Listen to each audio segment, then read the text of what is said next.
started here. Sorry, it's a couple of minutes late. Happy last panel of the day. Woohoo! Hope everyone's had an excellent day. So we are here, the strategies for community-driven planning. So hopefully that's where you're intending to be. My name is Christiana Lacusa. I use she, her pronouns, and I'm the Deputy Director of Community Engagement at the BPDA, or the Boston Planning Development Agency for the City of Boston. And I'm very excited to have this conversation with this incredible group of folks behind me who will introduce themselves in just a second. This panel in particular, I think, is an interesting mix. So coming from the BPDA, where, in case you haven't heard, we are being abolished. Just kidding. What we're really doing is shifting our mission and the way in which we work to better meet the challenges of today, which for the City of Boston are resilience, affordability, and equity.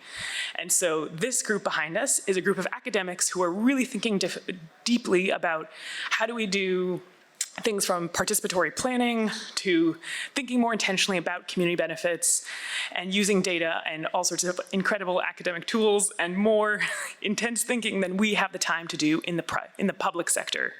So super excited to hear what they have been learning, what they've been studying. So I'll ask each of you to introduce yourselves, starting with you. Thank you. Hello, everybody. I'm Moira Zellner. I'm a professor in the School of Public Policy and Urban Affairs at Northeastern University. And I'm here with my co-authors, Eleni and Ioannis. Can you wave to there you go. Thank you. Hello, everyone. My name is Martina Mazzarello. I'm a postdoc researcher at the MIT Sensible City Lab. And I'm here today with my co-author, Simone Mora, that is there. And we have another co-author, Fabio Duarte, that is not here today. And happy to be here. Good afternoon, everyone. My name is Yeşim Süngü Ayrılmaz. I'm an assistant professor in the City Planning and Urban Affairs program at Boston University. Hi, my name is Augusta Meal. I run a nonprofit design firm called Agency. My team's right there, Joey, Zach, X, and Ruby, my kid. Thanks for having us. Awesome. Thank you all so much for being here. So how this is going to roll is each of our presenters is going to come and give a roughly 10-minute presentation. We're then going to come, and the rest of our panelist members will come and join us, and we'll sort of just between the however number of us have a conversation, sort of questions and answers around what are the things that we want to dig in more deeply from the conversation we had. But then, because good community-driven planning is not just made, decisions are not just made by a few, each panelist will come out into the audience, and I encourage you to get up, move around, move to the panelist who you want to have a deeper conversation with about how the research and work that they've been doing can maybe apply to your work and how we can bring the knowledge of academics outwards, but also how do we bring the practical realities of real world to academia and sort of better inform the work that everyone's doing in both directions. So hoping we can have a lovely collaborative space, and then we'll share out, and we ask each group to choose a representative to share 3 top things that they think are most interesting that the rest of the group might want to hear as well. So with that, I will pass it on to our first panelist. Thank you very much. Try to break the ice. So today I'm presenting this project, Data Slots, that is a tool, is a way to engage a community in a certain topic. This project comes from a research lab that is called Sensible City Lab, that is a research lab located in the urban planning department at MIT. In our lab, actually, we researchers a lot about cities, and we try to understand what is happening at the digital layer of the city, so through data, but also at the physical one, so while we are interacting and behaving in our environment. Usually what we do, so it's related to science, so we try to answer questions using some existing data, so already available, and we try to use them in a new way, so to answer new questions. Some other times, as you can see in these pictures, we design some sensors to find the best data that we need in our projects.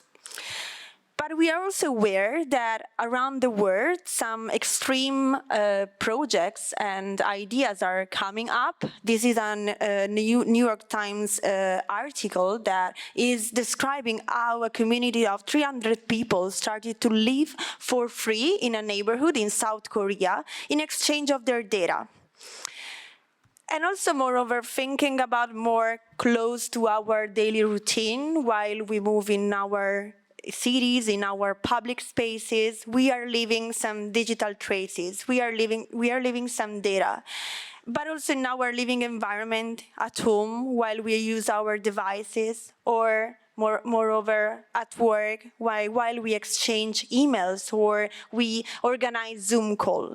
These are all data. These are all digital traces that we leave behind.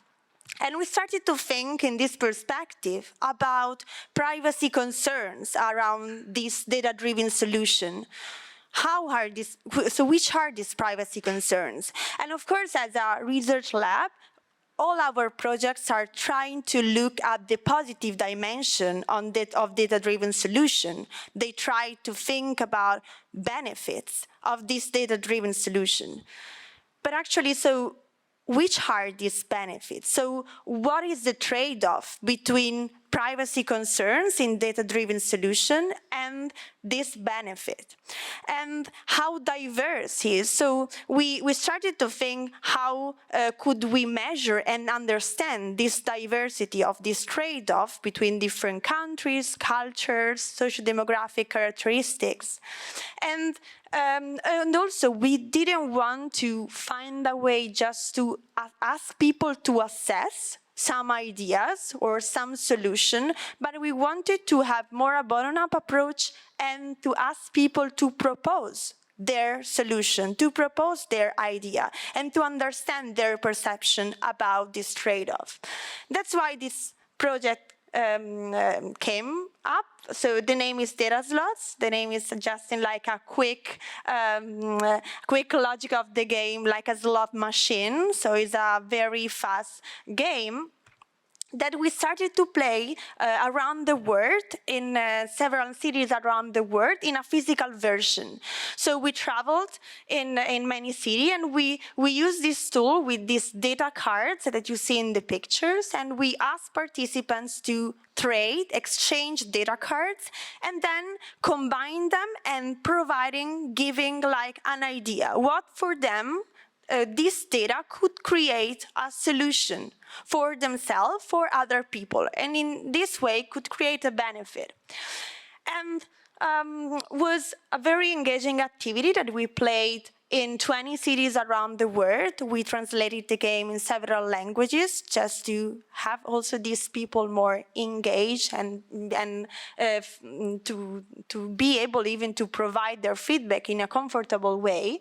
And but in some point, of course, traveling around the world was very fun also for us and was very helpful to understand people's perception. But then we wanted to reach another layer and to try to scale up the project in a more wider perspective. So that's why we came up with a platform with exactly the same logic of the game, the same way to measure and understand this trade-off. That I want to show you a short video just to understand how we are involving users with this tool. There should be audio, but it's also fine without.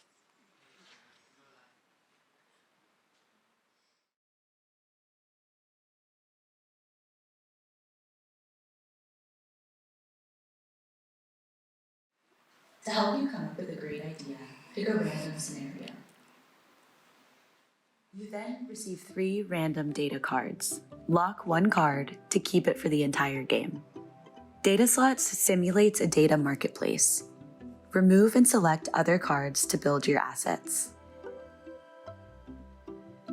These are your final data cards. Click Proceed to move to the ideation phase. In 5 minutes, use your cards as inspiration to propose an idea, such as an app, a service, or a device for your scenario. Once you submit your idea, rate the ideas of other data slotters around the world in terms of privacy concerns and benefits. Don't forget to rate your own idea. Now it's time to become an investor. Bet your coins on one or more solutions. Don't miss the scoreboard. Create a nickname and keep track of your ranking. You can play Data Slots in 12 languages. Join us in our mission to understand the global perception of the critical trade-off between privacy and benefits in a data-drenched world. And this is a very, very quick game. It's really 10 minutes in which, in different steps, in some point you receive also other players' ideas. And in that case, you need to assess them in terms of privacy concerns and benefit. And again, we translated the game in these 12 languages. But let me try to summarize, since 10 minutes were not a lot, so let me try to summarize some preliminary results that we found specifically with the physical version that we started earlier. So actually it was interesting to see how a tool like this has also an educational meaning. So playing multiple rounds, participants actually change perception about some cards. And in the second round, try to get new cards that before tend to avoid. Another dimension is the learning data possibilities. So we also understood that while playing with peers, actually they got a new perspective on the benefit. And so also the assessment changed a lot in the second round of the game. And also in terms of cards meaning, I mean, it was interesting how also this changes a lot by countries and by different cultures. So for example, some data cards like health data cards in Asia was considered a very powerful card. They wanted to have this card all the rounds and has a very important meaning in terms of creating ideas to improve mental health. And while in Europe, so a lot of cards were used more in terms of social activity and social engagement in public spaces, more for fun ideas. And I can conclude saying that this is the website. If you want to try with yourself or with your community, please join us and play data slots.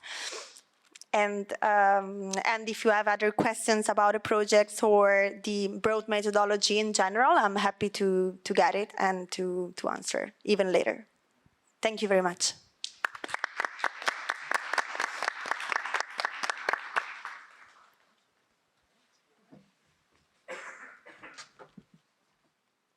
Okay.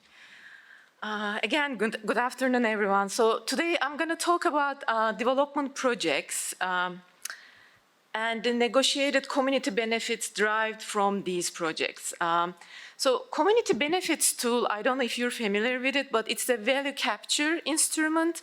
And value capture instruments, these are used by municipalities to secure societal benefits from increases in land value that can arise from changes to land use. And they are used in many cities in the world due to the lack of sustainable financing mechanisms at the municipal level. They can be controversial, but as I said, it is frequently used by municipalities, and it's a very common part of the zoning administration of local governments. So these community benefits, they are enforced in two main ways. One of them is non-negotiable, and they are legislatively prescribed schedules. And the other one is case-by-case negotiation, and that is the focus of our research. And these case-by-case negotiations can end up in on or off-site provisions, like, for example, you have a picture there, bike racks, or it could be open space management. It could be actually different types of services, and also it can be monetary. So why are we doing this study? By the way, it is present tense. We're still working on this research project, so you're going to get a partial kind of story from this, and stay tuned for the more in the summer.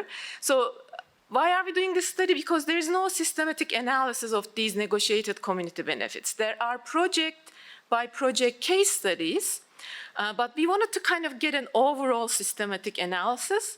And another thing is kind of missing in the literature, academic literature, and also in practice, maybe the question of distribution, how these negotiated community benefits are distributed. So, and in this project, we are looking at distribution by type and by neighborhood. And we decided to use Boston as a case study because it's just in our backyard. And also Boston is, they're always doing some innovative work. They have data-informed initiatives. And another reason is Boston, as you know, if you live in the area, has been in major building boom since 2014. And when we kind of looked at these projects since 2014, we realized, actually even before 1998, so what you see on this chart is majority of the development projects, they were large scale. So what do I mean by large scale? Any development project more than 50,000 square feet gross floor area is considered large. So that's the City of Boston's definition, and we wanted to use the same definition. And as you can see from the chart, majority of them are large. They were large scale projects. And the next question was, okay, where are they located, these large development projects? So, well, you probably cannot see very well. So what you see is these 1988, 2001, these are mayoral terms. So basically, you see this line right here, right? So large development projects, they were concentrated near Boston's commercial core. So I thought, like, I can just draw that line, and just to show it is like north of that line that you see these large development projects. And this was like the same for until 2004, and then we kind of see the same pattern in 2010, between 2010 and 2013. And then we kind of moved that bar, or line, I should say, a little bit down to south. As you can see, there are more large projects, and also small projects are also coming up. So red ones are large projects, and the white ones are small projects. So then what we decided to do, we wanted to, the scope of our study is we wanted to focus on large projects, but we're also working on the small project. I just want to mention that on the side, but you're going to kind of get the preliminary results of the analysis of the large projects. And we also wanted to compare two time periods. Especially since Boston had its first comprehensive plan since 1965, Imagine Boston 23. We wanted to kind of look at the changes between these two time periods, before and after Imagine Boston 2030. And we used content analysis. We read and coded board memos and cooperation agreements. We didn't sample them. We actually identified 255 large development projects, and we were able to analyze board memos and cooperation agreements of 192, 63 remaining. And we identified 110 negotiated community benefits attached to these large projects. 79 of these projects from 2014, 2017, and we see around like 4 benefits on average per project, and 2018, 21, 113 projects, again around 4 community benefits on average. So what you see on this map is darker the color, the higher number of large development projects. As you can see in this South Boston waterfront area, Charlestown, and Allston, Brighton. So what did we code? Project characteristics and obligation characteristics. Well, I say obligation, I'm going to use that term interchangeably with community benefits and obligations. But basically, whether they are in-kind or monetary type, like bike infrastructure planning, or maybe arts and culture related, if it is on-site or off-site, the money amount, and which organization received the money. So again, this is a partial story. So I'm going to just, give you that partial story. So in terms of type, what we see is housing, transportation, and public realm negotiated community benefits are the largest ones. So economic development is the list around 8%. And I put some examples in terms of how we coded as housing or transportation. And in terms of in-kind versus monetary distribution, again, we see for housing, transportation, public realm, we see more in-kind type of negotiated community benefits. But when it comes to infrastructure, economic development, and other more monetary type of benefits. And when we compared the two periods that I mentioned, before and after, imagine Boston 2030, there are not so many changes. Maybe economic development got some, more, we see more in the economic development and maybe also more in the transportation, but there are not really too different, these two periods. And how about by neighborhoods? By the way, these are generated benefits by projects, by project neighborhood.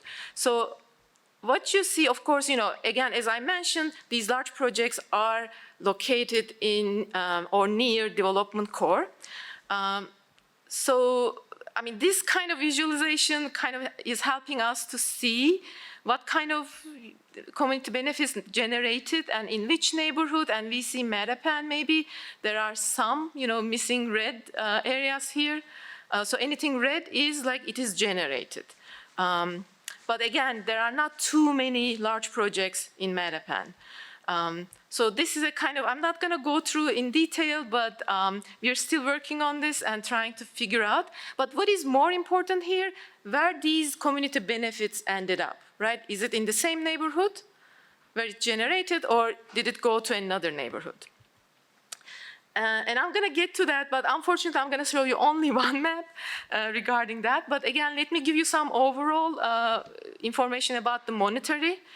So minimum is 1,000 we saw. So this was annual community event.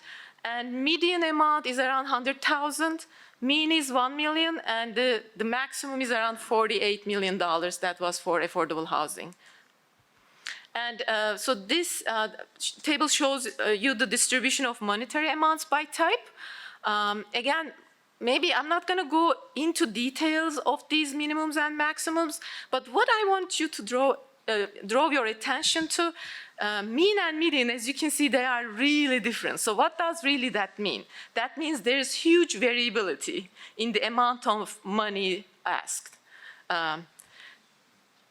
Okay, and this is my last, well, not last slide, the slide before that, but I'll show you only one map. The spatial flow of benefits, that's really the core of this research project. Again, we're still working on it. So we decided to focus on South Boston waterfront area. If we zoom into that, because it was the largest area where we had large projects, what you see is anything red that's for the neighborhood. It stayed in the neighborhood. But then anything blue is outside of the neighborhood. And you might see like this, there's a point here is going, like all these blue lines. What this really is, when it goes to the city of Boston, where we don't have the real data in terms of the receiving organization, but we have the amount. Or sometimes it is not really, the receiving organization is the city of Boston, but it goes to maybe the parks department or transportation department. So we coded the same location for that. But in some cases, for example, you see one line here, that's East Boston. It goes to an organization in East Boston, and there's another line here, it goes to South Boston. So again, this is work in progress, and we are planning to do this for every neighborhood and to see that spatial flow between the neighborhoods when it comes to large projects. So I'll give you kind of preliminary results, the summary. So it is a negotiated community benefits. It is a very controversial tool, as I mentioned, but it's a very adaptive land use tool. As you can see from the data, various type of benefits can be used and identified. Economic development needs maybe more attention in this case. And also in terms of adaptability, we saw varying amount of money can be asked from developers. So in terms of the spatial flow, we realized we really need to also study small projects. As I mentioned, we are working on that. And after that, we are really going to talk about, because there's a normative question here, right? Negotiated benefits from large projects. Should they stay in the neighborhood? Because they already pay, right? DIPS and all kind of other policy tools are available. Or should they be really used in benefits should be captured by other neighborhoods. So hopefully we're going to be able to answer or contribute to this question in the summer. Stay tuned. I just want to say one more thing. Here's my research team, my research assistants, and also I want to thank to the Initiative on Cities. It's a research center at BU for the seed funding for this project through Early State Urban Research Awards. Thank you.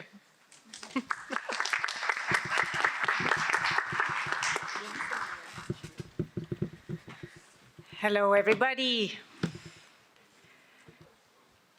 Let me see.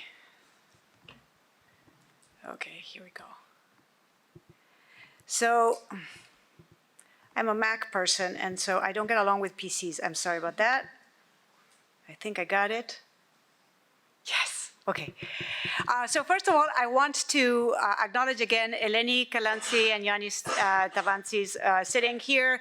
They're the ones who actually dragged me out here because it was their initiative to actually make this presentation about a class that I teach every spring for the last couple of years. And they were students in my class, and they wanted to present on their experience. And so I'll just, just introduce, what's this participatory modeling about, and how does it relate to planning and decision making and community engagement, and talk a little bit about how do we train people on it, but also more importantly give you the students' view and some of the main takeaways. So why participatory modeling? Well, we have complicated problems, and usually we have a good arsenal of different kinds of sophisticated tools to make sense of them. But these tend to be still traditional, even though they can be sophisticated. But in the kinds of wicked problems that have to do, say, with climate change or environmental justice or other kinds of economic justice issues or social justice issues, they tend to be categorized as wicked. And the reason for that is that, not that they're mean, it's just that they're hard to solve because they emerge from a whole bunch of interactions that occur across scales. So from local to global, from global to local. And so, we might want to use traditional sophisticated models for that. But if we do that, and why would we do that? Well, because we want to make sense of the problem. We want to also anticipate the effect of policies or decisions on that problem. But in order to use those kinds of sophisticated tools, usually what happens is what we typically see, that is like the scientists or the modelers, doing models for a constituency, whether it's stakeholders or decision makers or policy makers who want to make sense of this problem. But these typically occur in parallel spaces.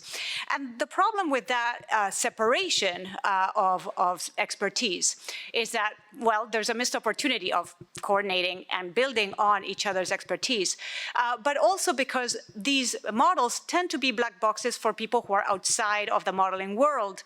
And so they're not inspectable, they're not questionable as easily as if stakeholders, for example, would have been part of building those models.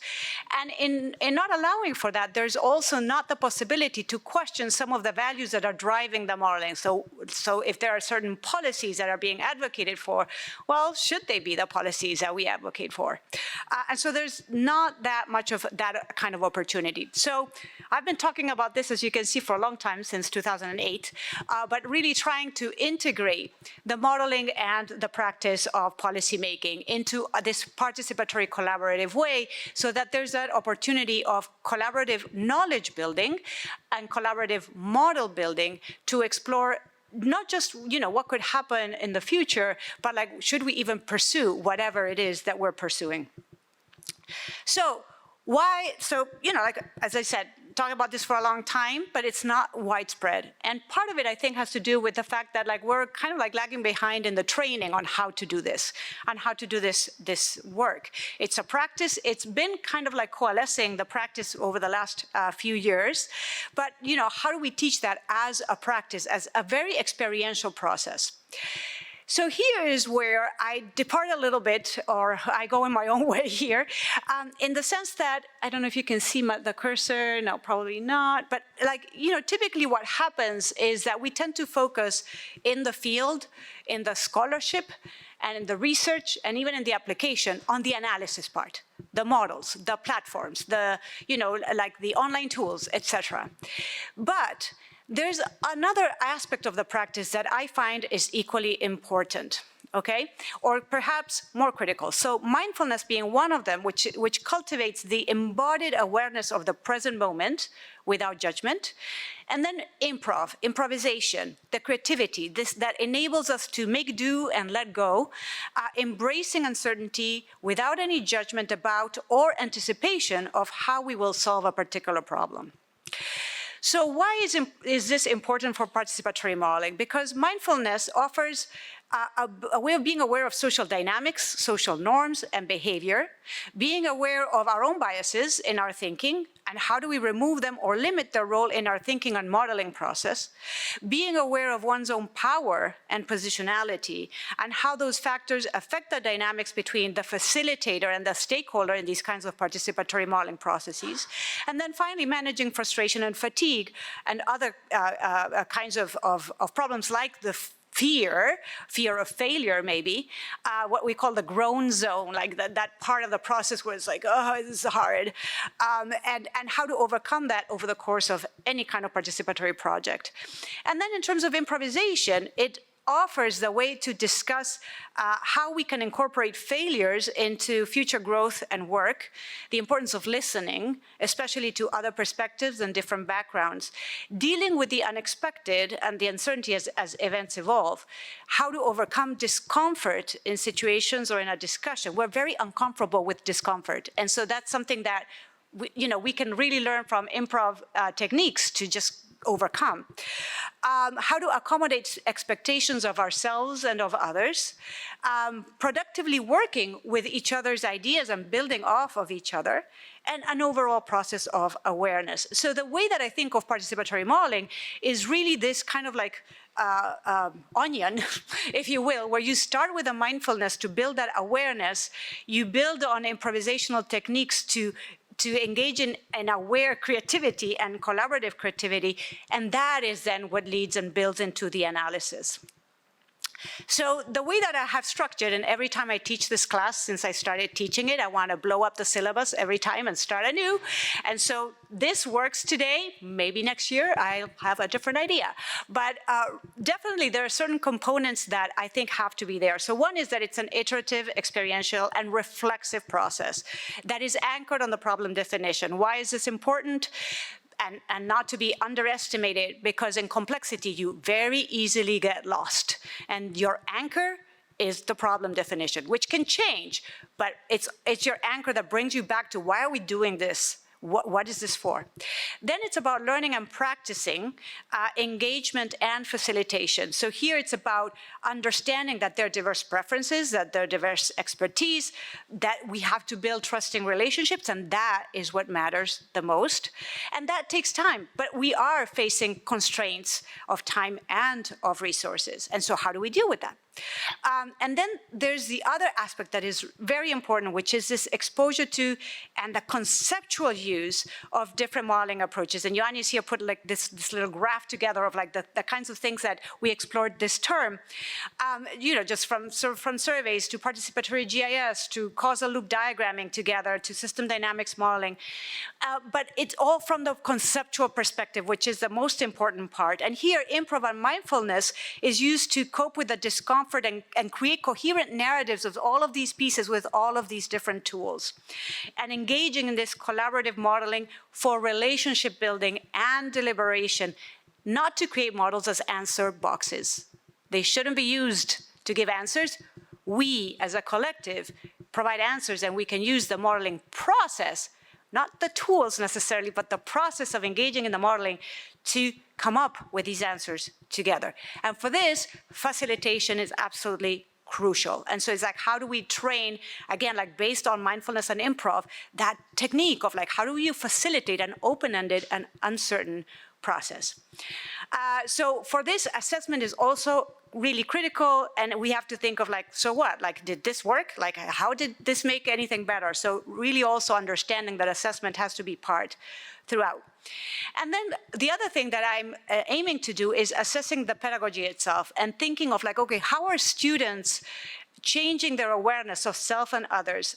And in general, like our own social learning, when we engage in these participatory processes, how differently do we interact with others?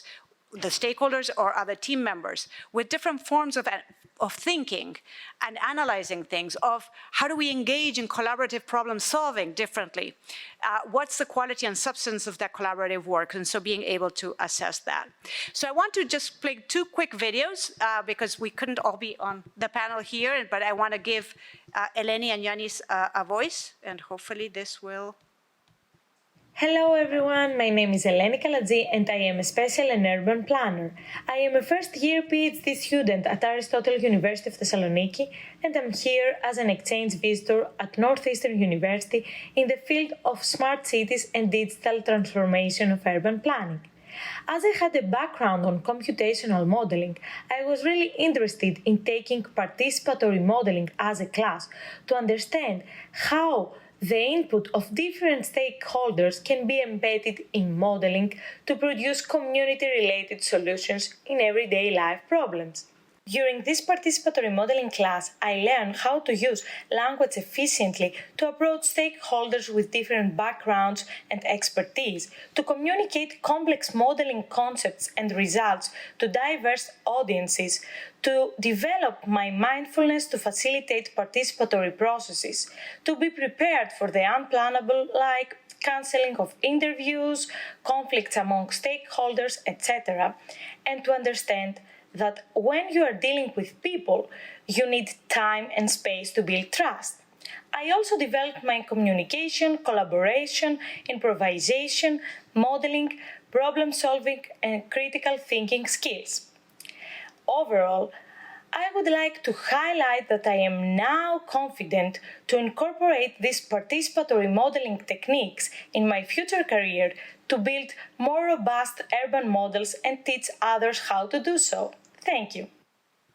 And then Ioannis. Hello all, my name is Ioannis Tavadzis. I'm an urban planning and development engineer currently pursuing my PhD at the Laboratory of Informatics of Aristotle University of Thessaloniki in Greece. From January 2023, I have the honor to be a visiting PhD candidate at Northeastern University as I participate in the implementation of an EU research project. I am honored to have recently completed a course about participatory modeling for collaborative decision-making under the guidance of Professor Moira Zellner. As I was not so familiar with participatory modeling scientific terms, methods and tools, it was a big challenge for me as a researcher to increase my knowledge and learn how to successfully use participatory modeling techniques to achieve research goals. The main lessons learned from the participatory modeling course were the importance of the development of a complete stakeholder engagement plan, how useful are the participatory modeling tools such as the online GIS to create a collaborative story map with stakeholders, how the development of a causal loop diagram aims to address and explain a problem statement, and last but not least, how simulations with a system dynamic model tool can support the predictions of situations and processes. This educational experience inspired me to continue my scientific journey in the path of participatory modeling, expanding my knowledge and skills, aiming to set the way for contributing to the development of innovative solutions. From my perspective, participatory modeling is a scientific process that sets up innovative and impactful solutions. Solutions that can be beneficial for the facilitators, but also for the participants. I am thrilled to be part of Bari Conference, a place to exchange ideas and discuss the latest developments of participatory modeling. Thank you all. Hello everyone, my name is Eleni. Sorry. How do I go to the next one? I'm almost done. See, there we go. Okay, so finally, last slide. Why learn participatory modeling? Because it gives legitimacy of the modeling process and of the knowledge represented to a wide set of partners. It helps identify and address information gaps and needs once you build that knowledge and you see where the gaps are. It allows for more transparent communication and deliberation among stakeholders and partners. And it is there's greater potential for impactful and equitable community-based solutions because the community is part of the modeling process. And this enhances then the collaborative problem-solving capacity of the community. So I want to acknowledge all of our co-learners in our process, especially our service learning partners, Livable Streets and Little Brothers, Friends of the Elderly and their constituents, and our guests for this class, which is in all its spirit, truly collaborative. So thank you very much to all of you.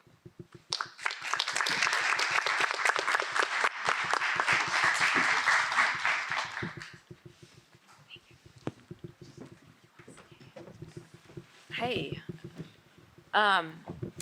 Myra, you're fierce. I want to take your class. That sounded amazing. Yeah. So my name's Augusta. Again, I run a nonprofit design firm, and so we're coming at it from like a very different perspective. What we think about is how do we use the power of design methods, design tools, in the process of making change, and also thinking about some of the themes that you picked up on there, like how do traditional design practices hold power, approach research, define expertise. So this is super exciting. We particularly focus on equity and thinking about how can we bend the arc of systems to combat systemic racism. So I'm thinking about this through the lens of how systemic racism weaponizes opacity of systems, right? You know, the lack of navigability, the lack of access, the lack of data is not accidental. We think about it in terms of how systemic racism weaponizes institutional culture, and that there are dominant norms and these behaviors of white supremacy culture that, again, are not accidental. And then finally, the thing that came to mind was this idea of like the cult of the individual that is so everywhere in American culture, this myth of the meritocracy and that like up by your bootstraps mentality that is as well as a weapon of systemic racism in our practice. And so the work we do is focusing on conditions, right? We believe that if you change systemic conditions, the structures, the processes, the tools, which is I think what all of these folks were talking about, it has the opportunity to change system behaviors. So I was noodling this morning about these themes of community engaged decision making and the idea of the exchange of benefits. And I have 4 themes, maybe provocative, maybe not, to offer you. The first one is about an abundance mindset and this notion that so many equity approaches begin with what is broken. They look at disparities, like you see that data, what are our Black students versus what are our white students, and just this view of what is the gap versus where are the strengths and the assets and the wisdom of community members that we should be tapping into. And the thing that I was thinking about was how benefits themselves can be a proxy for traditional systems rather than valuing the very many places where community constructed, community held systems and solutions are perhaps preferable, but not valued by external forces. So I think about something like policing and the carceral state are examples of external accountability, where we have something like restorative justice as a model of community-held accountability and healing. So my thought there is how might we value community-held systems and solutions in this work that we all are doing? My second theme is about contemplating new definitions of success, and this idea that some of these benefits are often perpetuating standards that we know are not serving all, that they're using these sort of white dominant norms as the benchmark, rather than exploring other paths to understanding what outcomes might mean to people, and really kind of rethinking views of impact with people whose voice and culture are perhaps not prioritized. So we're thinking about how might we redefine the issue that benefits themselves seek to address. The third idea I wanted to plant gently here is the notion of mutuality, mutuality of benefit, mutuality of expertise. And I think some of what I was hearing here was this presumption that benefits flow in one direction based on wealth and power, and that this can be a reflection of a legacy of oppression and paternalism and dominance, and really that we can push back on that transactional approach, right? That how can we resist that unidirectional benefit, this sort of linear, literal, Western, hierarchical view of how things flow, and really think about benefit moving in both directions, and thinking about how might we approach benefits with a more circular mindset. And then the final thing that, the last thing I was thinking about that you all got me noodling was just this idea of what is community. Because I think this whole conversation rests on this notion of community.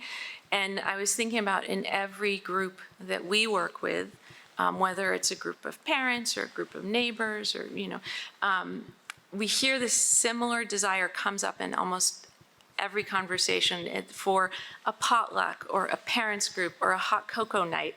And it's like basically people are looking for an excuse to be in fellowship together. And so I was thinking about this idea that like community, as we all know, is more than geography. And yet community-led processes have this tendency and also kind of need to look at community as a unit, when in fact so often, I think in our own process, it's like a collection of single people who are not yet in community. And I was thinking about how when we think about data and systemic racism, we have this challenge around that same individualism at play in community data, that right now often the best way to look at community health is just to like aggregate individual measures rather than flipping the script and thinking about the systemic measures and the systemic impacts. And again, like putting that onus on the individual rather than putting the onus on institutions and systems to be accountable and to really hold those measures. And in that same way, it got me thinking about when we think of community engaged processes and decision making, is this process of gathering individual inputs a true reflection of community in the spirit that I hear people talking about it in? And like, do people need to be in community to be able to co-create and be generative about values and aspirations and strengths? I think this is like maybe what improv and mindfulness can help us with. And like, what does it mean for all of us as we think about those processes? And so I was thinking about how might we move from thinking about being with community to being in community. So thank you.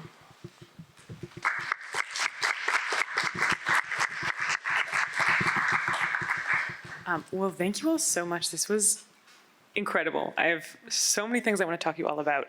So why don't we actually move off the stage, come down, in speaking of coming into community, be in community with you all, and I'll ask you two to join us as well. So we're going to do a quick sort of reflective, if you would keep that, yeah. Oh yeah, one more. Yeah.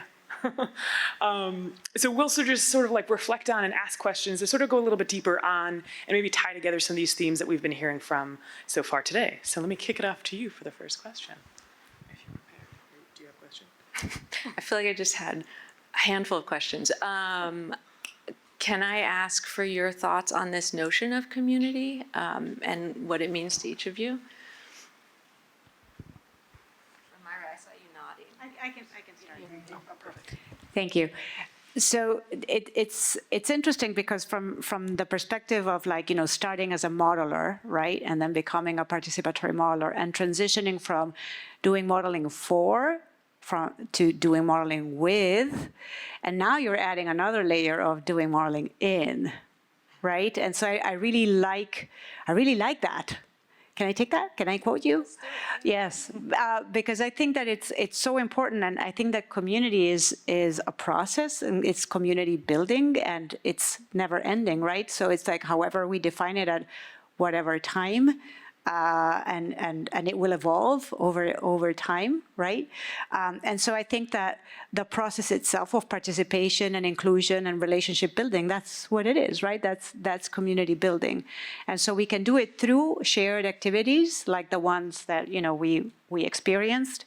But there are many different ones in the process of also building knowledge together and decisions together as well.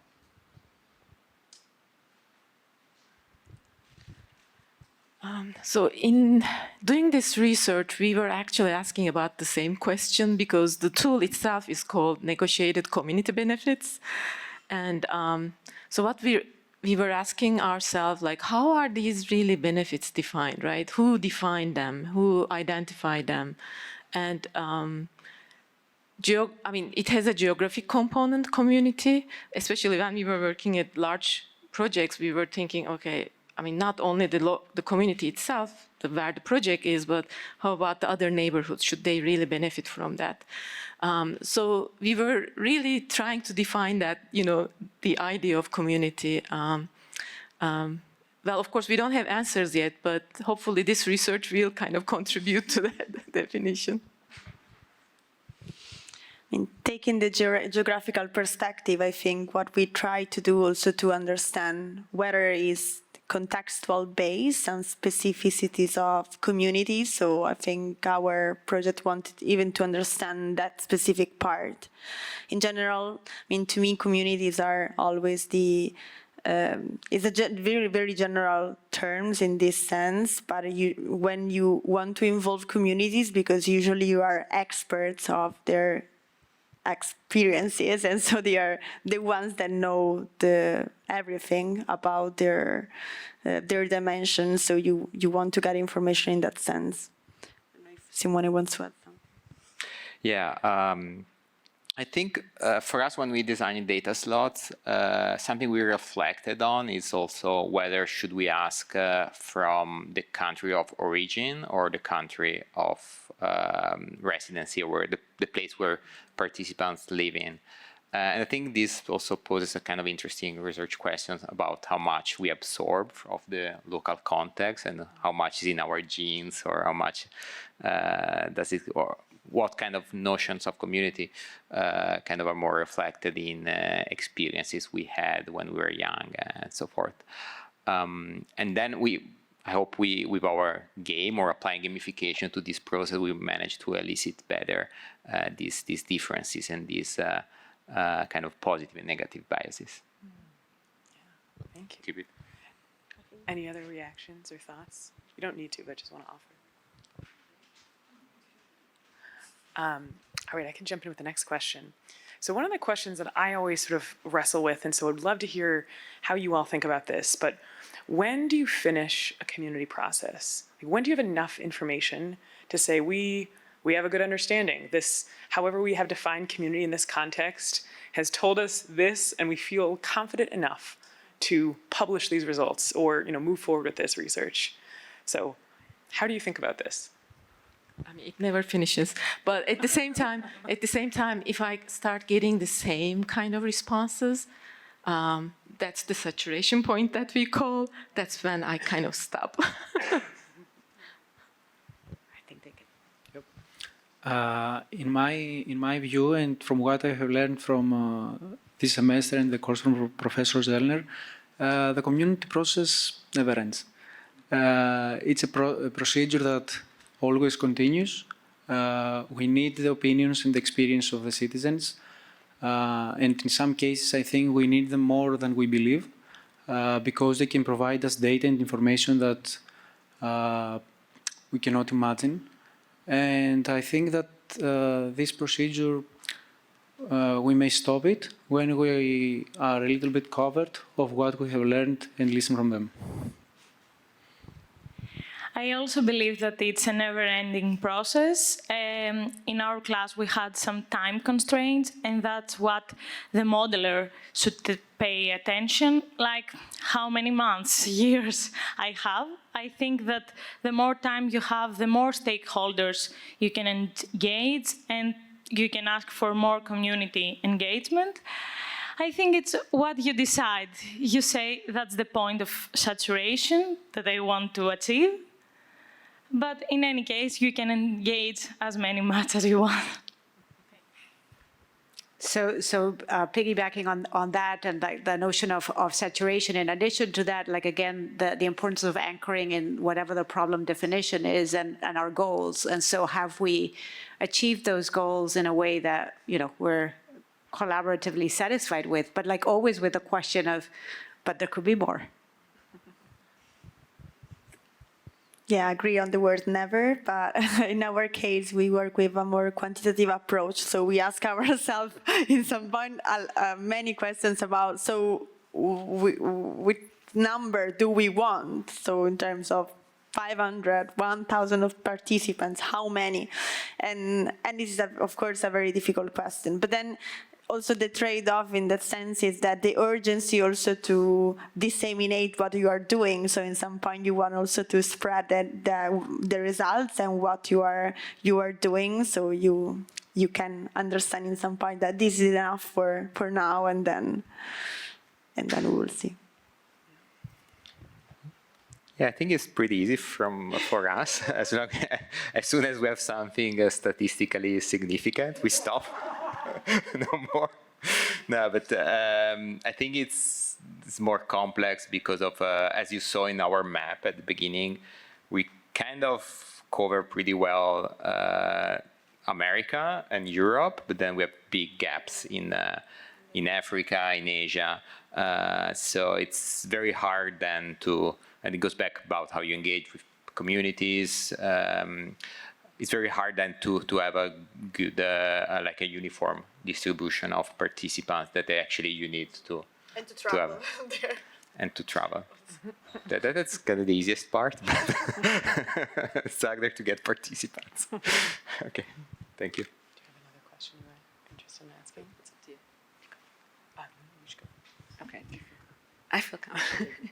My question is, do you have like a dream stakeholder or institution that you would want to use the data and the methods that you just shared? I don't know how to answer this. I'm going to pass the mic. Oh. Every user is important. Yes. Yes, every user is, you're right. I think every decision maker, I think that, I mean, I'm still fairly new to Boston. So I've been here for less than 2 years. And I would just love to have the opportunity to engage with everybody, like, you know, like the city government, the state government, the neighborhood associations or organizations, community advocates. There's so much wonderful activity in this city and in its neighborhoods and in this region. And there's so much that can be done. And so for me, it would just be a dream to feel like, okay, I'm not a newcomer anymore. I'm actually a community member myself, and you know, part of this thriving community doing things together. I think already. I also want to make space, if you all have questions that you want to pose to the group, I want to offer that up as an opportunity as well. I'm happy to ask a question, but... Who has played data slots? Raise your hands. Thank you. Thanks. Everyone else, please. Too funny. One of the other things that I really loved about these presentations, I feel like we sort of went from this like participatory modeling, like how do we build a very inclusive, accessible way of sort of building with, co-creating with people. And then you brought up these questions of like, how do we balance privacy? And especially as we might want to use digital tools to maybe get a wider breadth of participants. And then sort of to the like, so what? Like, what are we trying to work towards? What are those community benefits? How do we, in fact, define them? And what are the right trade-offs between those different groups? So I feel like there's a question to combine those things together that I'm trying to get at, but I think one of the things that I sort of work through and I'm challenged by is the like, how do we have the time and the intentionality and like creating that iterative space to sort of do the participatory modeling process and maybe using different types of tools, but trading off the pros and cons of using those different types of tools. And how do we check when we sort of get to that determination of the community benefits that are determined by the groups that we're working with, and how do we make sure that we're actually doing the sort of inclusive, radical, shifting of power that, we have the opportunity to do in this moment. So I don't know, there's a lot there, but what are some of your reflections? I don't know either, but I think there's a potential future research project right there that we can all collaborate, I think. Please do, please do. I can take a step. I think that things are changing and that there's definitely an opportunity opening up for us to try to engage more in these kinds of practices. But I think that we do have to kind of like acknowledge the practice before and how we need to really just think differently and start engaging, or at least first acknowledge the kinds of practices and their, how they served us for a certain purpose, but how they're not serving us for many important purposes right now. And to break away from that and really have the willingness, courage maybe, to really try different things to break away from those standards of practice and some of their limitations, and really one of the things I think, and maybe you both can talk about this, but it's like really trusting the process, because every single time, and they can tell about like in the beginning and how uncertain all of that was, but I've done it enough times that I know and I trust the process, because we always learn something really insightful and impactful that can advance our decision making and our collaborative pathways. And so I have that confidence, but other people might not necessarily be willing to accept my confidence. We have to kind of like build it. But I don't know if you want to add a little bit of your... Yeah, I want to add that I believe that participatory modeling is a scientific process that can address a lot of challenges, a lot of issues of communities and areas. And its method or tool that we are going to use, it has to do with the type of problem and the case study that we made our research. And in my view, every time that we use participatory modeling process, we will find some conclusions. If we follow the correct methodology and engage the stakeholder groups, we're going to find out something finally. I want to highlight that we really need time to build all this trust that Moira told before, and we faced also this with the stakeholders that we engage with. And I really want to say that one important thing here is that we model something with the community, but we need to sustain this and this model to be reproducible to other communities also, and to make some, not let's say methodology, but a model that will be more sustainable for the future.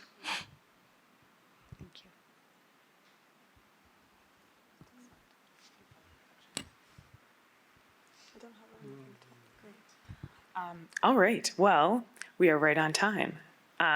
Well, hold on, any other questions before we move to our next part? Okay.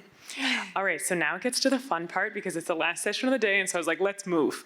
So all of the panelists are going to go somewhere in the room, and I encourage you to flock and find who do you want to have conversations with. And you can start with one, you can stay with one the whole time, you can move between people.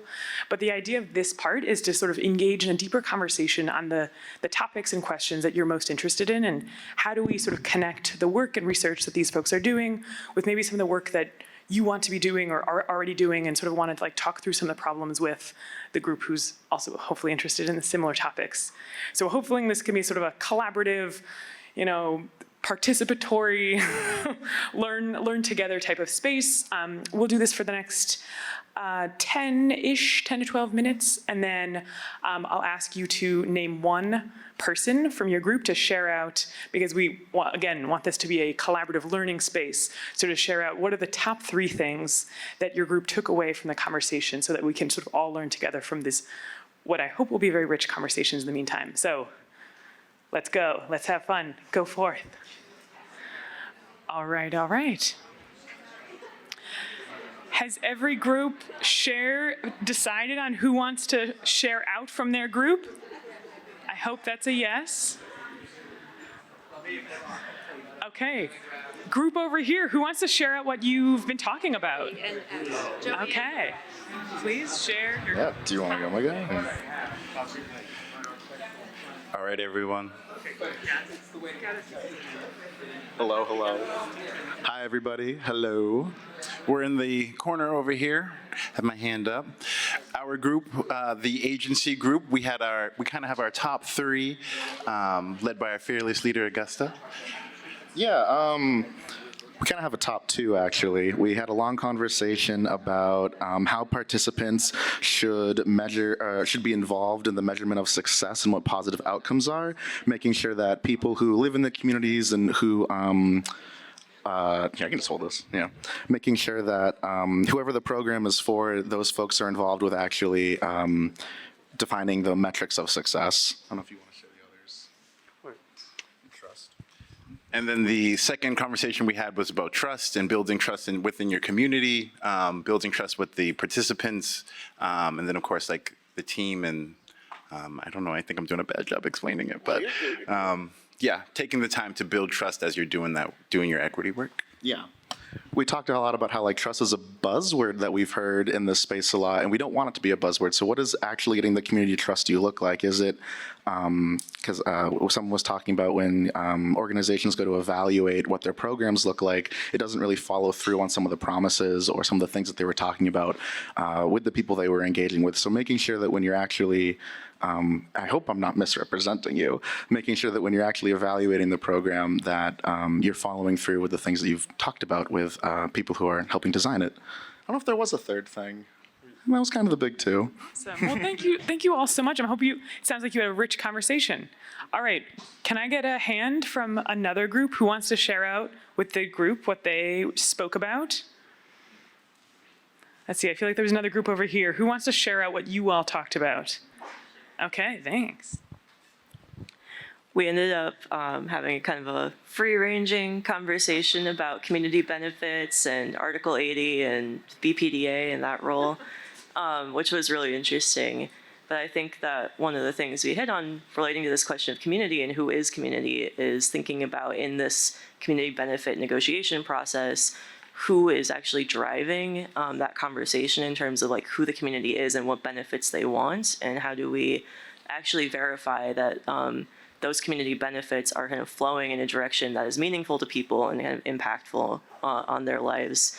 And it was interesting, the map that we looked at with the seaport, where, you know, if we think about the seaport kind of narrowly defined as that new development, it makes sense that a lot of the benefit is actually flowing out of the community.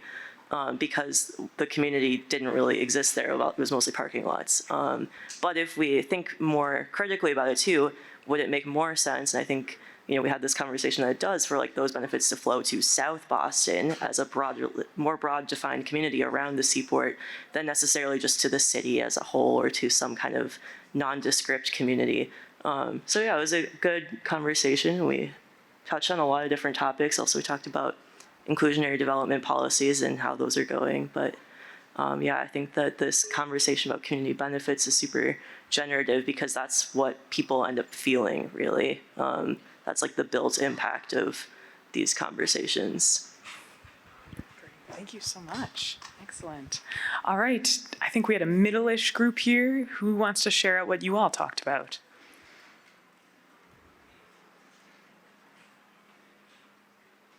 Yes, yes, yes? Who's getting voluntold? I felt like one of you two. Okay. Okay, maybe two can tag team. Thanks. Sure, yeah. Hi, everyone. Yeah, we talked about, you know, sort of the participatory process and how, like, ways that you can kind of take the insights that the presenters talked about into like the practice of, I guess we talked a little bit about like experiences in government or in organizing on the ground, and sort of beyond the academic, you know, pedagogical approach that Moira discussed, like how we sort of take that approach and translate it to the practice of actually talking to like a really complex ecosystem of stakeholders, often with conflicting opinions and values, and how we sort of approach processes that are sort of created as very like discrete and time bound, but with the broader sense of wanting to like have the process itself be really circular and continuous. I don't know if you're. Sure, yeah.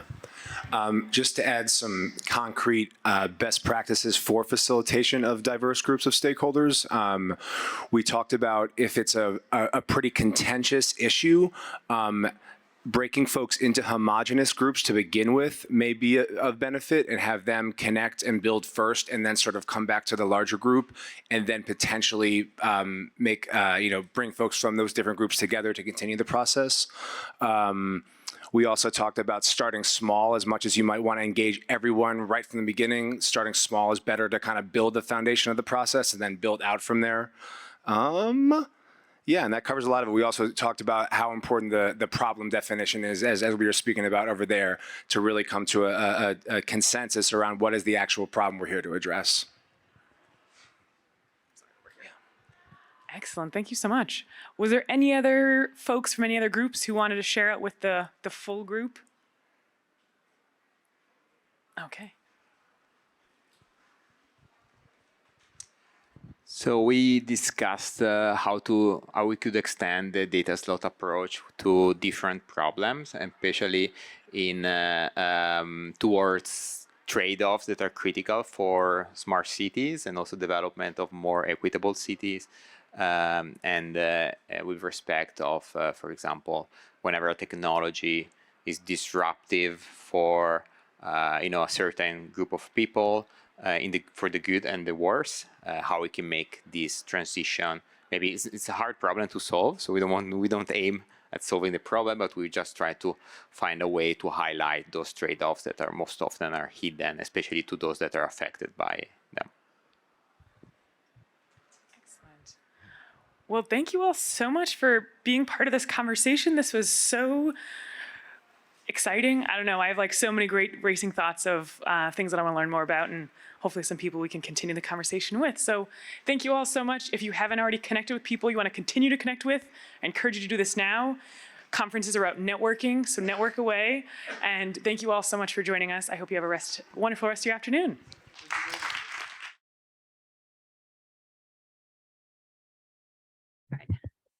Hello, everyone. I like to believe that you all stayed till this point of today just for today's panel presentation, right? Like, this is why you're here at 3:15.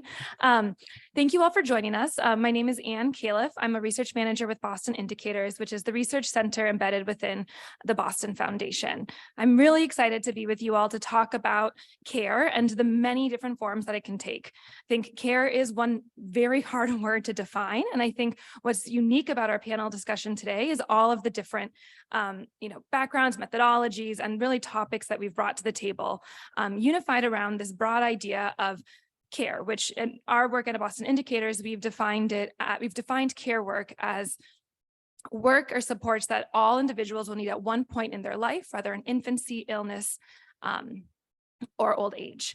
So with all of that in mind, I am very curious who is in the room. So I'm wondering if you could raise your hand if you identify as a researcher. Awesome. Can you raise your hand if you identify as an educator? You can raise your hand for as many as you'd like. Awesome. If you identify as a practitioner, great. And I'm also curious what fields people are working in. Could you raise your hand if you work in public health? Oh, awesome. What about education? Beautiful. Like housing policy, because we do have some housing folks. Beautiful. Maybe tax policy. I think we have something on tax credits here. Any other fields that folks are working in that they'd like to just very quickly shout out that I haven't named? Awesome. Beautiful. So we have a very unique panel for us today. I'm going to introduce, I'm going to run through the names of our 4 panelists and our provocateur as well. We're going to have 2 panelists present first, followed by a short little break where we'll turn and engage with each other. before concluding with our second two panelists, our provocateur, and a Q&A session. So today I'm joined by Dr. Samantha Teixeira, who's an associate professor at Boston College School of Social Work, Jeffrey, Damare, research and evaluation scientist at the Institute of Community Health, Dr. Jess Johnson, director of the Housing Hardship Program at Boston College School of Social Work, and Dr. Luisa Godinez Push, equity scholar and research associate at the Urban Institute.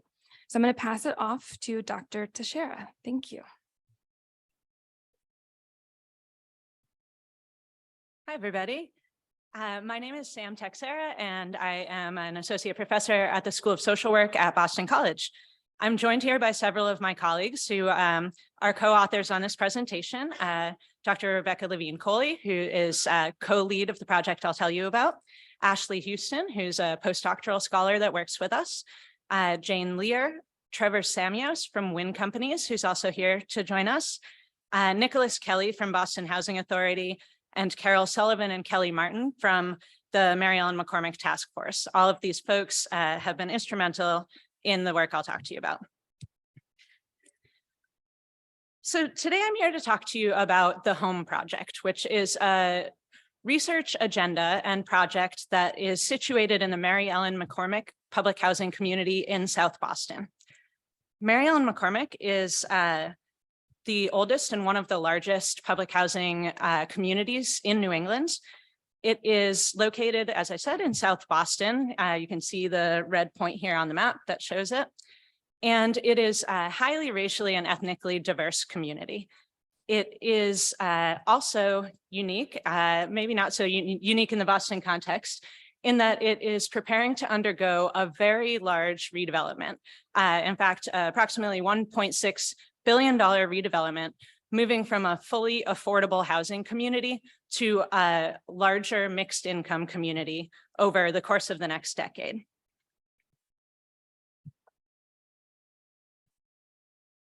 So a couple of the goals of the HOME Project. So I'm an academic researcher. I would love to stand here and talk to you about research methods and the sort of nitty-gritty about our research design. But instead, today, this is really going to focus big picture on community partnership and some of the process that we've engaged in over the years to get us to the stage that we could do this multifaceted research project. So some of our overall goals, we have been for years and are continuing to set out on this path to understand community needs and assets in the Mary Ellen McCormick community through a number of different approaches. And we're doing a longitudinal research study to track changes in resident health and well-being through the course of this redevelopment.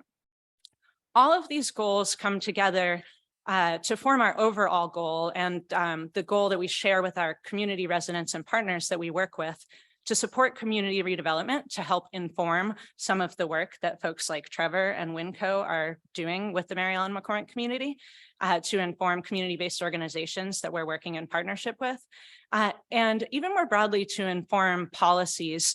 There are many neighborhoods, public housing neighborhoods undergoing redevelopment across the United States, many already have, and here in Boston. And we hope that what we learn can help support redevelopments that are designed with residents in mind and communities in mind, and perhaps help to address some of the shortcomings of prior approaches to redevelopment.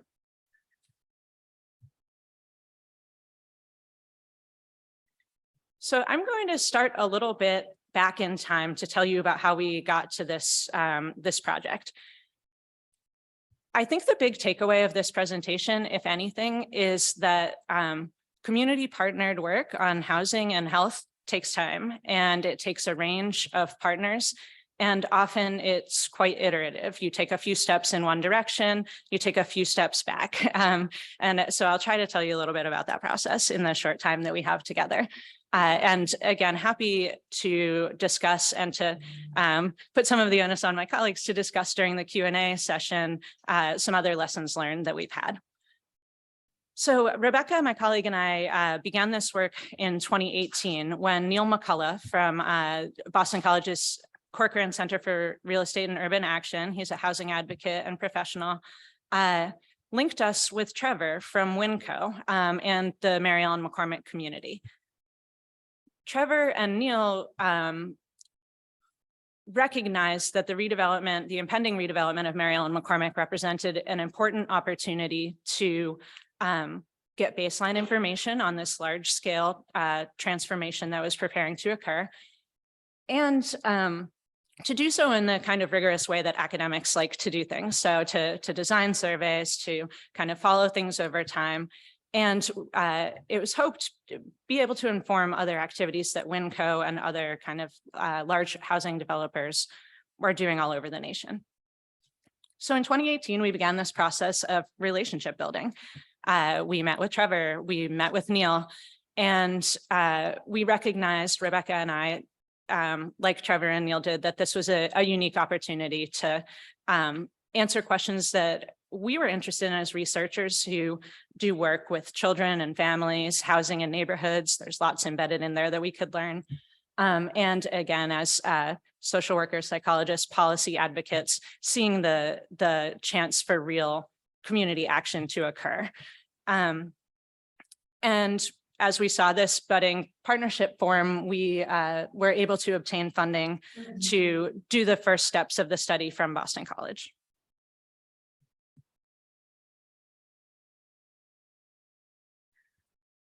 So fast forward, in 2019, we used that funding to start our research. The first couple of efforts that we undertook were working with our community partner team to design a survey that was eventually, we had ended up with a sample of over 300 residents who took the survey.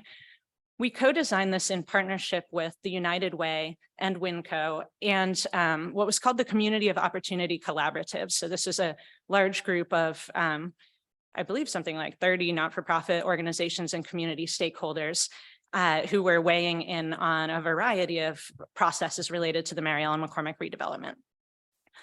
We, as researchers, we had this sort of set of expertise in designing surveys and accessing things like valid and appropriate measures for different health outcomes, well-being related outcomes. And we designed a survey that was really fairly comprehensive, aimed at understanding the neighborhood conditions as residents saw them, the kind of housing conditions, residents' self-reported health and well-being, and that of the children in their community. Another thing that I'd like to note is that this survey, again, speaking to the iterative process, we set out with a set of questions that we were interested in understanding as researchers and worked with community partners to understand their priorities for the survey. So for example, I remember United Way was quite interested in workforce development. We integrated that into the survey because of their expressed interest. We also did a youth engaged qualitative study. So briefly, the picture here is one of our youth co-researchers out in the neighborhood doing community mapping and photography to document assets and challenges in the neighborhood. We used the information that the young people gathered and shared with us to do some of our first community report outs. The young people presented to city councilor and to others in the community to discuss their findings. And this was bolstered by the sort of larger sample, larger scale data that we had from the survey. Is that the 5 or the 10? 10, 8, okay. All right, I'm good. This allowed us, having this kind of level of initial baseline data allowed us, first of all, to provide sort of proof of concept that this partnership was working, that the questions we were asking were things that were of interest to the community, and we expanded our project team. We used this collaboration. So we expanded our project team to include researchers from other universities interested in other health and well-being outcomes and measures. And our current project that we were really able to get off the ground because of this early pilot work with community partners is funded by the National Institutes of Health.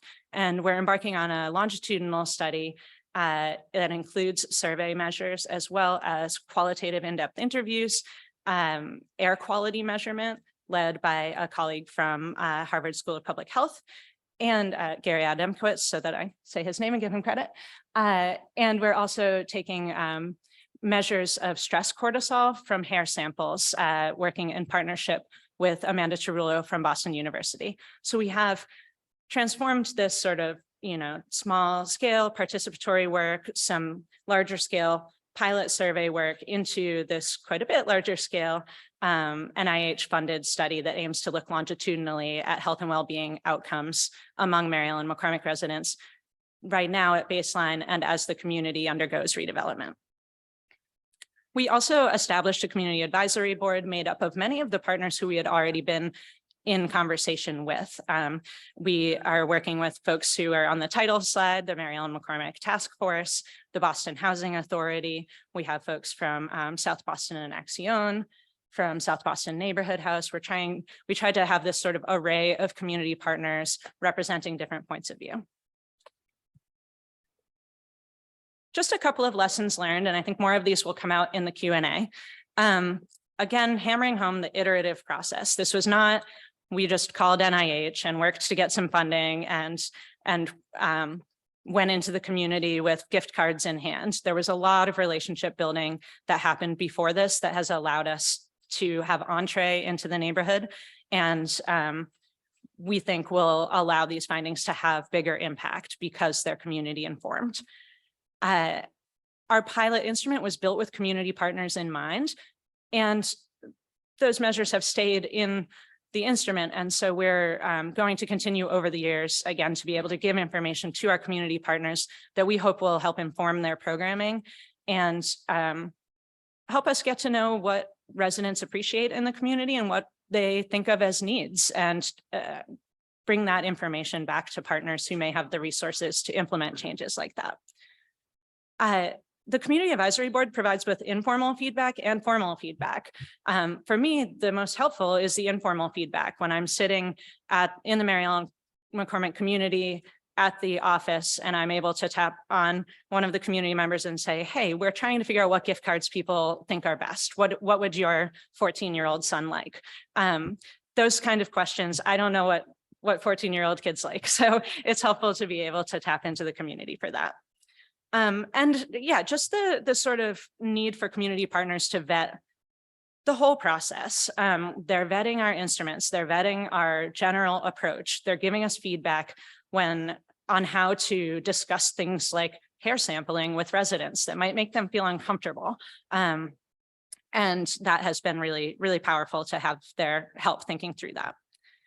Yeah, and finally, the shared community office space. This may not seem like a big lesson learned, but maybe kind of obvious, but just physically, the Mary Ellen McCormick Task Force has allowed us to use an office space right in the neighborhood where our interviewers who are going out and doing surveys are able to be on a daily basis. And for me, I think I've learned the most and just by being there and smelling the smells and seeing the sights and hearing what residents have to say.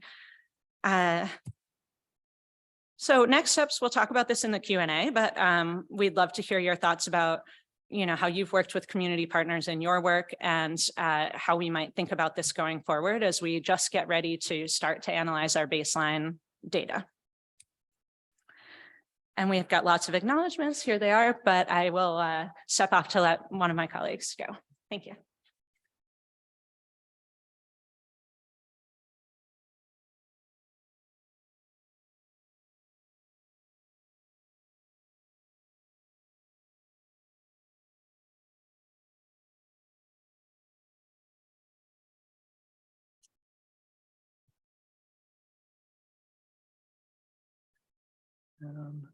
Sorry, how do I get this? I hit right, click the button. Okay, I gotta exit. It's the end of the slide. Okay. Okay, which one is yours? That one. This one? Yeah. All right, there you go. There we go. That looks familiar.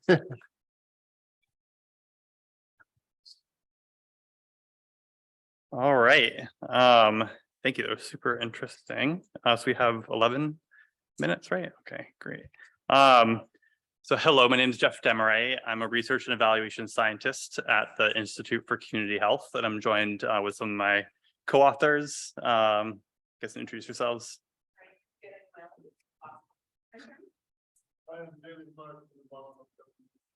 And today we're going to be sharing a very kind of small section of the results from a qualitative study that we recently wrapped up. And this particular piece we're titling Recommendations from Boston Overdose Survivors on How to Improve Quality of Life and Racial Equity in Substance Use Disorder Treatment.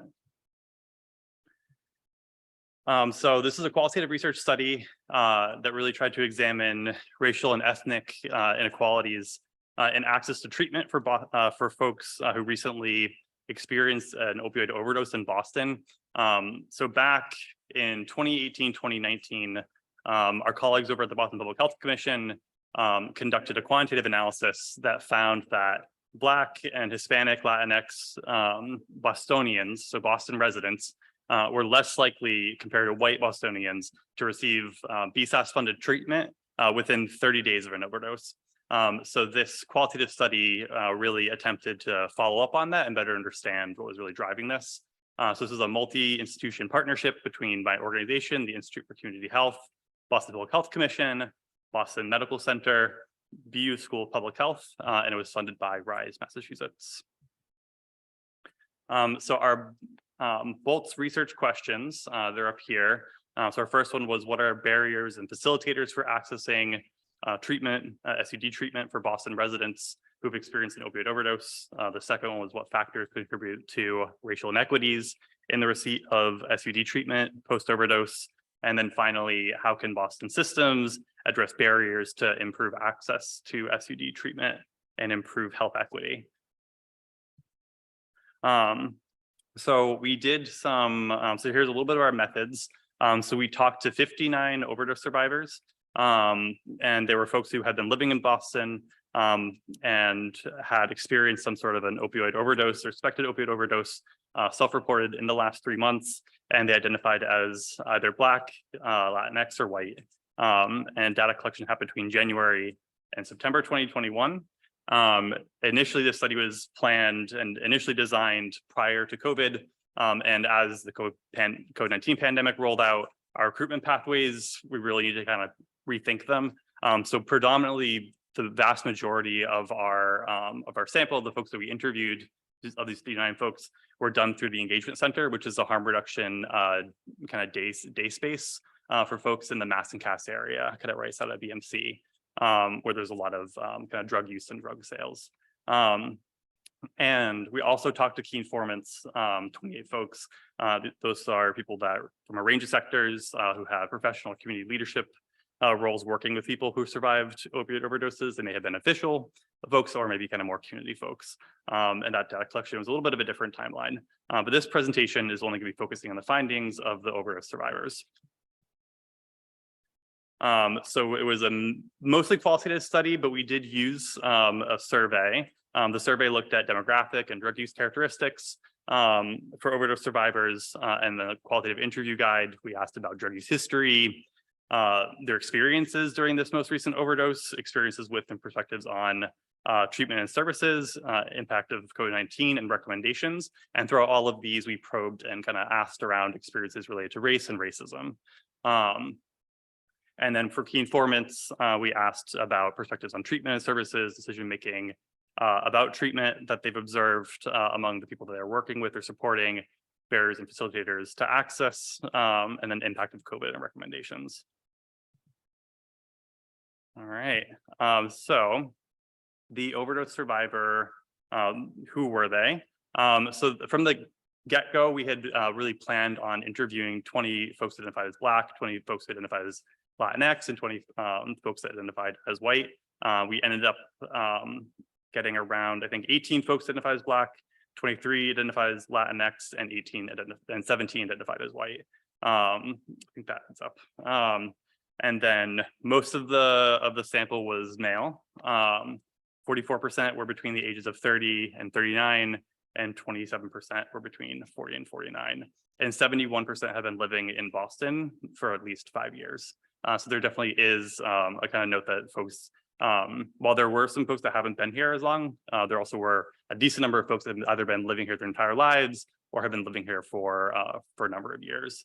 We also looked at their social determinants. So 75% were experiencing homelessness 85% were experiencing incarceration, and 88% were out of work or had a history of incarceration.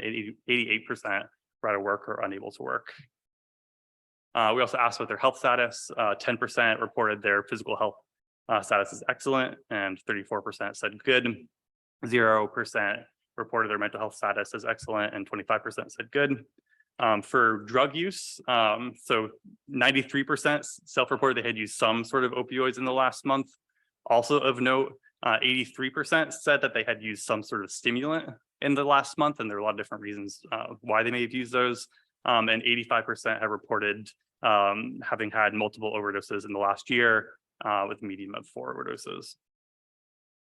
And so this particular piece of the qualitative study, again, this is one small sliver, was really on the survivors' recommendations on what needs to be changed. So we asked folks about general recommendations. We asked that of everybody. Everyone but one person provided general recommendations on how to better improve the treatment system.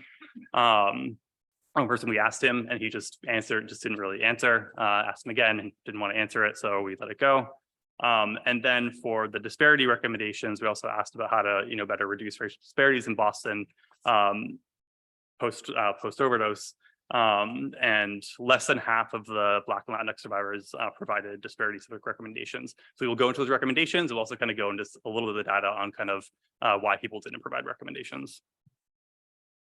So the most common, the most kind of frequently noted recommendation was that they wanted to see specific improvements to the treatment system.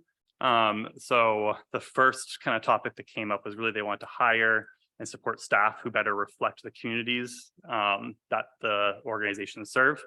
And so the person kind of on the right-hand side is a good quote that demonstrates that, yeah, that's always helpful. That someone is from the street life, that they did drugs before and they overcame it. They're living proof that it does help and that it does work. They also wanted the treatment system to conduct better outreach and communicate information to people who use drugs, just about services that are available.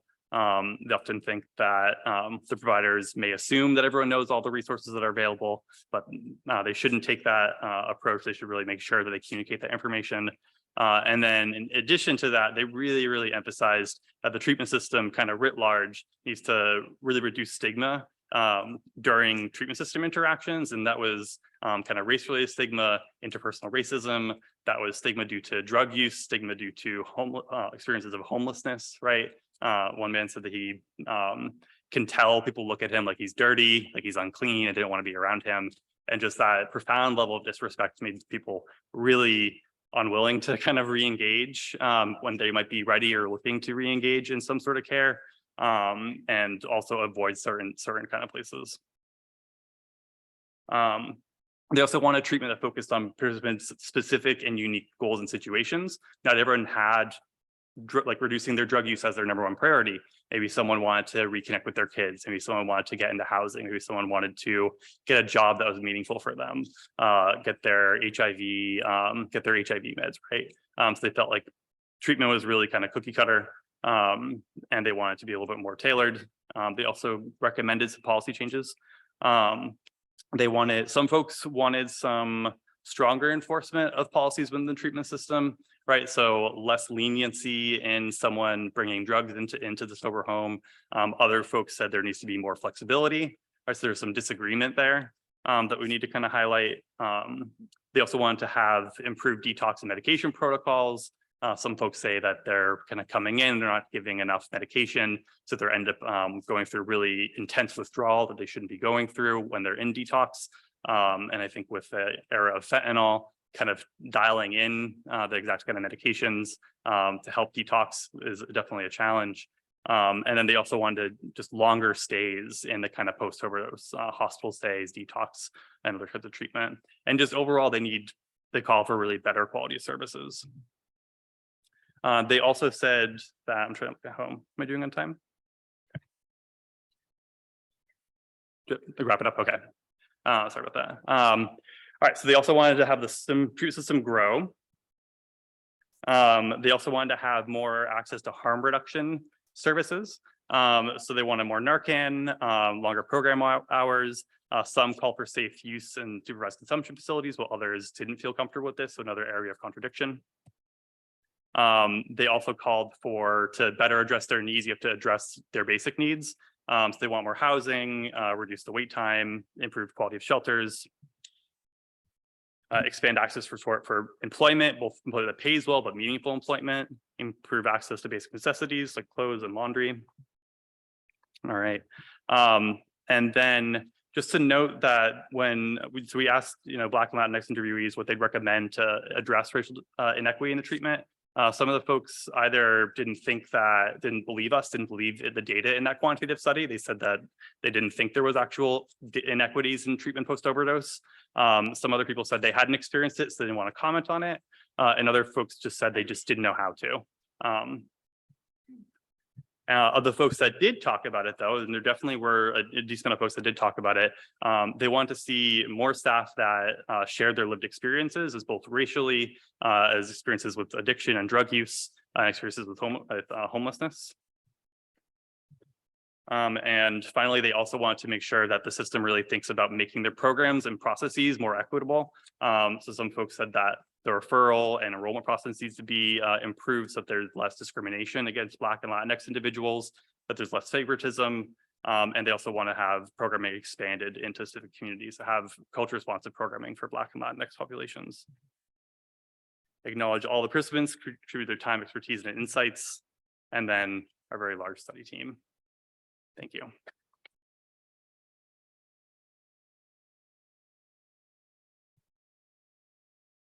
So we'd actually like to just take 5 minutes to have you turn and maybe form groups of 3 to 5 with individuals around you, ideally with folks that maybe you didn't know coming into this, and just take a moment to maybe share your name, your organization, and maybe one thing that you learned from the presentations that connect with the work that you do personally. And we'll just take 5 minutes for that. Thank you.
Oh.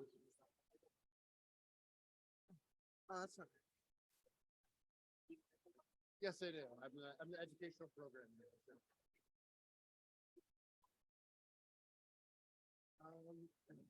Sorry. I'll just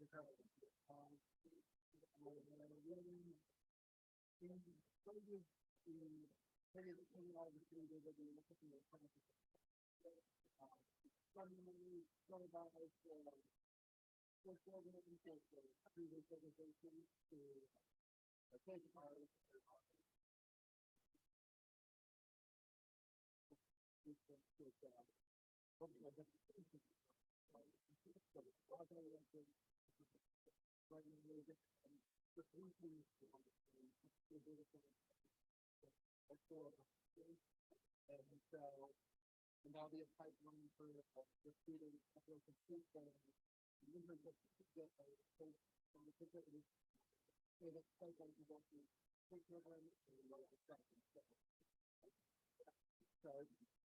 So I thought I would just come up and. Okay.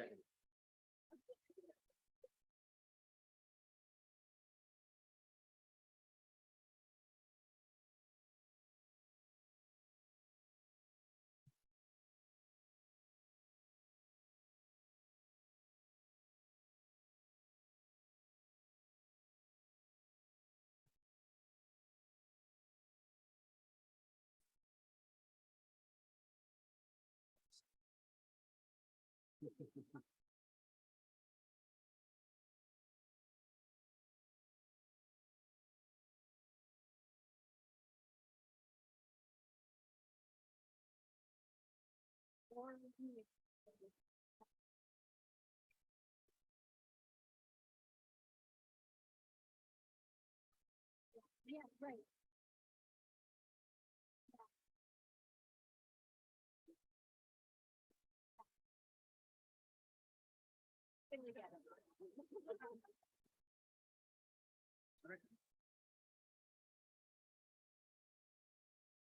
If you can hear my voice, clap once. Nope. Okay. If you can hear my voice, clap twice. They can't do it twice. If you can hear my voice, please clap 3 times. If you can hear my voice, please clap 4 times. Awesome. I used to be an elementary school teacher. I don't know if you can tell, but I am very excited to introduce Dr. Jess Johnson, who will be doing our next presentation about schools. And then after Jess, we will have Dr. Luisa Godinez Push as well. Thank you. And I am so excited to be here today. Thanks so much for attending this presentation. My name is Jess McCabe Johnson. I am the director of the Housing Hardship Program at Boston College School of Social Work. And the title of our presentation today is Family Homelessness Prevention for Educational Equity, Building Evidence of Collective Impact and Developing Practice Capacity.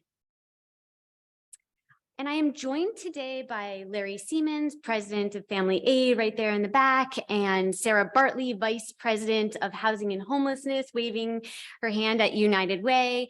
Indrani Saran, Assistant Professor at Boston College School of Social Work, helped prepare this presentation, and so many other partners at United Way, Family Aid, and Boston Public Schools and Boston College have helped us in this endeavor.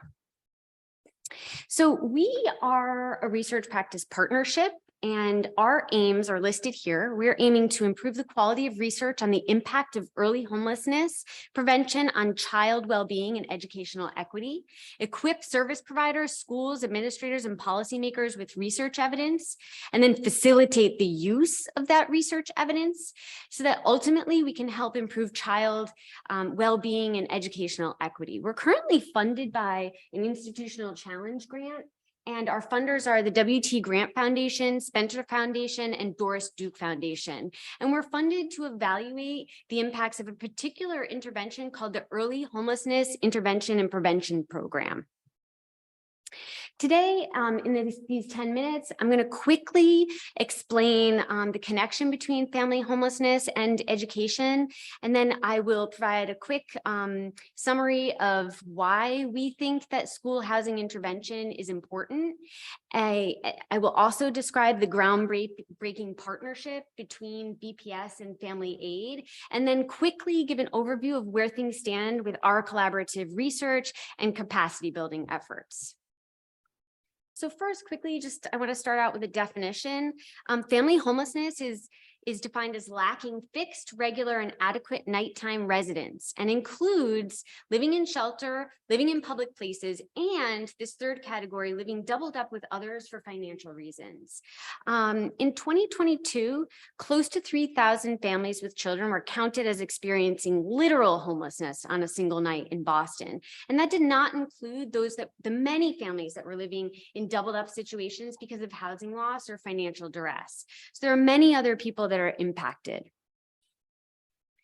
In the Boston public school system, a considerable number of students are impacted by homelessness. So here you can see that the red line is families living doubled up, and the blue line is families living in shelter. We haven't included on this slide here the additional 200 to 250 families who are living in hotels or motels or in unsheltered situations.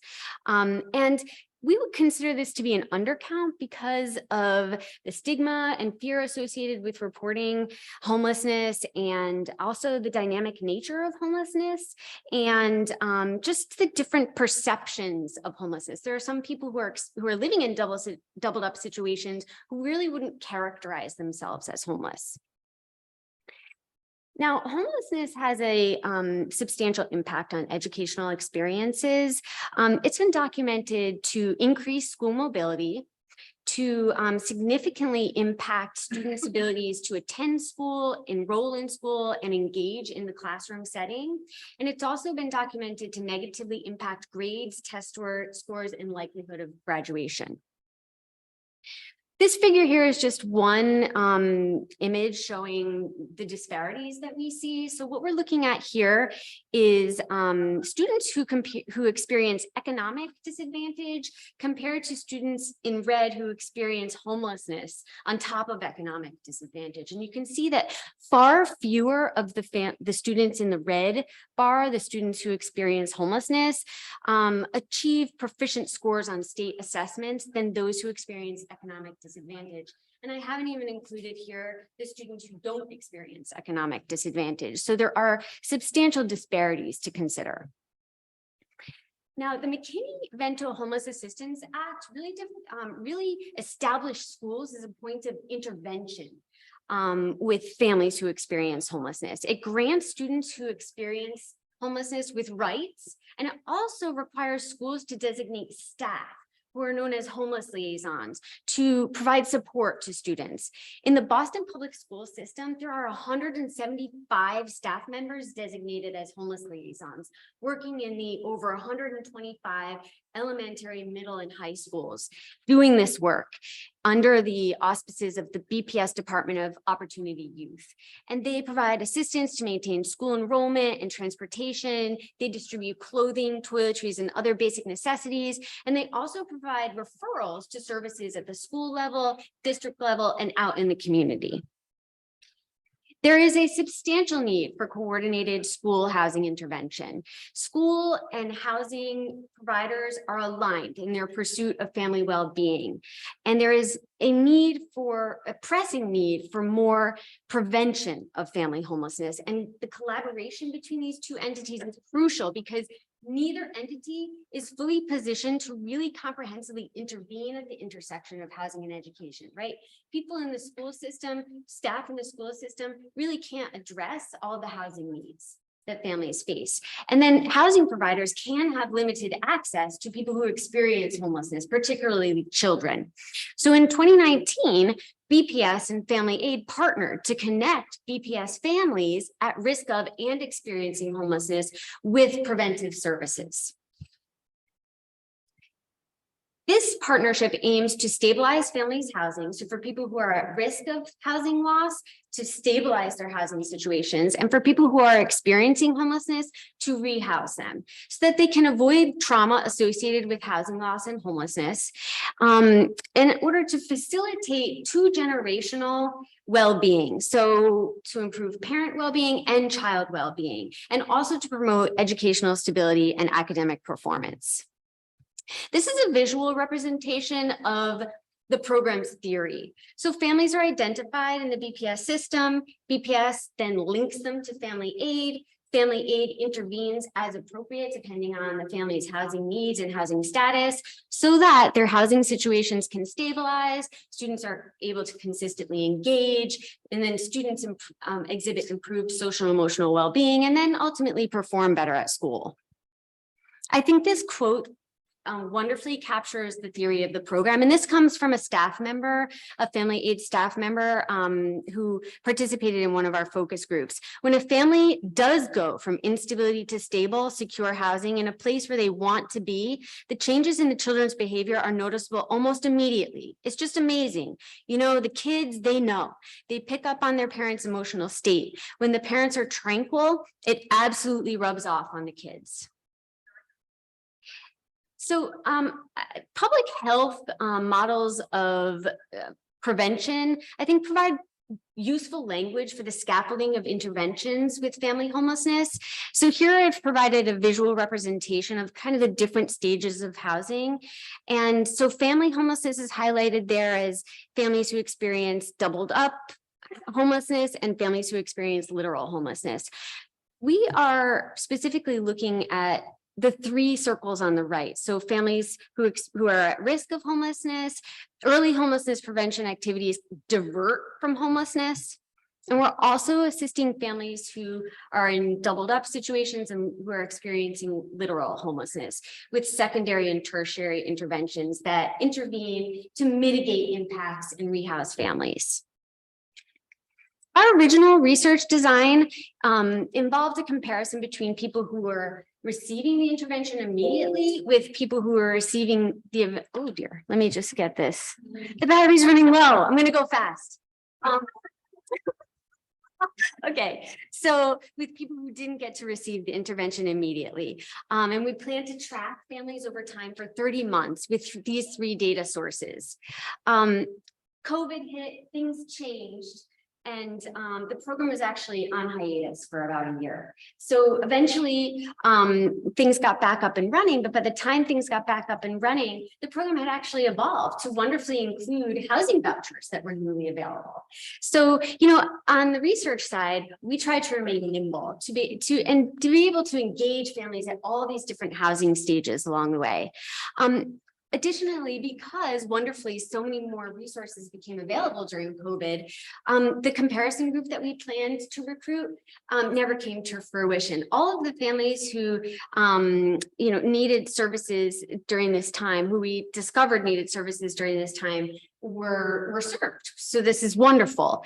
In addition, we struggled with participant recruitment. So these families aren't located in one place. We can't set up a research assistant in one place to recruit.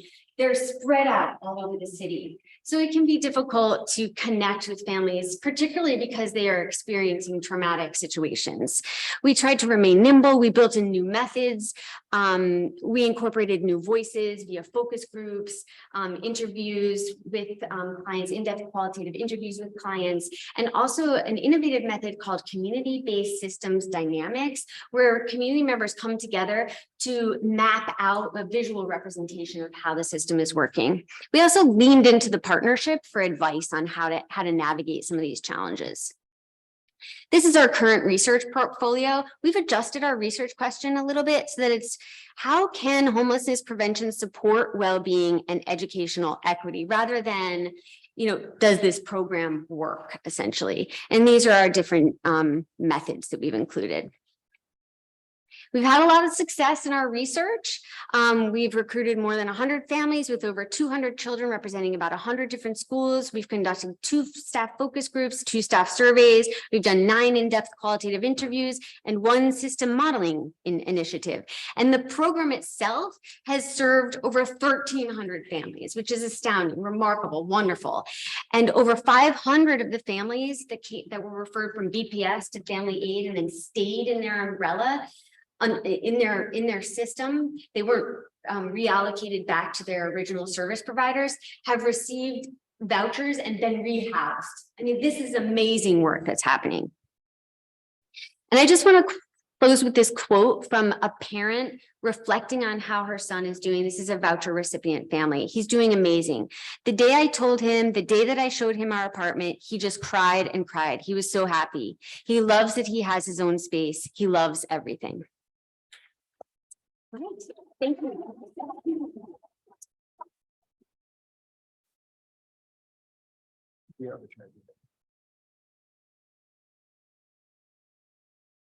All right, folks, can you hear me? Oh, whoops. These podiums were not built for small people like my There we go. So last talk of the day, and I'm sure you will be extremely excited to learn that it's about taxes. But as many of you probably already know, a large part of the safety net programs in the United States, in contrast with many countries, are distributed to the tax system. And so today I want to talk about one such program, which is the child tax credit.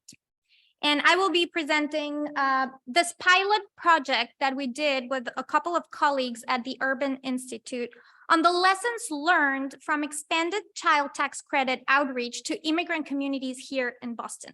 And so while this was a federal level program, what often happens with these federal programs is that the implementation really happens on the ground, which is why we decided to focus on Boston. So just very quickly, the child tax credit is a refundable tax credit. It was temporarily expanded by ARPA in 2021 by making the maximum credit increase. The credit was made fully refundable, and a lot of it was given through monthly installments rather than in a lump sum. It was truly an effective policy instrument to combat poverty. But unfortunately, even as of 2021, it was established that at least 2.3 million children were likely to miss out on this crucial, really transcendental program. The reason was that many of those parents and families were really hard to identify because they either were not required to file taxes in prior years, or they did not claim their children in 2019, 2021. So the IRS didn't know how to identify where those American children were. And a lot of those families were families that were low-income families and oftentimes immigrant families. So really in this pilot project that we did to really study for the landscape for a larger project, we asked ourselves, what outreach efforts succeeded and what lessons can we learn in encouraging eligible immigrant families to apply for the CTC? What difficulties did immigrant families navigate to learn about and claim the CTC? And how can a case study of the expanded CTC outreach inform other outreach efforts for other permanent programs in other states and localities? So again, we decided to do the case study of the city of Boston. And we studied all the Boston outreach efforts to connect immigrant families in the greater Boston area with this transcendental credit. To do so, we partnered with Boston government and a bunch of different nonprofit organizations that were truly at the forefront of connecting these families with this important credit. But we were also super interested in hearing the other side of the equation, right? Like, it's great to talk to folks that are implementing, but how are families perceiving, how are families hearing about, and are these efforts really working? So we decided to conduct 10 interviews, in-depth interviews with immigrant families, and we conducted those in English, Portuguese, and Spanish. So let me present some of our findings. Truly, we identified 3 main lessons for future outreach efforts that can be implemented for any other tax benefit or any other program that is trying to reach immigrant families. First, trusted messengers are truly key to outreach efforts. 2, information should be clear and easy to find. And that sounds very logical, but you may be surprised how hard it is sometimes to find information and how unclear it is, particularly within a tax system that is very complicated. And 3, policymakers and administrators need to remove very unique barriers that are present for immigrant communities. So let me zoom in quickly into each and one of those lessons. The first one is that trusted messengers are key to outreach efforts, especially those that are in the community year-round, because they have built the trust with the communities and they are able to increase awareness for these important tax benefits. An institutional stakeholder, for instance, told us, trusted messengers are key. When the school system sent out their notice about the CDC to families, the lawyers at Greater Boston Legal Services got more calls than any other outreach effort.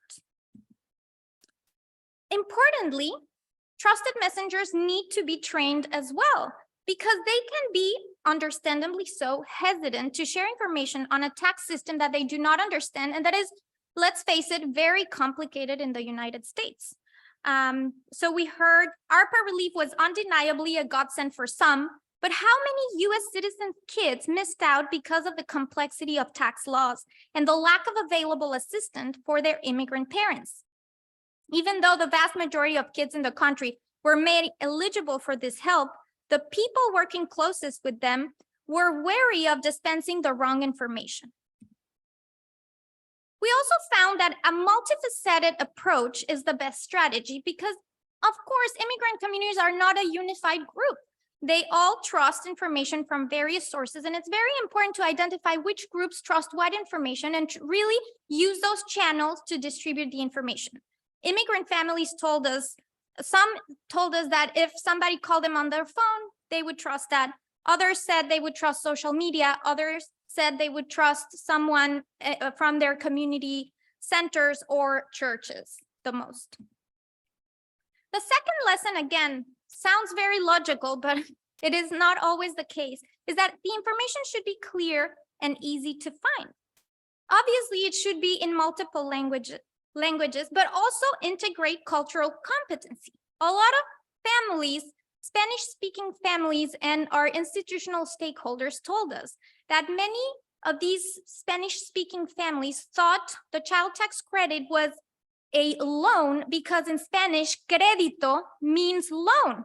So they thought it was money that they had to eventually return. So they didn't want to get involved with any of that. So a lot of these translations didn't really include cultural competency. And even more important, even if the information is available in different languages, once families went to receive tax services, they didn't have someone that could serve them in multiple languages. So our institutional stakeholder said, language access is everything, resources in Spanish are fine, but we need more languages. If only English and Spanish materials are available, it is not enough.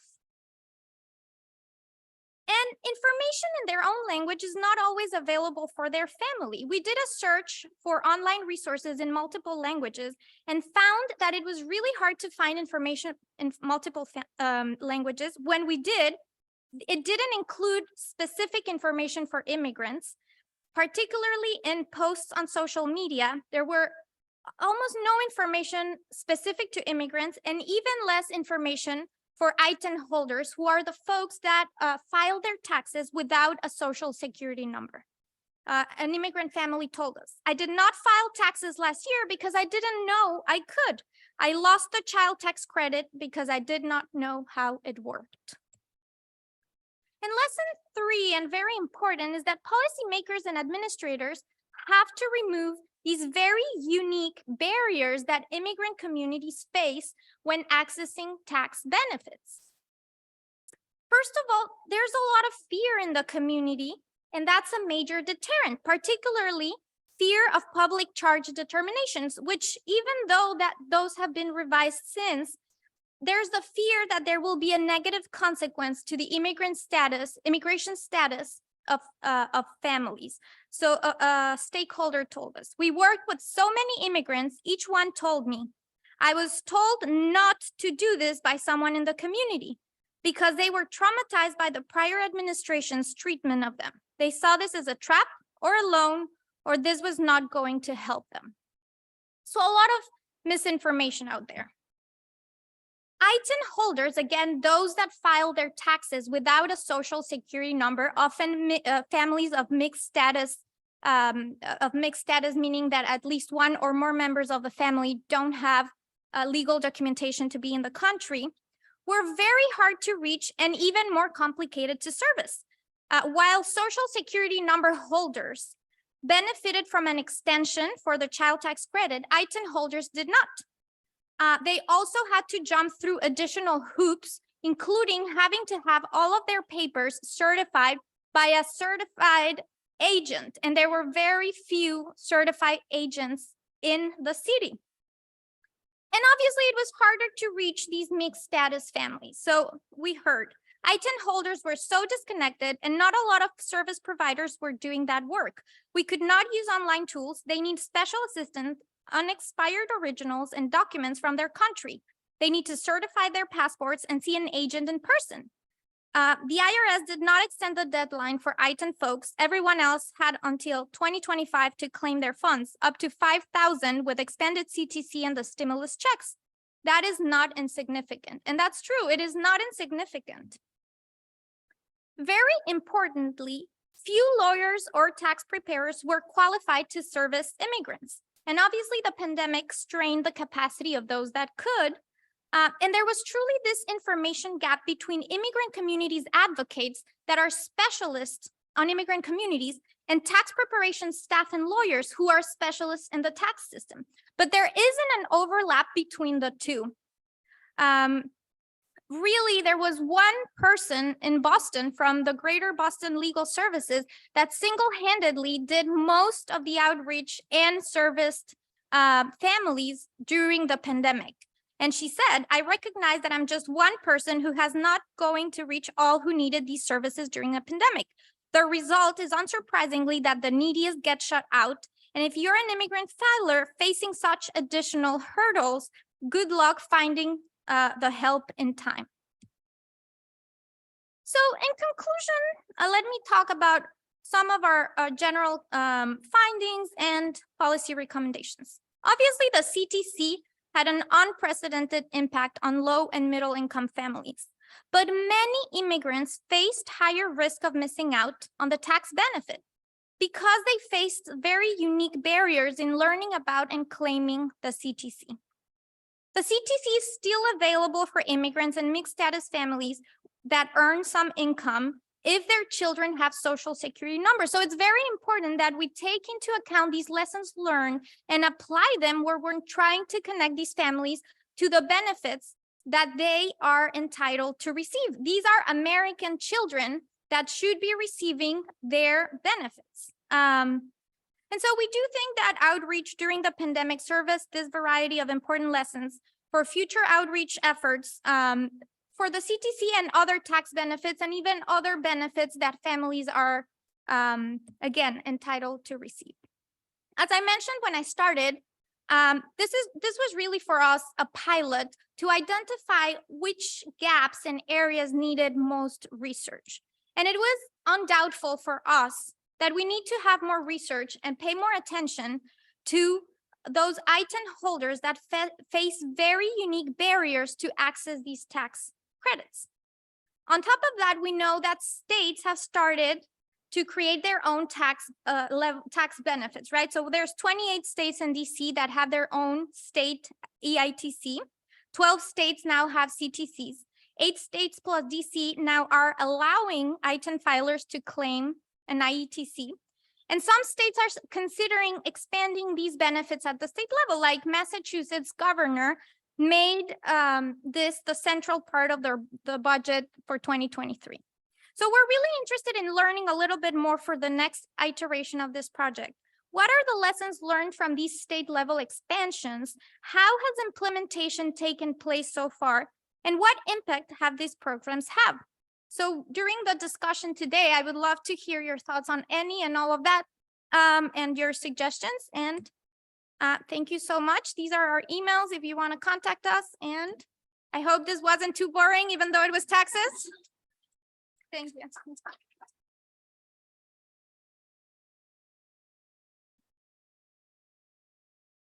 Thank you to all of our wonderful panelists. I'd like to call Melissa Hector up. She's our wonderful provocateur. Melissa is the Director of Equitable and Strategic Initiatives at the Boston Public Health Commission. Thanks, Annie. Good afternoon, everyone. I'm going to try to put some energy in my voice so that you can pay attention in our last maybe 15, 20 minutes together. So as Annie mentioned, I have the pleasure of serving at the Boston Public Health Commission as Director of Equitable and Strategic Initiatives in the Executive Office. And I just want to let's give a round of applause to our panelists today and all the great work that they've done in research. One of the things that really stood out to me that I see as a thread across each of the presentations was the level of next steps for implementation. And what I wanted to talk about as I was leaning in was why the research matters. In 2020, Mayor Walsh at the time declared racism as a public health crisis in the city. And for those of you who were here, remember that. And if not, at the time, it was around the awakenings of the murder of Mr. George Floyd and Breonna Taylor. And when we think about research in the context of care, in the context of public health, it's really not just about looking at the data, doing interviews and surveys and focus groups to be able to say how we can quantify or qualify something. But it's really about addressing something. And I think in the city of Boston, that particular thing is systemic racism. Right. So all these presentations that were spoken upon today touched upon what we call as social determinants of health, how people experience where they're living, how people experience growing up. And unfortunately, in the city of Boston, although I do believe things are greatly changing towards the positive, unfortunately, though, in the city of Boston, your living and your health outcomes are determined by the zip code in which you reside and the color of your skin. I was raised in Boston my entire life. I grew up in Roxbury, right off of Humboldt Ave. I went to Boston Public Schools, elementary through high school, went to college, grad school here as well. And so Massachusetts has raised me, Boston has raised me, and I've been able to see over the years how neighborhoods have progressed and how some have digressed because of the level of care that was given. But one of the things that really stands out, right, is that when we are able to do the research and implement why those the outcomes come from the research into our government systems and into our legislative systems, then we can get investments and really make a difference to make an impact in the communities that we're ultimately trying to serve. One of the things I also wanted to highlight, my last talking point is,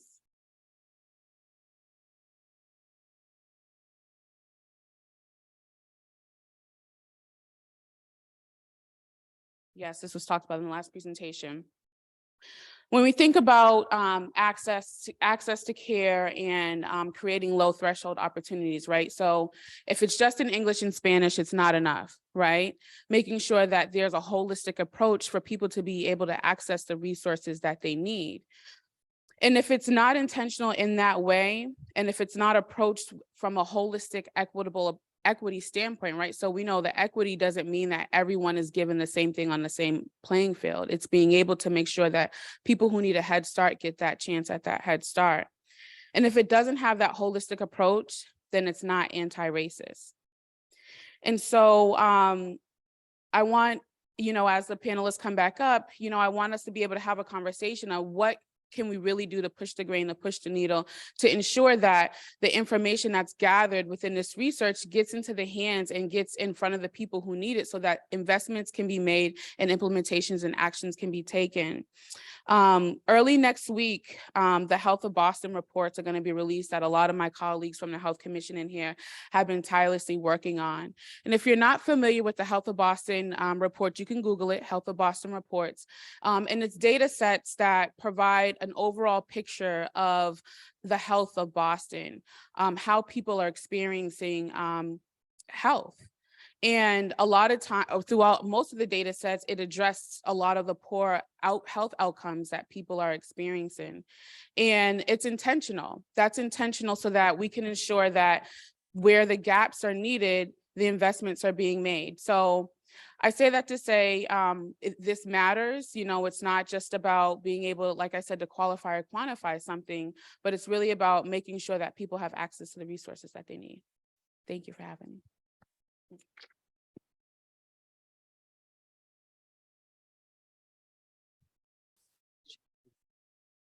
Awesome. Can I invite all of the panelists to come back up to the front, and we'll go ahead and do a quick Q&A section. I have one question for the panelists, and then would love to just get questions from the audience. I think our room is small enough that you probably do not need a microphone to ask your question, but if you... Oh, fair enough.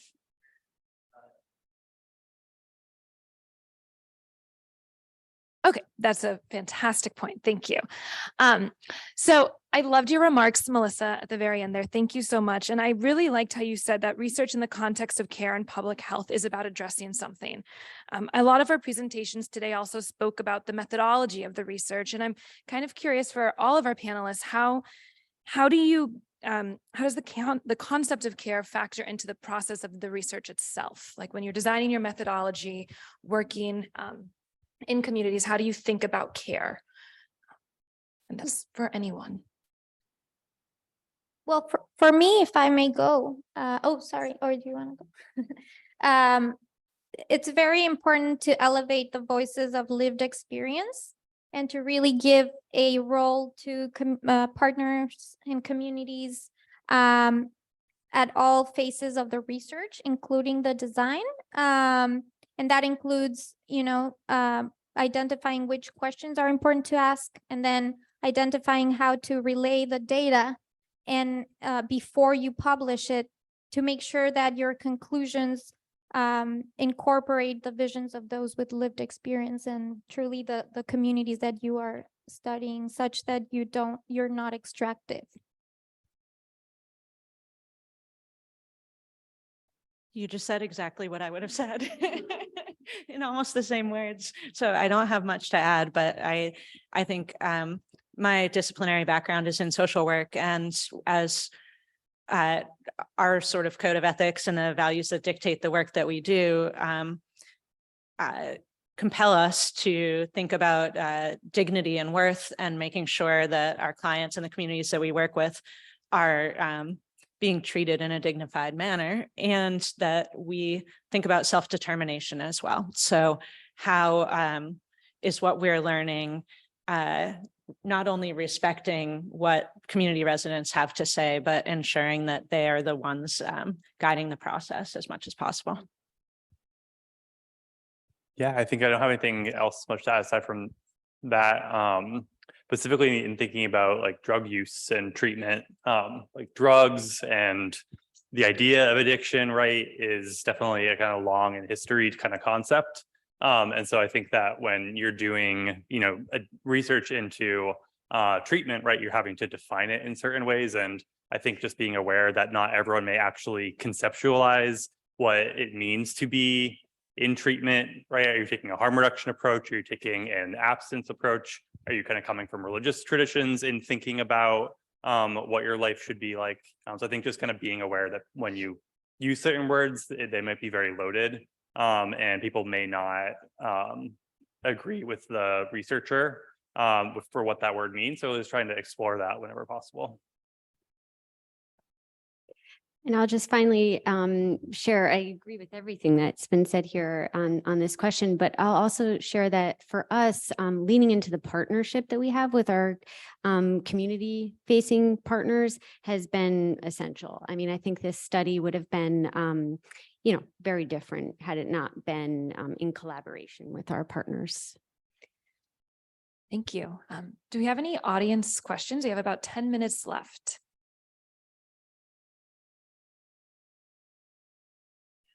Please.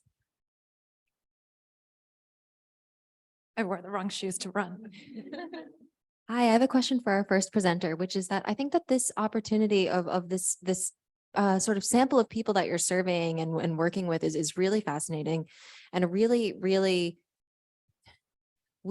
in our team in the Boston Public Health Commission, we do a lot of like very broad, like population level research, but I think there's so much worth in doing deeper dives on specific communities that need help in Boston. How do you have any suggestions for like seeking out these unique opportunities or making these collaborations happen? And like, was the research like mandated when this project went, or was this something that you were like, I see an opportunity here, I want to do this? Well, first I want to say I feel funny sitting up here. I'm looking at 4 of my colleagues in the audience who are very much involved in this project. So I don't know if any of you all want to tackle this. I'm looking right at you, Rebecca. I have to be perfectly honest that I think that almost all of my community partnerships have been these sort of fortuitous opportunities. I like to think I have some talents in the area, and that's what brings some of these opportunities to my lap. But honestly, it's been a lot of just kind of getting lucky and forming these partnerships. Perhaps, minus the luck aspect, I think both, Rebecca and I have engaged in a number of Boston area communities. And I think once you sort of start getting to know folks, and those networks bring more of these opportunities your way.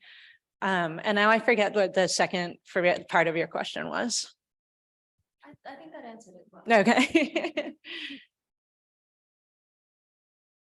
I would just add, I think they often start with somewhat minor gratuitous meetings or connections. If someone you meet and they ask you to do a presentation in their class, or you meet them in a meeting like this and grab a drink or have lunch, and then a year later you're thinking of a new project and you're like, I met that person. I mean, Sam and I had lunch 2 years before we started thinking about this project, and we sort of had lunch and we're like, oh, we have some shared interests, and it didn't go anywhere until 2 years later, and we had this opportunity and we're like, oh, we would be perfect partners. So I think there are often these little serendipitous things that can translate into much bigger things.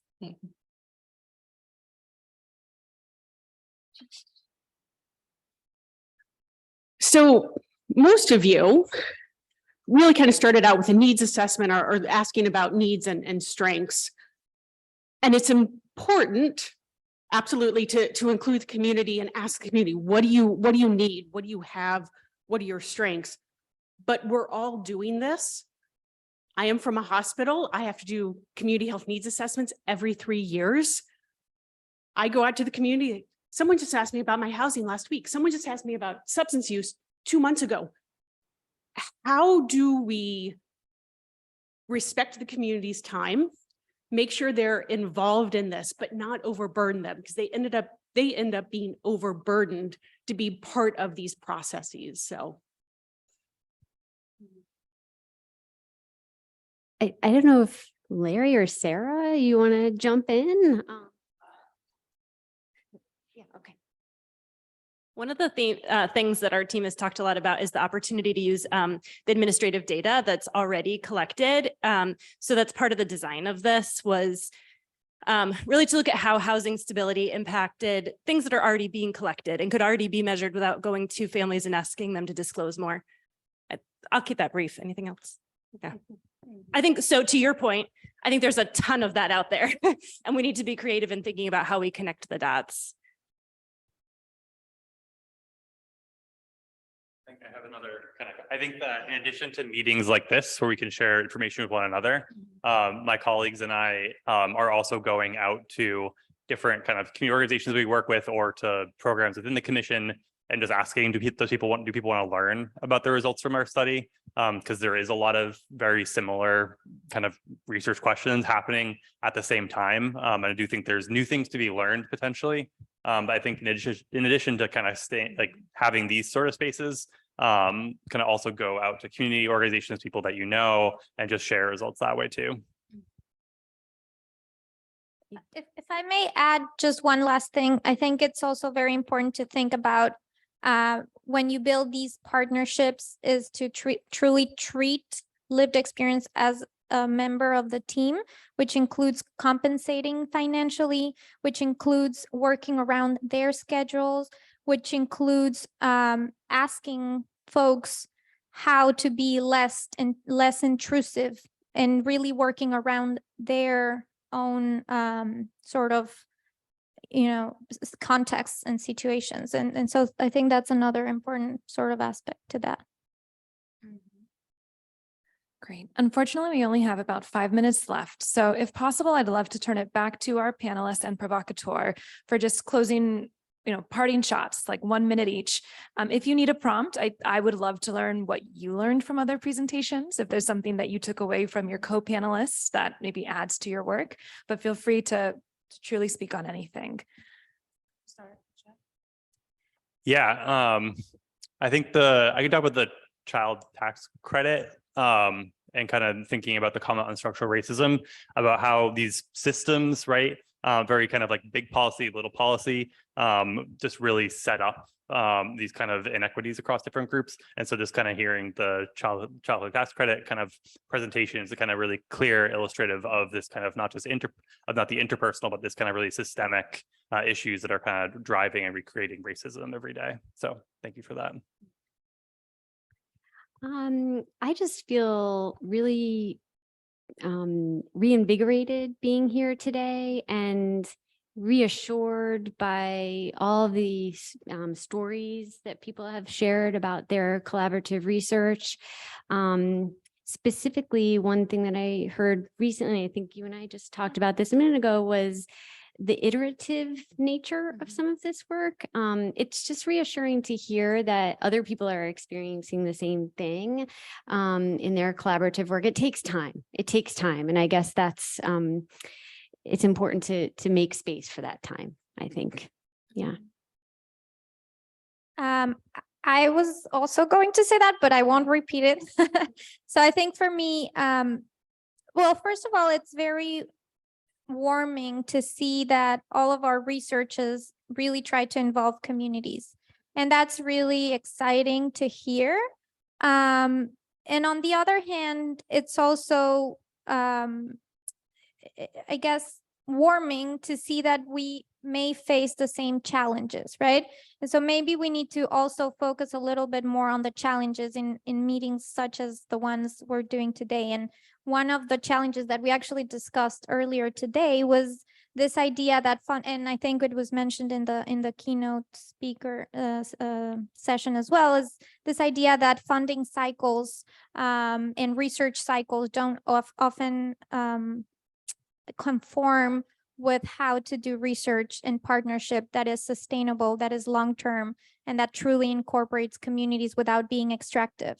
And so I think that's the biggest challenge that I've faced. And I think I sort of heard that same idea in these conversations. So hopefully this is an invitation for us to brainstorm together how to think about how we can breach those challenges. And as well, if we have foundations here, how we can together brainstorm how to change that dynamic.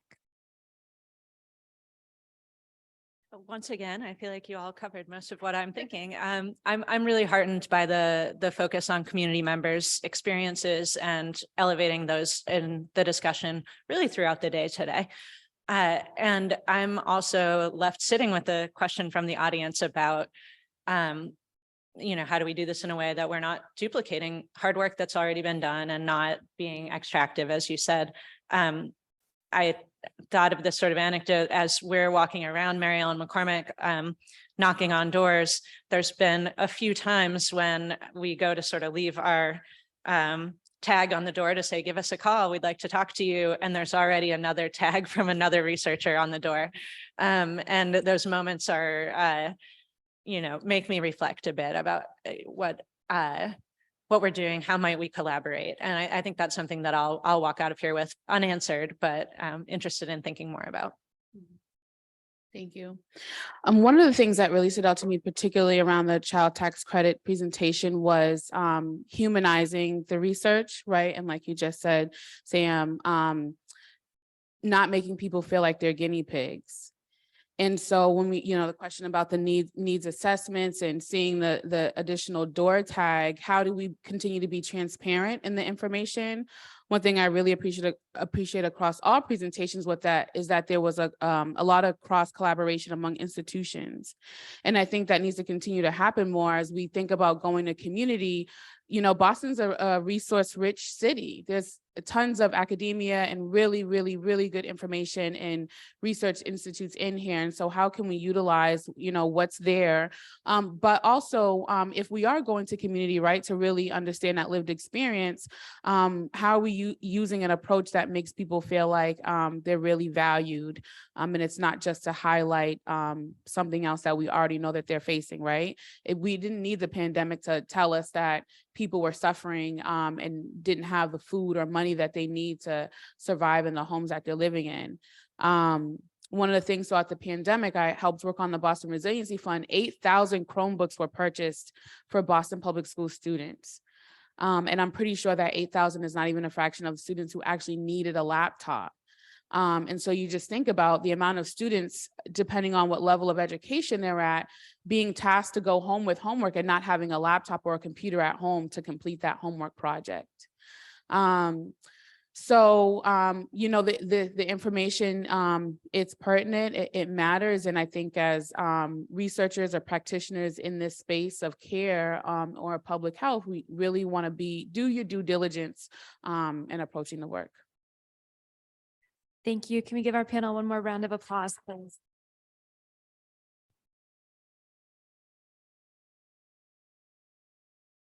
And I believe there's a reception now. Okay, thank you everybody for joining. We have all of our presenters here. Great. Thanks everybody for coming to the last session. The only thing standing between us and happy hour is this session, but it's going to be great. I'm glad you're all here. Hey Alice, how are you? This is the session Redesigning Transportation. We've got a great series of talks today, and we're looking forward to a really dynamic conversation at the end. We've got three presenters. I'll introduce myself. My name is Liz Williams. I'm the Director of Data and Policy in the Office of Transportation Planning at MassDOT, at the Massachusetts Department of Transportation. And I'm not a presenter, but I would be remiss if I didn't mention that we are currently developing the state's next long-range transportation plan called Beyond Mobility. And like a lot of the presentations that we're going to hear today, our work is trying to center equity and mobility justice and people and really multimodal access to destinations in our work. And so definitely check that out. If you Google MassDOT Beyond Mobility, you'll be able to find a lot of information about it and ask me questions. But I'm not a presenter, so that's all the time I'll take up for myself today. We are going to hear from Brendan Carney of, I understand, Walk, Massachusetts. Walk, Massachusetts. So update your bookmarks. We're going to hear from Taka Yabe of Connection Science at MIT. And then we're going to hear from Ranak Basu of the Department of Urban Studies and Planning also at MIT. So we also decided that the way that we wanted to interact with folks today was through having a conversation at the end and give you some discussion questions to kind of reflect on as you heard each of the presentations today, so that when we turn it back to the Q&A, it's really more of a conversation that we won't be afraid to call on folks in the audience to ask for input and to give your feedback as well. So the first question, hey MJ, the first question we want you to think about is with respect to each project or analysis that we're gonna learn about, what do you envision for its future, whether that be in terms of application, execution, or realization, and what can each member of the panel do to support those aspirations? The second question we put together is, what are some other use cases for the data? So you're going to see a lot of different methods and different primary data that's going to be pulled upon to generate some of the analysis that you're going to see. What are some other places that we can use that data to have some kinds of policy impacts or other kinds of impacts? And then finally, with respect to the organizations that you all represent and you all work in, how can the results of these studies be applied or acted upon in practice? And what challenges might you anticipate, either in terms of your organizational capacity to be involved or the project overall? We are also joined today by Jared Johnson, who is the Executive Director of Transit Matters. Jared is going to act as the discussant for all of the presentations today. So we're going to have each panel presentation is going to last about 10 to 12 minutes. Then we're going to have Jared come in and give some reactions to what we've heard. And then again, we're going to turn it back to all of us really to think about those questions that I just posed. So without further ado, I'm going to turn it over to Brendan Carney, who's, I should also say, we're also joined by Brendan's co-author, Bonnie Poland, one of my favorite people to work with at MassDOT, is here with us today too. So thanks, Brendan.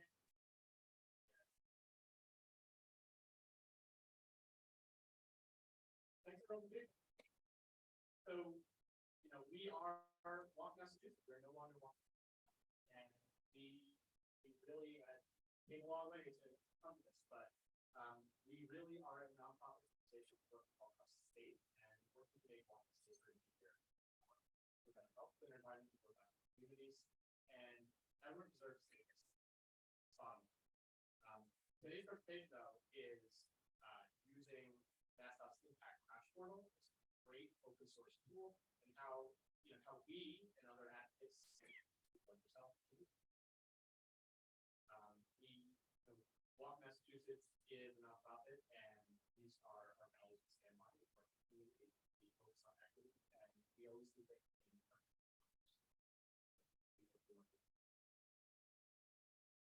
So the Impact Crash Portal, what is it? It makes crash data accessible for experts and not light. You can look at reports, we'll conduct your own analysis. I love the dashboard sections. We'll show some of the examples of those.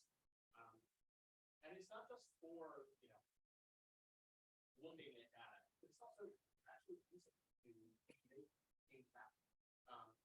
Communities got over $30 million in federal Safe Streets for All grants to actually make impact in our communities. That's huge. And that's all really started with the data. Looking at crash data, making a case for investment.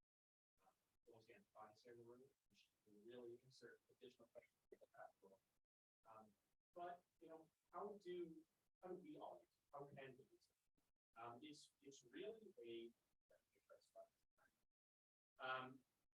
we use MassDOT's Impact Fatal Crash Information Dashboard really as a starting point. We release monthly blog posts looking at fatal crashes from the month before. And after a full years of blog posts, we were like, how do we turn this into something more and really look back at the past year and see for common threads? And so starting in 2021, we released a report looking at 2021 fatal crashes. Just this past March, we went back and looked at all of 2022's fatal crashes. But we think the numbers don't always tell the full story. So we paired this data with local news coverage and looking at what reporters, how they were talking to neighbors, how they were talking to family members of the people that were impacted and died in these crashes. We really think it adds much more context and helps identify some of those common themes. Maybe where that crash happened, this road has been identified for years by neighbors and people in that community as a very dangerous location, and nothing had been done, or very little had been done. So we think that piece doesn't live in a crash portal, but it's definitely that community input is super important. So the crash data portal. There is so much in here. The things I'll focus on, first off is the dashboards. The dashboards are super useful if you're just like, I don't have time to really dig into the data. I just want to see something real quick. You can go into a fatal crash info dashboard. I use that all the time. There's state highway, strategic highway safety plan emphasis areas. There's also statewide crashes by, by date and year. You can basically just look up one community and see, how has this community fared over the last couple of years? Is there a trend going in the wrong direction? Like we need to push for change here. There's also pre-built reports. If you're like, well, I need a little bit more information. You can look up crashes by town or jurisdiction, severity. One that we use often is pedestrian, cyclists, motorcyclists crashes by injury. So you can see what type of injuries are happening. Maybe you want to go a little bit further. There's a data extract tool where you can just put in your email address and they'll send you a report of all the crashes that happened in that community based on different date range. You want to go even further? Sure. Data query and visualization. You do a basic search, facial search if you're like, oh, I just want to circle this area and want to know all the crashes that happened here. Maybe you are much more of a tech person than I am, and you want to do an advanced search. You have different query strings that you would love to run and you have saved, and good on you. I made the survey. All of these different things, they visualize it right inside the platform too. So you don't have to put it into a different program. You can just look at it right there. You can download data, but it'll show it to you right there and help you, make some determinations. It goes even further too. Like there's next level like safety analysis modules that Bonnie can probably tell you a lot more about. But these are going to be even more important as vulnerable road user safety assessments are prioritized for safety efforts as part of the bipartisan infrastructure law. States have to develop a vulnerable road user safety assessment as part of that, and for part of their highway safety improvement program. So that's a big deal. Like making sure that these are happening where there are trouble spots and lots of fatal crashes and serious injuries. That's really important. Having the cities and towns have to do this. It's a great step forward. This is a little bit more about that federal funding that I mentioned, $30 million. It's across 17 different communities. They got this money. Boston and Springfield got a lot of it for actual physical changes. Springfield was initially going to apply for one of the planning grants, and MassDOT said, no, we'll help you with the planning right now. Here's the data. Here are the troublesome spots. You need to apply for the infrastructure changes because there are problems here, and we know about them. We know about them for years. So the crash portal really helped make that case. This gets back once again. I'm a history major. You don't need to know how the programs use impact. A liberal arts education does make you think though, and I feel that has definitely set me up here. These dashboards that are in here are super easy to use and super helpful. We use crash data to help inform walk audits. We think of walk audits as communication tools, getting people out on the street, looking at, experiencing problems out there, but knowing where to do a walk audit, you gotta have crash data to know where places you should be parked. This is the upper hill walk audit with a great group called Wayfinders out in Springfield. It was fantastic. Around some of the parks, there were actually no crosswalks to get to a number of the parks. And so this is a little bit more about the fatal crash report that we released this past March. We use ArcGIS story maps. Once again, you don't need to be a programmer to use ArcGIS if you use story maps. There were 439 fatal crashes last year, and when people talk about safety, transportation safety, the MBTA comes to mind. Roadway safety should really come to mind. This was a terrible year in Massachusetts. Does anyone know when the last time we had over 400 fatal crashes in Massachusetts was? It was 2021. It was actually the year before, but no year before. It usually is around low 300s, mid 300s. The last 2 years have been really terrible. This past year was actually incredibly terrible for pedestrians. They made up over 23% of the total, over 101 people died.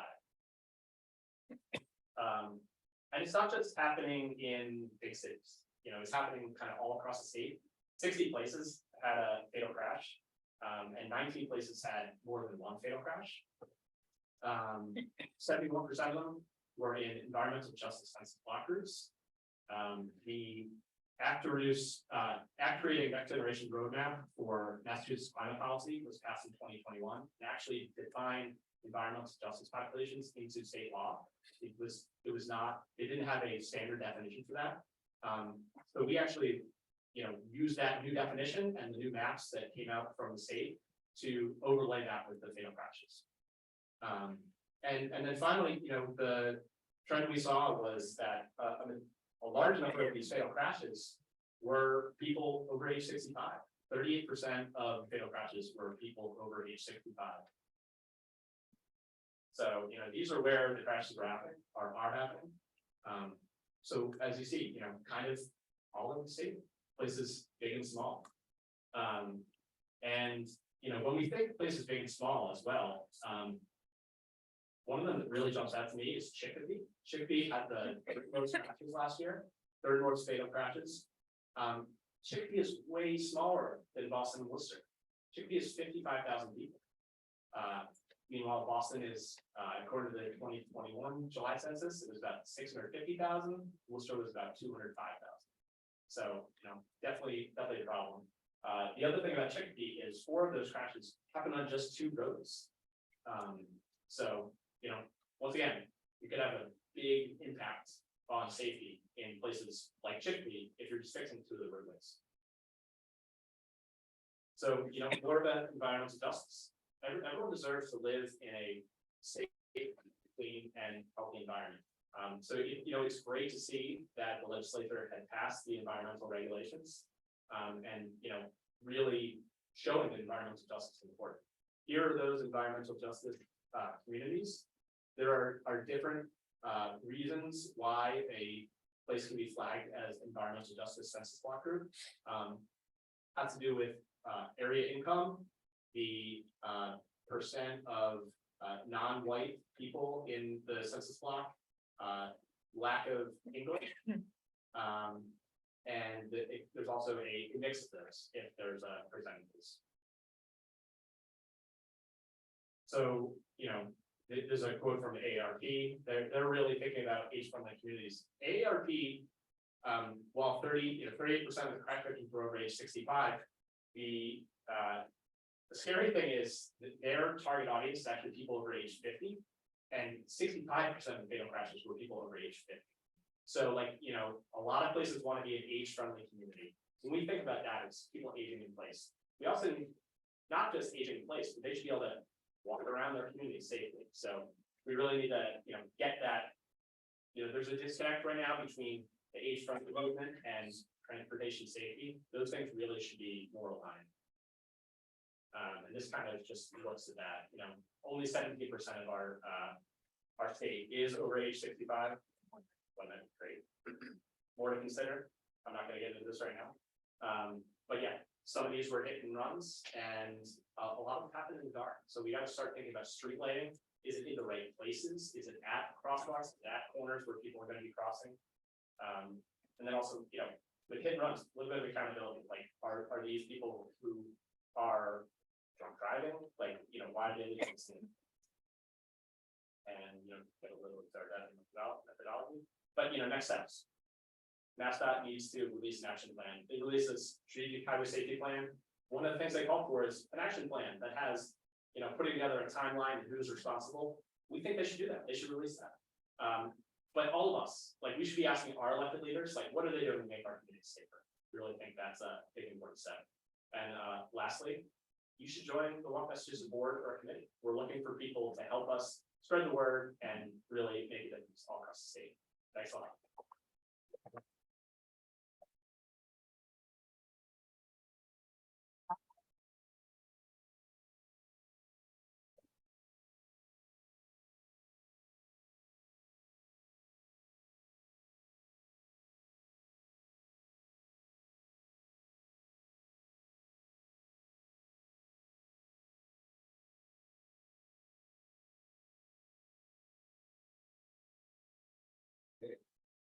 Hello, everyone. Thank you for staying until the last session.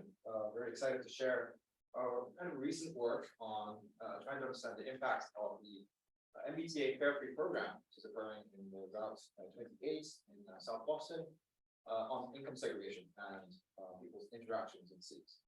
And this is a joint work with Small World, based in there, organizer of this Bari conference, as well as Professor Sandy Petland of the Manzanita. And sorry, I am Takiro Yabe, and I'm also a postdoc here at the Manzanita. So just to give you some background about the pilot program, this is directly taken from the City of Boston presentation way back in this year, last year, March, when the pilot ended. Currently, the pilot is continuing, and this Fare Free program is continuing for the next 2 years. So the pilot program involves the Route 28. Now, it's expanded to multiple routes now. Basically, these lines you don't need a fare. You don't need a fare to board these lines. And the objective of these bus lines is to increase the mobility coming from the south, lower income household, lower income areas to the central Boston areas, going all the way to Ruggles. Right. And after the pilot, the City of Boston released this report, which is really impressive, looking at multiple dimensions of the impacts of this pilot, saying, hey, we were able to increase ridership substantially by 38%, which is incredible. And this is with compared with the other baseline system-wide numbers, which is around 15%. This was during COVID, and we were recovering lower incomes as well. So compared to the 15%, this line especially had a 40% ridership increase.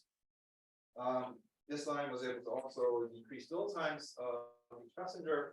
Of course, it was easy on the wallets. People didn't have to pay for their travels as well. So it has multiple dimensions. These were able to, the City of Boston were able to measure these things using surveys, but also on the bus measurements. But we believe that this is kind of the tip of the iceberg of the entire story. So you can measure ridership increase, things like ridership demographics as well, who is riding this bus because of the Fare Free program. And these are observable on buses and stops and through surveys.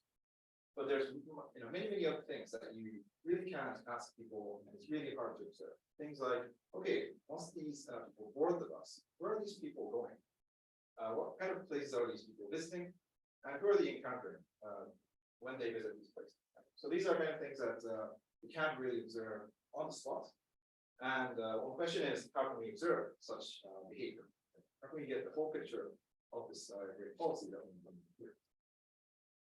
And one data source that we've been using over the past couple of years to understand human behavior is mobile phone location data. So this is collected by a company called Facets, also called Qubit. They collect smartphone GPS data from smartphone apps. Typically, they contain around 3 to 5% of the entire population.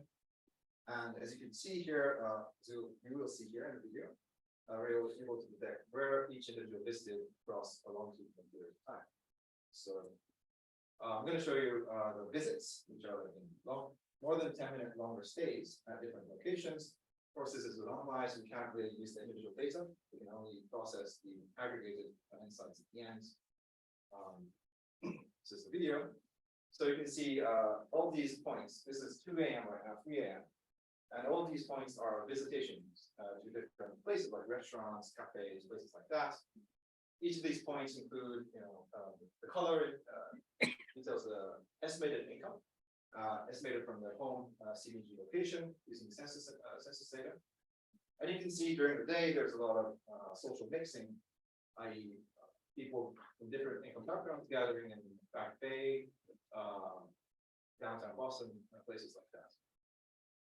And using this data sets, we're able to try to understand or provide answers to a couple of questions like, did the Fare Free bus program change how people move, and also how people interact with cities? So let me dive into the first part of this question, looking at how people move. I'll jump through some of the results that we've seen to give you kind of a high-level overview of what we found.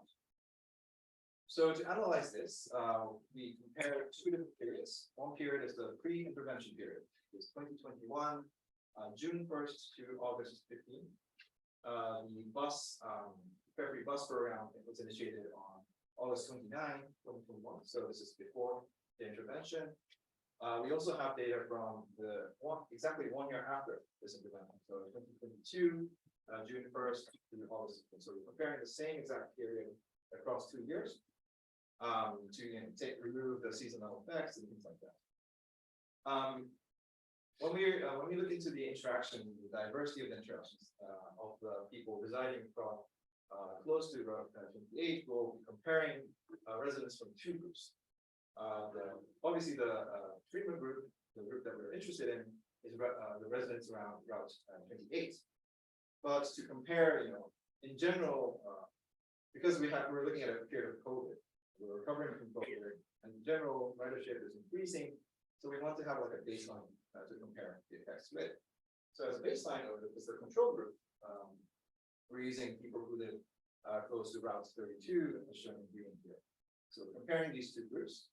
Note that they're very different demographics, so it's not a very apple to apple comparison, but nevertheless gives us a good baseline to compare to get an understanding of how it changed the behavior of people living in the and also to give some confidence on this, the city of Boston also uses Route 32 as baseline. So let me dive into the first part of the results on changes in dwell time. This looks really the same, pre-intervention and post-intervention.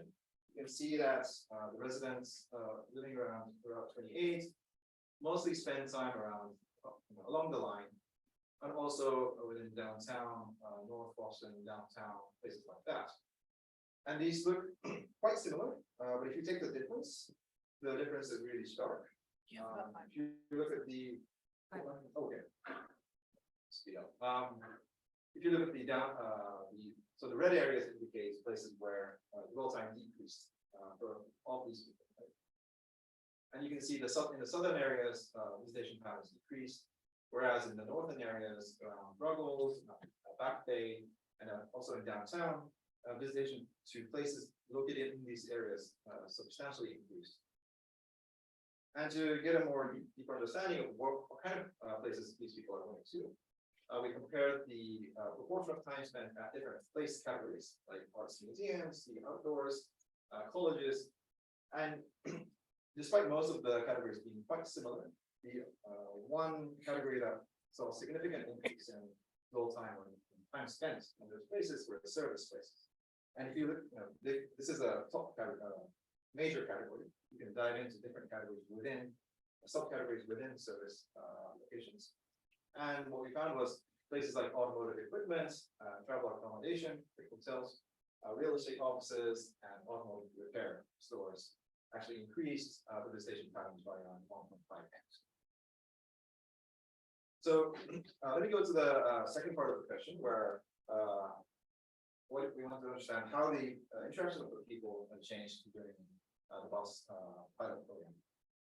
And the reason why we look at people's interactions or diverse interactions is because there's so much literature recently showing that more social interactions with diverse people has many social and economic benefits. So this is the paper published last year by Raj Shetty, who's at Harvard in Nature last year. This is showing a really strong correlation between income mobility. So given that you're born in a low-income household, what's the likelihood that you will make it when you grow up, compared to how many rich friends do you have online? So this is one proxy of your diverse social interactions. But this, these kind of studies point to maybe we shouldn't just look at where people live, where people go, but also we should look at who they interact with in cities. So that's why we use mobile phone data to understand who interacts with who. And for each user, we try to understand the diversity of the interactions that people have in cities. And to measure that, we use very simple method. For each individual, we have their trajectory. For each individual, we detect whether they spent more than 10 minutes or so at a restaurant, for example. And then we aggregate all the people who spent time there in the same restaurant across a long period of time. And we look at the mix of the, for example, income metrics of all those people. So for example, this restaurant, The Pie, you can see a lot of people from the high income bracket spending more time there. And in a realistic, ideal world, you would have 25% each in all the income brackets, and that would become a very diverse place. But in this case, it's a little bit segregated in the sense that there's more high income people compared to low people. And all of this, you can take a look at the onset of inequality to really look at, within your neighborhood, which are the locations which have a lot of diversity or are very segregated. And for instance, Moro, you built this atlas for 10 cities in the US, so you can put this your neighborhood where you grow as well. But to get to the conclusion of the relatively robust program, we found that the income diversity increased by around 7% for the Route 28 residents here. So on the left-hand side, I'm showing you compared to before, after or during the pilot program, the diversity of income was increased by 7%. And as a control, we wanted to look at the Route 32 here. For Route 32, although prior to the intervention, the diversity was already high, it only improved around 2% increase in terms of income increase. Diversity. Okay. We can also look at the specific locations where benefited the most. So if you look at the colors here, the blue areas indicate more diversity they were able to achieve because of this bus route. You can see places like Dorchester and benefiting very much. So just to quickly wrap up, we use mobile phone location data to understand where people go, also who they interact with. The destinations have shifted from the southern parts to the northern parts, as you saw earlier. And also the experienced income diversity of their encounters have increased by around 7% compared to before the baseline. So there's many more questions that we want to answer, and I'd love to also hear your thoughts and questions as well. So, thank you so much.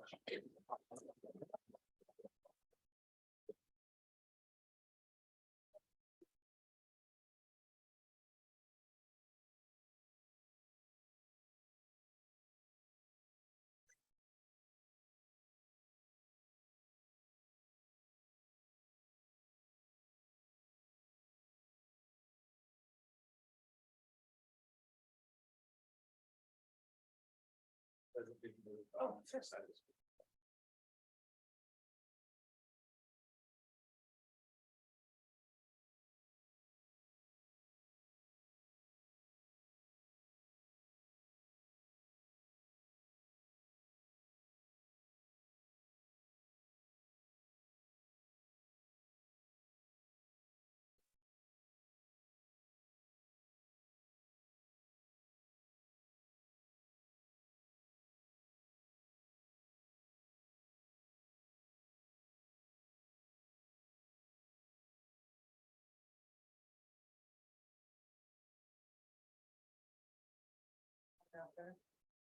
No. Do you? Is that a Mac? Sorry. What a Mac? It's not an HDMI. There is an HDMI. Yeah, but not here. Yes, you see. It is not here. Oh, yeah. Oh, do you want to use this? That would be awesome. Thank you. It's okay, please. Yeah, this is okay. Yes. Yes. Yeah.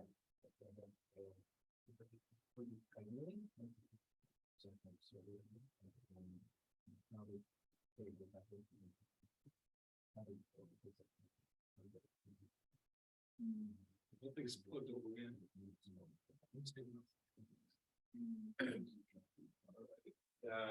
Glad to be here. Thanks for staying on until the last session and the last talk. So what Liz said, I am all that stands to be happy about. Today I'll be presenting some of the work that a few of us at the City Farm Lab in urban planning, or MIT, have been doing with the city of Somerville.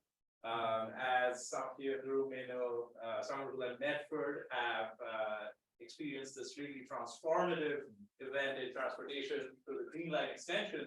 And we work a lot on pedestrian access and mobility. So we wanted to investigate how people would react to these new stations opening up, how pedestrian access would change as a result of these new stations. I am Ron Basu. I'm a postdoc in the Department of Urban Studies and Planning. And today I'll be providing a brief overview of the Green Line extension. Most of you in the room might already know the background, but I'll just be very brief. We present this framework that we have developed over the last few years known as pedestrian impact assessment. So we try to use behavioral theory drawing on travel behavior and urban network analysis to come up with how people walk to different destinations, how they make choices as to what routes they might choose, and what that means in terms of mobility and accessibility. And then show you an example of that that we did in Melbourne and how we can translate it to Somerville to understand the impacts of the Green Line extension. So this, for many of us, is not new. This Green Line extension has been in the works for more than I have been alive. This started out in 1990, and I wasn't around then. There have been promises made by several politicians and policymakers. There have been intense debates. There have been discussions around why this is not happening. Finally, it did happen in 2022, just last year. Just to give you an overview of what that means. So many of us have used the station at Lechmere, and that was all that the Green Line could take you to, not too far from here. At the Media Lab, and now we have these new stations that extend all the way into Somerville and Medford. One of the really important stations over here is Union Square, where I love to go there. There are so many amenities that I love to access, but it was really hard for me to go there. Now it's just one short stop. And you can clearly see from these reactions what the Green Line extensions mean of Somerville and Medford. Admittedly, they are a bit young. I was biased in my selection, but clearly they are over young. So looking to the future, there are estimates that more than 50,000 people will be riding the Green Line extension every single day within less than a decade. And 85% of residents in Somerville now live within walking distance of rapid transit. So we must now ask these questions. Are people actually going to walk to the Green Line stations? And if they do, what routes will they use to walk so that we can prepare to design those routes in a better manner? And how will proposed developments as a result of these new stations, we know that gentrification is on its way, if not already there. How will these proposed developments affect pedestrian flows? And the city of Somerville has already some plans in place as to how areas around the station are going to be developed. So this framework that we've come up with is intrinsically linked to policy. So there is a thing known as a traffic impact assessment. That's part of our regulations. Whenever there's a new development, you have to do this as part of your environmental review. Developers have to do a traffic impact assessment to understand what impact that new development might have on surrounding traffic patterns, and then maybe invest in some traffic calming measures around that development. But there's nothing in place for pedestrians. So we are, again, as Brendan said, very much motivated by providing a safe environment for everyone. And we want to make sure that this is part of regulations as well. So how do we come up with a framework that estimates the impact of new developments on pedestrians? And this is the motivation behind the pedestrian impact assessment work that we have been doing. So the way this framework works is that we collect data on the places that pedestrians start walking from and the places that they go to. So the origins and destinations of pedestrian trips in particular. We have urban network analysis tools to generate flows between these different origin and destination pairs along different routes based on pedestrian behavioral theories. And then using observed count location data of pedestrian counts at specific points in the city, we calibrate our models and then use that to predict pedestrian flows along all segments in the city. And this is really, really important for several reasons. One being vision zero. We simply, as Brendan said, we have data on traffic in some places, but not everywhere. But we don't know how many people were walking there in the first place. So if you have two intersections, one where 50 people are walking and there are 10 crashes, and the other where 500 people are walking and you have 10 crashes and you have a limited amount of money to improve these intersections, you know which one you need to prioritize. And this model helps us generate these flow predictions across all segments in the city. But more importantly, this also helps us do something known as scenario planning. In anticipation of what might change in the city, any changes to land use, any changes to infrastructure, any changes to sidewalk infrastructure in particular, we can understand how pedestrians might react to those changes and how the flows might change along the street network.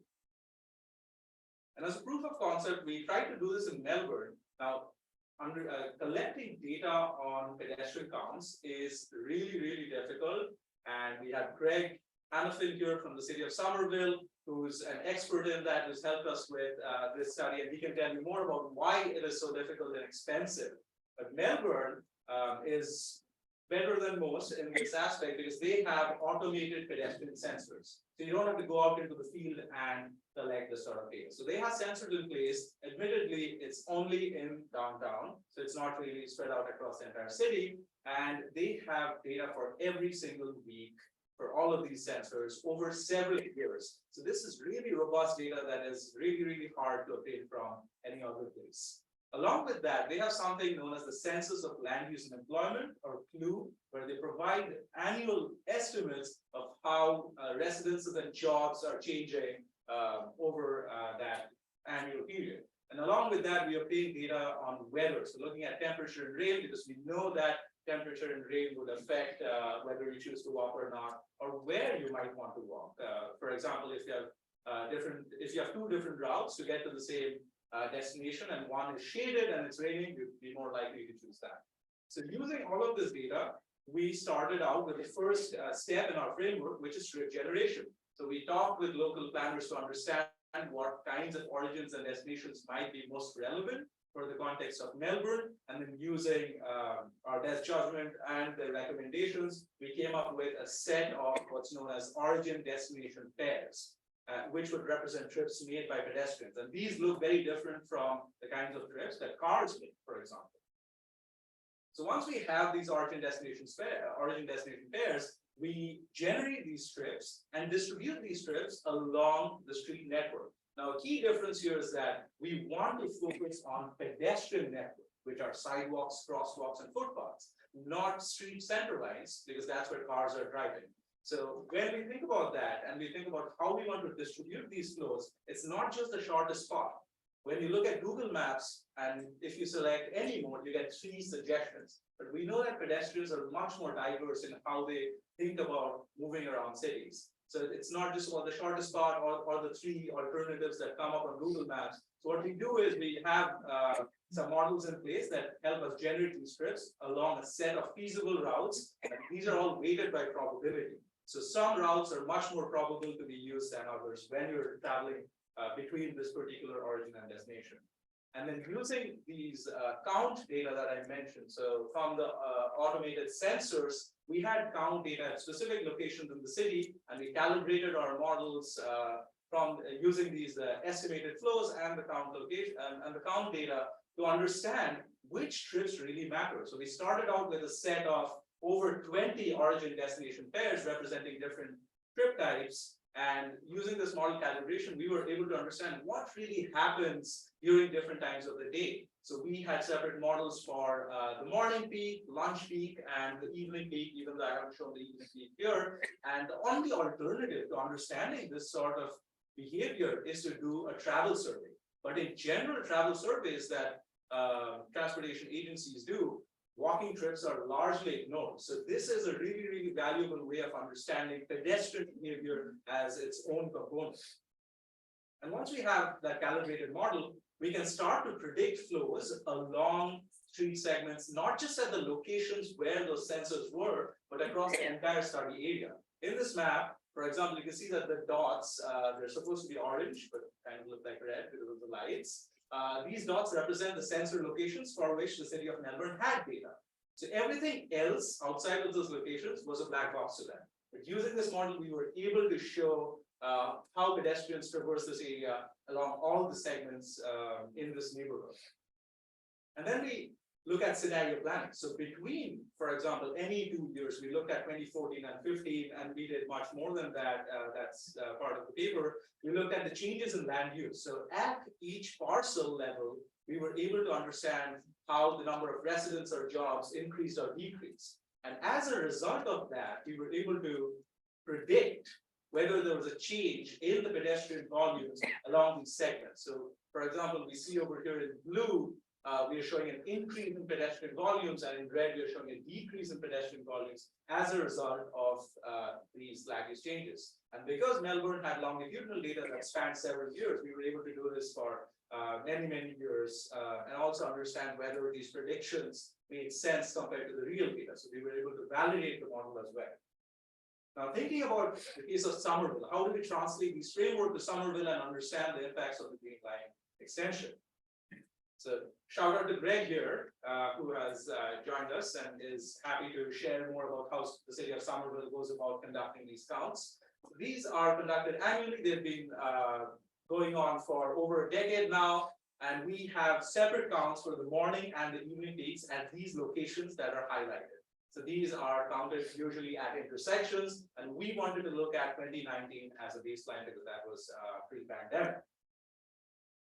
We generated several different models and finally settled on this one. We looked at the morning and the evening peak separately. I won't get into the model details here, but the key takeaway from this slide is that we start to understand what types of flows really mattered in terms of explaining how pedestrians moved about the city. And more importantly, we can start to understand the spatial heterogeneity. So there are some areas which are much more richer in amenity, which are largely commercial.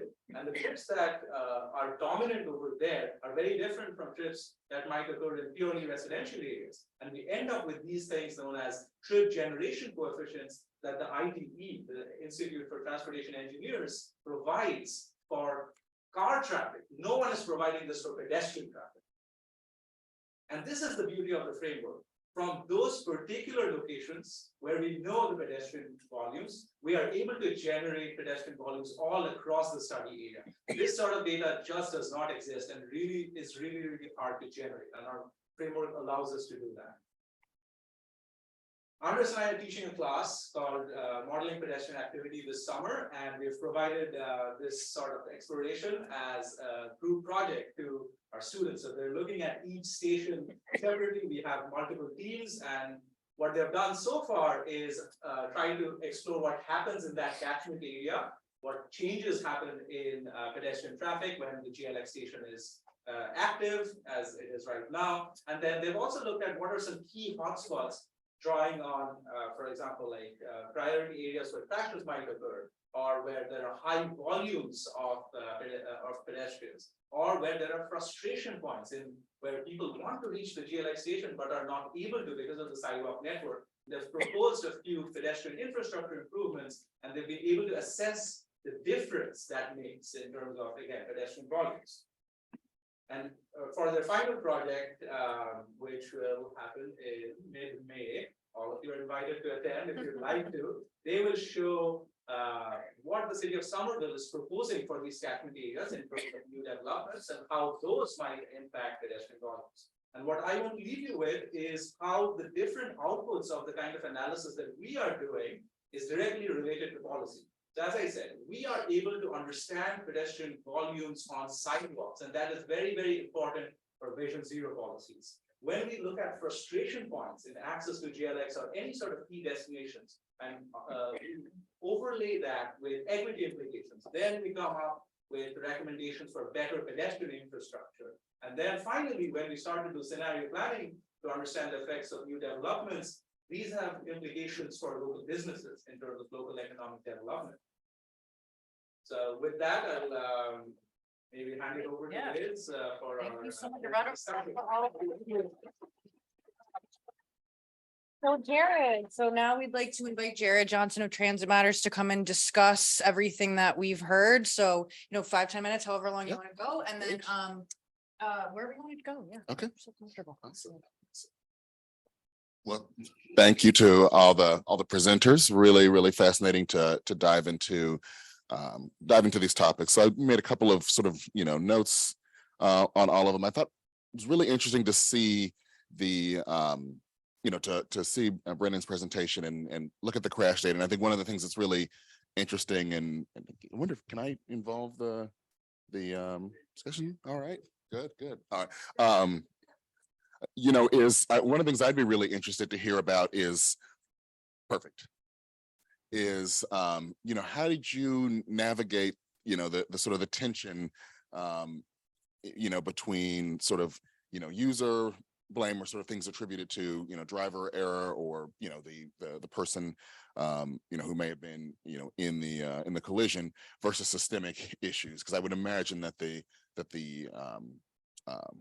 portal doesn't, track some of those things. So interested to hear your thoughts on that. Yeah, no, that's an excellent question. I think part of it is we look at jurisdiction of the roadway, because when it comes down to it, a lot of what we're looking at is are there problems with the roadway network, really driving at that. But I think there's definitely more to be done and looking at what types of vehicles were involved in these crashes. I think the Strategic Highway Safety Plan gets at that a little bit. MassDOT has a goal to take a stronger role in addressing vehicle design.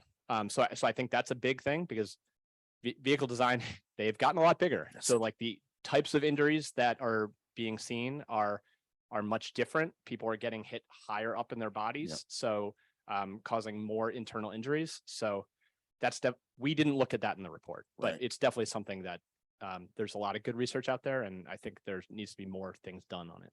Absolutely, it's hugely important. And I think I saw a stat the other day that something, close to 3/4 of the vehicles people are buying are SUVs, crossovers, and trucks. And so, definitely, trying to integrate even an design. SUV or a truck today doesn't look, even as it has the same name as one from 15 years ago, and it looks completely different. It's massive. There are a number of trucks that back in the day would have come up to here, and now they're up here, and I'm 6'2", so you can imagine a wall of steel coming in is not very welcoming.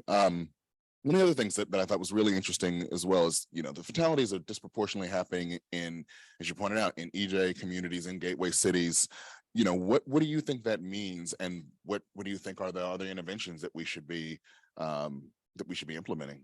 Well, I think two good questions there. So what it means, first off, these are areas that historically redline communities where there has been disinvestment and continued disinvestment to now. There was a report that came out in American Journal of Medicine this past year that said that Black and low-income communities in those historically redline communities still are experiencing 2 times the fatal pedestrian crashes as a higher income white neighborhood. So, maybe we need to be making more money available through grant programs like, the Shared Streets and Spaces program, like the Complete Streets program, that are very successful, and making them available to environmental justice census block groups focused on that.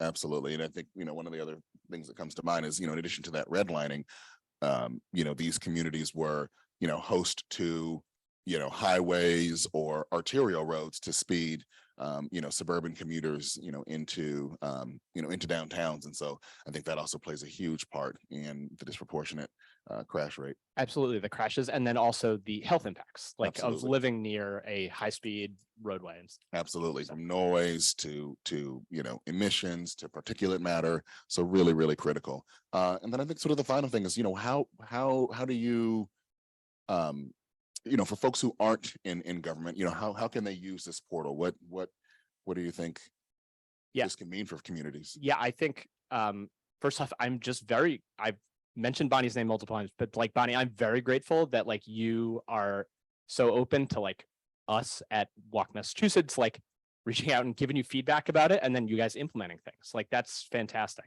I think one thing that people should feel free to reach out to us or just go on the portal and play around with it, but we're happy to show people how to use it, and then have them go to their elected officials and be like, I can't believe we had this many crashes over the last 5 years. Yeah. What are you doing about it? How are we making our community safer? Absolutely. And yeah, I will echo those things. I think, lots of work to do. We're not always going to agree, but I hear horror stories from some of my advocacy colleagues from around the country in terms of their relationship with their DOT. So, I think we're lucky in Massachusetts that they're, willing to engage in this and they're making the data available. Absolutely. Awesome. Appreciate it. Pass it on to you. Yeah. I thought your presentation was really, really interesting and sort of looking at, what, but beyond just sort of how are people using it more, but where are they going? And I'm interested to hear from you, what do you think, or how do you think municipalities, agencies, and other stakeholders, how should they act on this data? Sort of what does this data mean? What does it tell us? Well, is it on? Mhm. Okay. Yeah, I think they can, there's so many ways in which municipalities can look at this data, right? So we just showed you, 2 examples of how we can analyze it, understand where people are going and what kind of interactions they're having. And in general, more diverse interactions, the better social economic outcomes that communities would have. But I would like to also point out that there's the more microscopic dimensions to this as well. So it's not just about how many diverse interactions you have. It's more about how people perceive those interactions as well. So one direction that we're trying to go into is also, in addition to this big data, how can we try to utilize other data sets like surveys or interviews to understand how people actually feel? How are these diverse interactions actually helping them? And those kind of multidimensional data sets could, I think, inform in whether deciding whether these diverse interactions are actually benefiting these communities or not. And I think that could be more useful for communities. But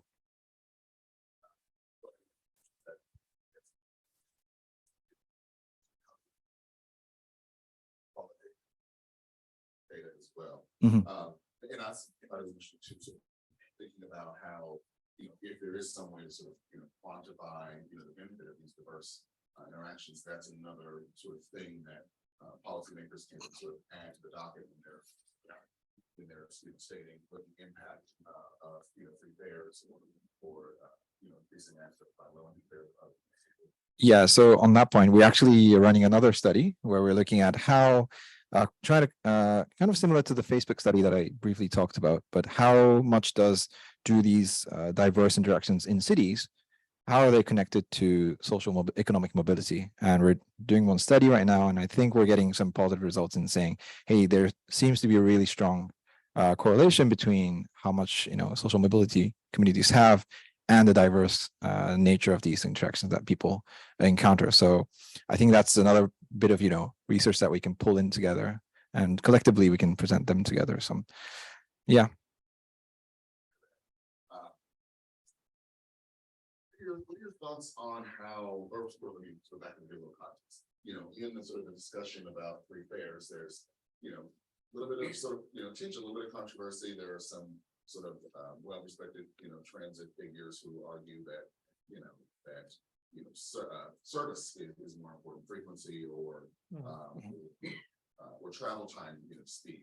And so, did you measure it all, or did you see sort of how how either reductions in travel time or increased frequency, how that interacted, or sorry, how that impacted the diversity of interactions?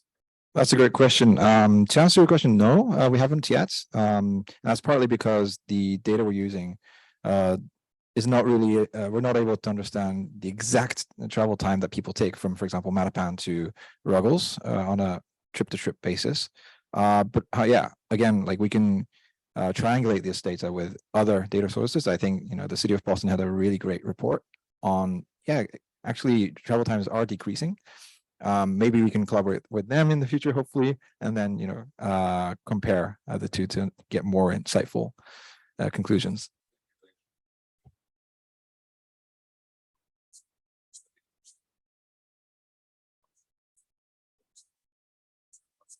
Mm. Mm-hmm. Mm-hmm. Mm-hmm. It's a little bit harder to do now because of the bus service right now, to sort of see, are there routes that have significantly increased their Thank you.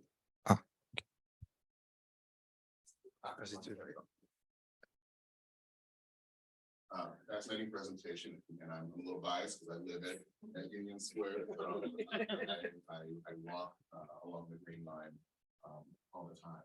I'm interested to hear. Did you all look at any of the sort of the additional entrances that were cut and sort of look at how that would have impacted pedestrian flows? For those who don't know, during this sort of time when previous administration rescoped the project to try to bring the cost down and get it back on track, there were some station entrances that were needed. Might come back to development, but to hear your thoughts on that. Yeah, some of our students did look at that as part of the project that they just did. As part of the pedestrian infrastructure improvement, some of them were like fairly standard, like let's put in a crosswalk over here, maybe let's improve the quality of the sidewalk over here. But in some cases, they did look at better access to the station, like having other station entrances. And we again, this is still a work in progress, so we don't have I would say a compilation of the cumulative impacts because each student group is looking at a single station. But yes, we've started to consider that as well. Impact, just how many folks are making that trip. Certainly, and that shows up through this like frustration point or desire line analysis where we know how people are walking and how they want to access the station, and then you start to see these sorts of like desire lines where it's an easy trip to make from this point to the station entrance, but something's in the way, right? So that's where the frustration point comes in. Maybe the sidewalk is missing, or maybe there needs to be a separate station entrance and so on. So that sort of analysis helps us get at that.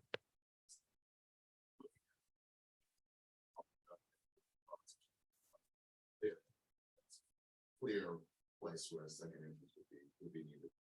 I'm also interested to hear, does the model change at all? The sort of the origin destination model, does it change at all based on things like income or gender or other sort of demographic factors? Knowing that, for example, women are often, the primary caretakers, and so that's a trip that women are going to be more likely to make than men, or other things related to income.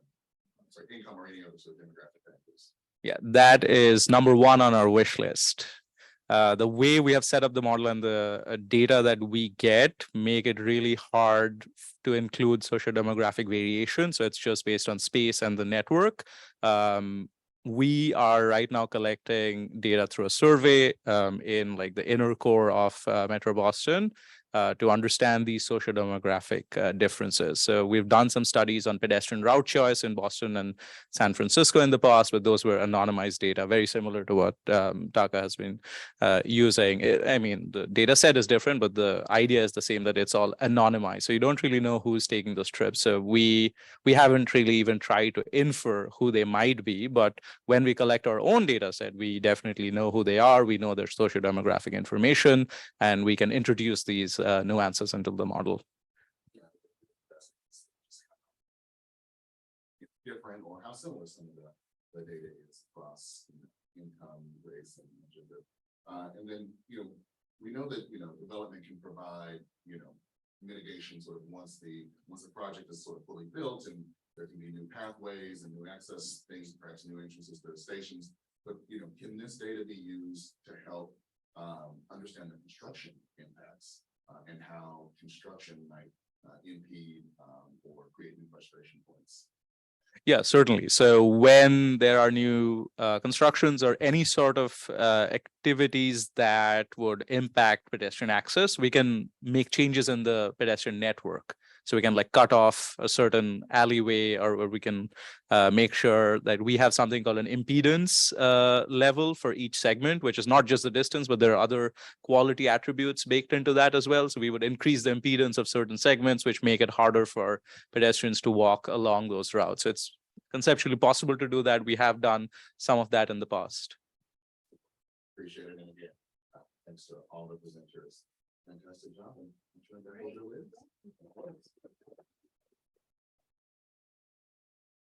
that But yeah, this was a great way to sort of open up some larger conversation. So, so I'm gonna revisit those three questions that we sort of posed at the beginning, and I'll restate those, but I think that if there's questions or things that folks in the audience want to talk about or want to know more about or just bring up, I think we're all open to having that, that conversation. So, and a lot of stuff actually Jared sort of already covered and we started to sort of dig down on.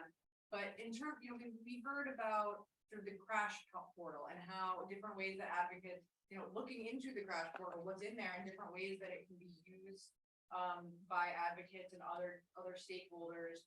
We heard about sort of an analysis on bus ridership and origin and demand, and I'm very interested in location-based services data, using that kind of data to sort of understand broader patterns and people's travel experience, right, and their lived experience of transportation. And then finally, we've heard about some of the biggest, some ways to incentivize basically what I'm considering incentivizing system access, right? Access to the station, access to the system by creating approaches that are actually safe and convenient for people of all abilities and ages and trip purposes specifically. So, so I'm wondering, in terms of these three presentations and for folks here too, can we think of some next steps and some, I guess, highest and best purposes for some of these analysis that we've heard about today, whether or not that's, using this money to apply for grants, as Brendan mentioned, or trying to target investments to specific sites or specific infrastructure elements. Are there any other thoughts about where some of this knowledge and where some of these analysis can be applied? Yeah, please. Why don't I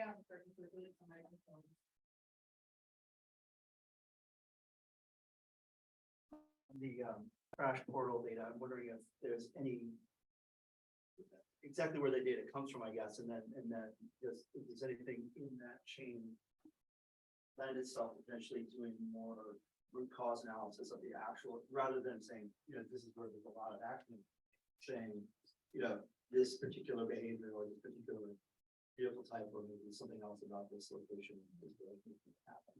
Why don't I ask Bonnie too? Sure, I can. So I'm Bonnie Poland from Mass DOT.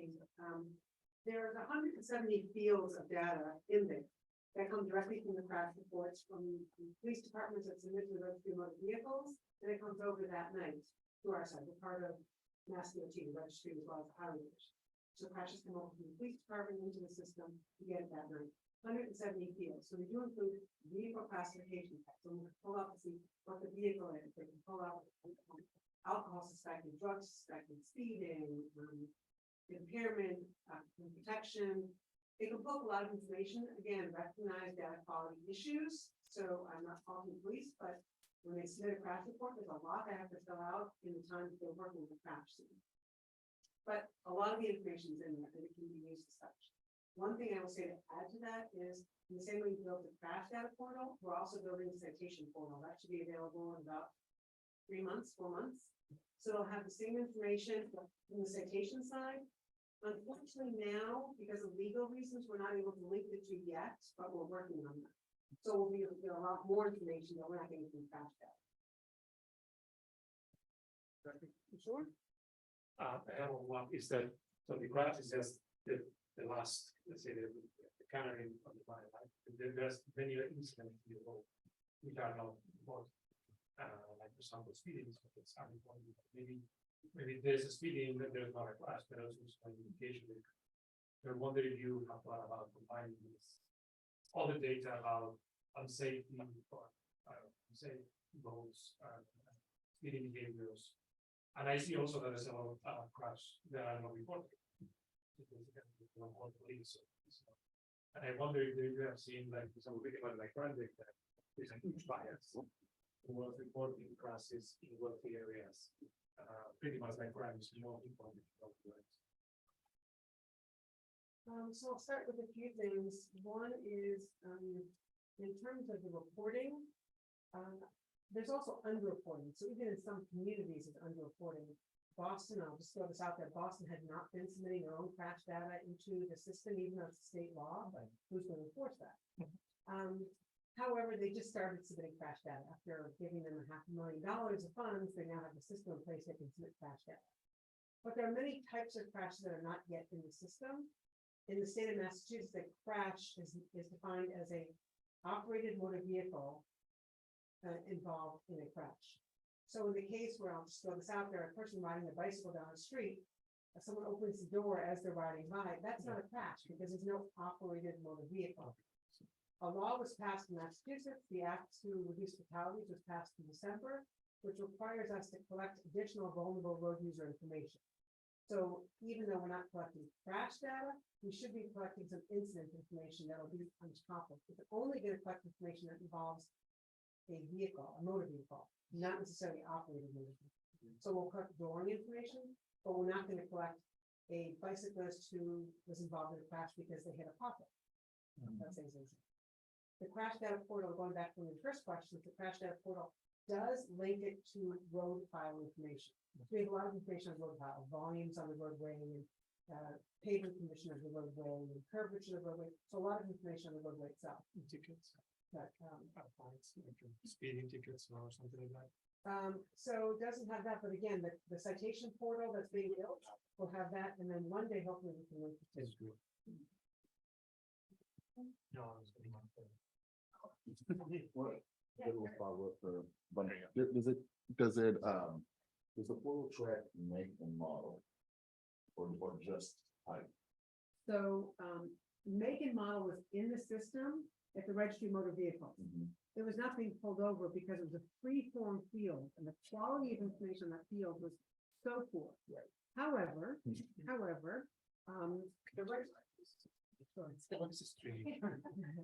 However, the registry now has a new system for license and registration of vehicles.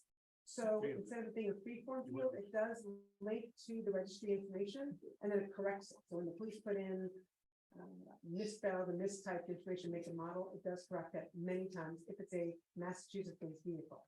So we're looking into now capturing that. It won't go back in time, but it might do that moving forward. So those will be adding fields in the future. Because that would be fantastic to be able to sort of use that make and model data to try to figure out, like, types of vehicles that are, accelerating really fast, and what impact that has, of course, being able to more accurately determine, the weight, because, an SUV could be a small little Honda, SUV, or it could be a giant,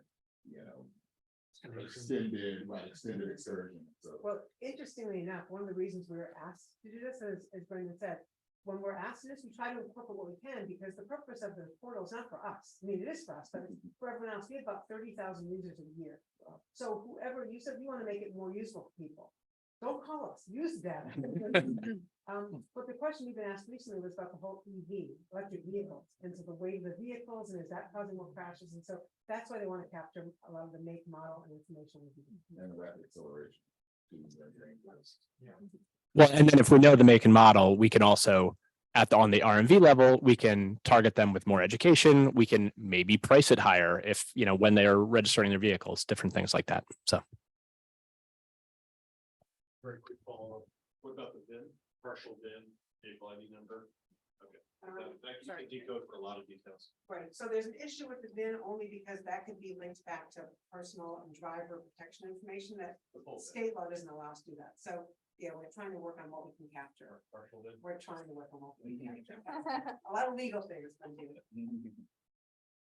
Hi, I'm curious about, one of the themes from the keynote and throughout the conference I'm hearing is about, not just like what ideas do we have as researchers or academics, data people, but what are how is our work directed by the end users, by community members, by residents who are ultimately impacted or benefited from the work that we're doing, the research we're doing.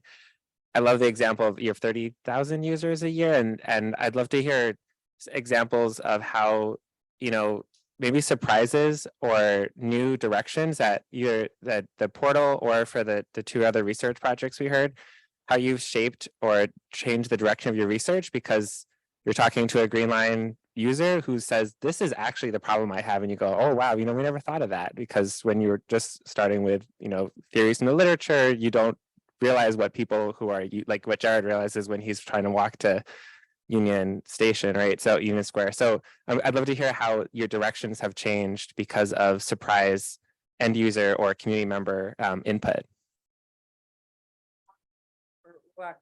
Did you guys talk to any Green Line users, or did you talk to any fare free bus riders while you were doing the analysis, and did any of that sort of move the needle on? Yeah. So basically the idea is that we talked to people and in fact I was mentioning before it's very expensive. They have a lot of actually so we thought I mean the only reason is that what people do what actually they go to, and we were amazed to see that that actually the diversity of the income also the type of place they go to. So I think for us, I think the main message is that we can actually control these new findings into reports. And it's not about that you say what you think you can do with it. And not only that, what opportunities. So this is like I was saying that our next step would be to have a more objective understanding of that. In the area, exactly where the same levels of people and the businesses that are affected by the I think that would be a new protocol to this material. I think so far, maybe it's great. I think that's all. I think this is great to measure how but I think we have to go beyond what people do here.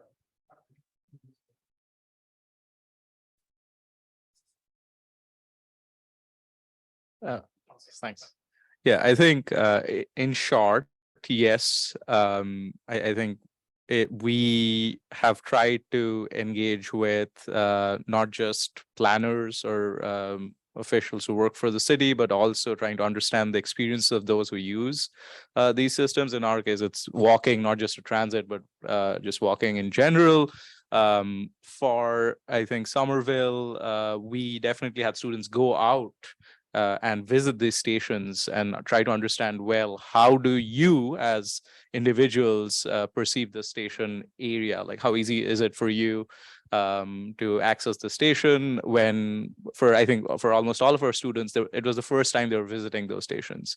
But additionally, when they were out there doing these walkability audits, they did talk to a few folks at the time who were at these stations, and that informed some of these pedestrian infrastructure improvements that they proposed. But again, nothing set in stone, obviously. So that's these are things that they have gleaned from their own site visits as well as the analysis. And what we can do is present these impacts and the results of our analysis to folks like Greg here.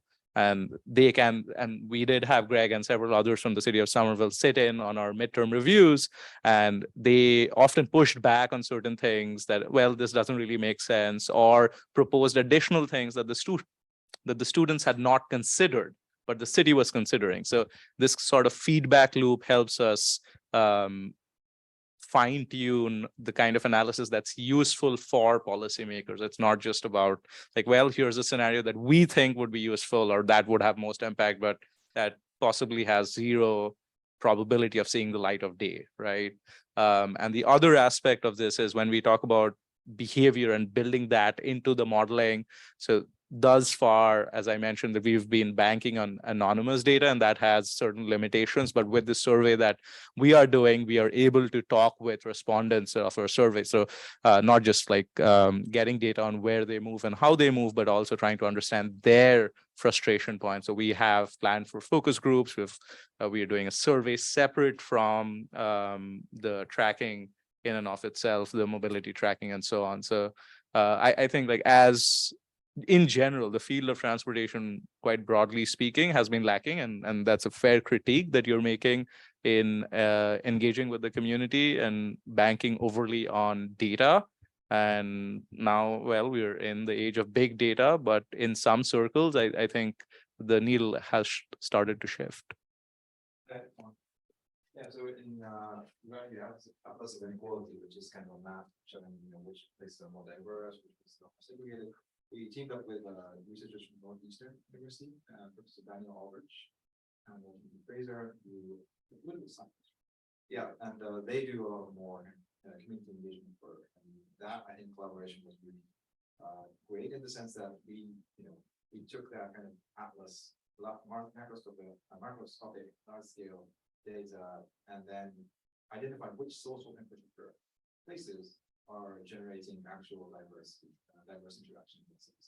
They had a bunch of students going out in the city of Boston, looking at different social infrastructure cities, and finding which ones work, which ones don't. And hopefully, we haven't really taken that too far in the sense that we haven't gotten results in which social infrastructure places work or not, but just through those kind of interdisciplinary kind of collaborations to do that. Hi, thank you to the panelists for your interesting presentations. I have two questions. One is related to the crash report and thinking more about preemptive work, preventative work, instead of relying on just the crash reports. So I'm wondering if you're doing any analyses using video or location data, looking at spots that might be privy or might lead to a crash in the future, let's say, through video analysis or location data. But if you're doing anything like that, or using 311 reports, just to prevent. Do you want me to answer that? Yeah. Okay, yeah. So we have used a lot of video analytics. We also have, and I'll just go back when Brendan showed, we have a network screening across the whole state. And it looks at not only crash data, but also looks at high risk. So we have a whole methodology, and if you go on to impact, you can pull up the reports. So we have high risk locations for speeding, high risk for older drivers, high risk for younger drivers, high risk for pedestrians, high risk for bike. It's not necessarily that crashes occur there, it's where the risk of crashes will occur. So we have that across the whole network, and we're actually updating that now as we speak. It'll be it's 5 years, so that's 2013, 2017, and we're gonna have 2017 to 2021 will be available in a month or two. So we'll have it, that's high risk. But we have used video analytics, we looked at several locations, so I know several people here mentioned about walk audits. We do a lot of road safety audits, so it's looking at walking, but also all road users. And we did some comparisons between what we detect in the field, the crash data, and also video analytics. So we use video analytics at some intersections to do that. As a follow-up, are you doing anything to incentivize pedestrians to report what they see as issues, or encouraging people to use their mind, or like self-reporting concerns amongst bikers? I think a lot of people have concerns about biking given the high. I can't say we specifically do that. We tried that in the past. We tried setting up a website before 311 came out. We tried setting something up that would take in comments and feedback to people. Not 511. Right, obviously it's not one public. Yeah, I will also say one thing, like 311 is great in city of Boston, in Somerville, Cambridge. So many places have their own way of reporting things. Walk Massachusetts, we have on our website, if you Google like Walk Boston, how to report a problem, like we have a consolidated map where we tried to collect all the different things from different communities across the state, because it really depends what jurisdiction you're in and okay, who owns this roadway or who owns this bus stop? So it might actually be, oh, MassDOT controls that. I used to live in Union Square in Somerville, kind of near where Jared lives. And I lived 3.5 miles from Boston City Hall. I would sometimes run home on a beautiful day like today. And I would pass through 5 different jurisdictions probably on the way, maybe 6, because you go to City of Boston, DCR, MassDOT, Cambridge, probably back to DCR. Then you finally hit Somerville. So I would have to have 5 different apps on my phone. Like, yeah. So basically, yes, if you reporting definitely helps.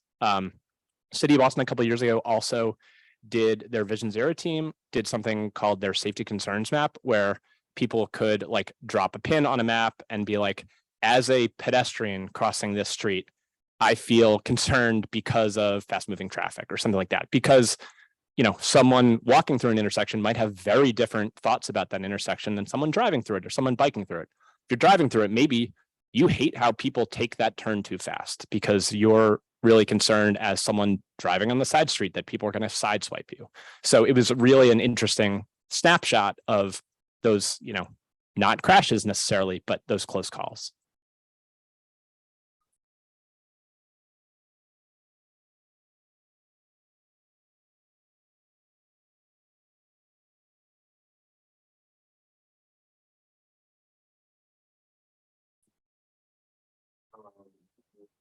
Using that walkability index and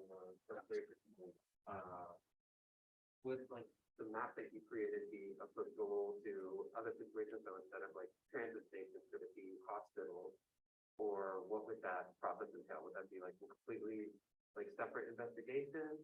And how would that proceed if you decided to look at something else? So when we go about this sort of flow generation process, we look at various types of origins and destinations, not just transit. So in order to create that baseline map that I showed, we were looking at many different types of trips, including trips to transit. And when we create any sort of like scenarios that we want to see the impact of, so we change something either in the sidewalk network, improve something or make something worse, put in land use changes or add new destinations. In this case, we added a few new transit stations and then started to see the differences in pedestrian flows. But for the baseline flows, we look at all types of trips that we think are feasible for that particular context. So you could apply it as a base data set, you could apply it to other situations? Certainly, yeah. So that would represent a typical day during the PM peak in Somerville. Okay. Yeah. Would that data ever be available for use? Oh yeah, certainly. All of what we do is open source. Our methods are open source. The data that we get are from cities. So we would have to first check in with the cities if they're okay with us releasing the data set open source. But the other types of primary data that we use are all open source. So only the count locations come from different municipalities. Okay. Yeah, I have a word follow up on that. I mean, like, if I were right, I mean, the calibration was in 2000.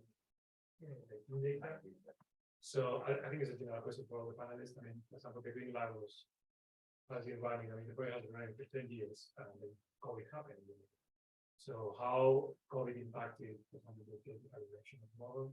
You could extend this something to the calibration of 2018 to 2022, and how, for example, process change also. I mean, the way the type of process that we do now.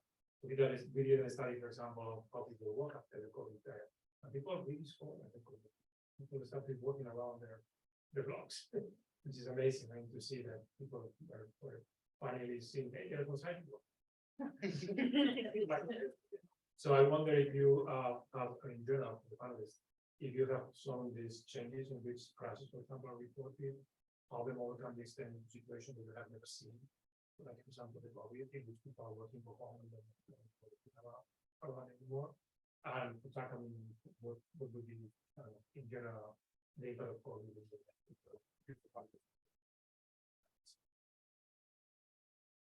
I can start since I have a microphone. I will say, I am definitely someone who looks at the world differently now that I have a puppy, thanks to the pandemic.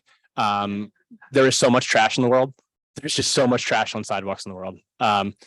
But yeah, I think so many people realize during the pandemic, like getting outside and exploring their own neighborhoods, and they're, you know, supporting local businesses in their own neighborhoods was a big push during the early pandemic. And more people were walking to those places. So like the MassDOT Shared Streets and Spaces program was a great response during the pandemic, where they made short-term grant money available for places to do short-term implementations.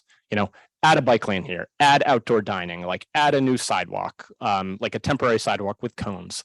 One of the great things about that was also a equitable way of doing it is they didn't let communities just show a receipt where they had already done the project.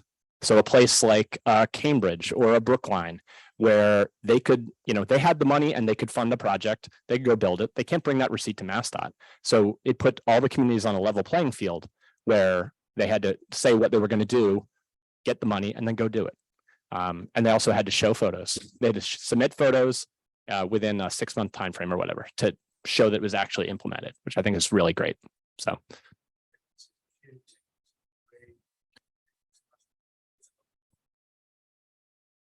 Maybe it was less. I probably have thoughts, but I think Bonnie should answer this. So at the beginning of COVID, police didn't have personal protective devices to go out there. So they were not enforcing anything. They were not even responding to crashes. And if they did, they'd respond, they'd get EMS out there and they'd leave. So a lot of the crashes went underreported.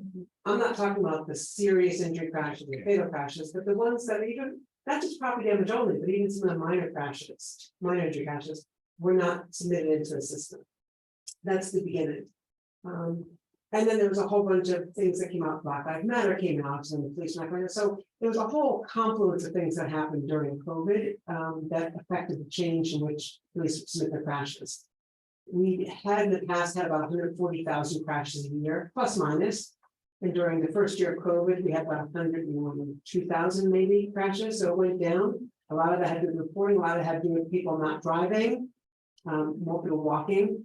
So it was definitely changed things. I can tell you now that we're seeing a lot more speeders than we had before.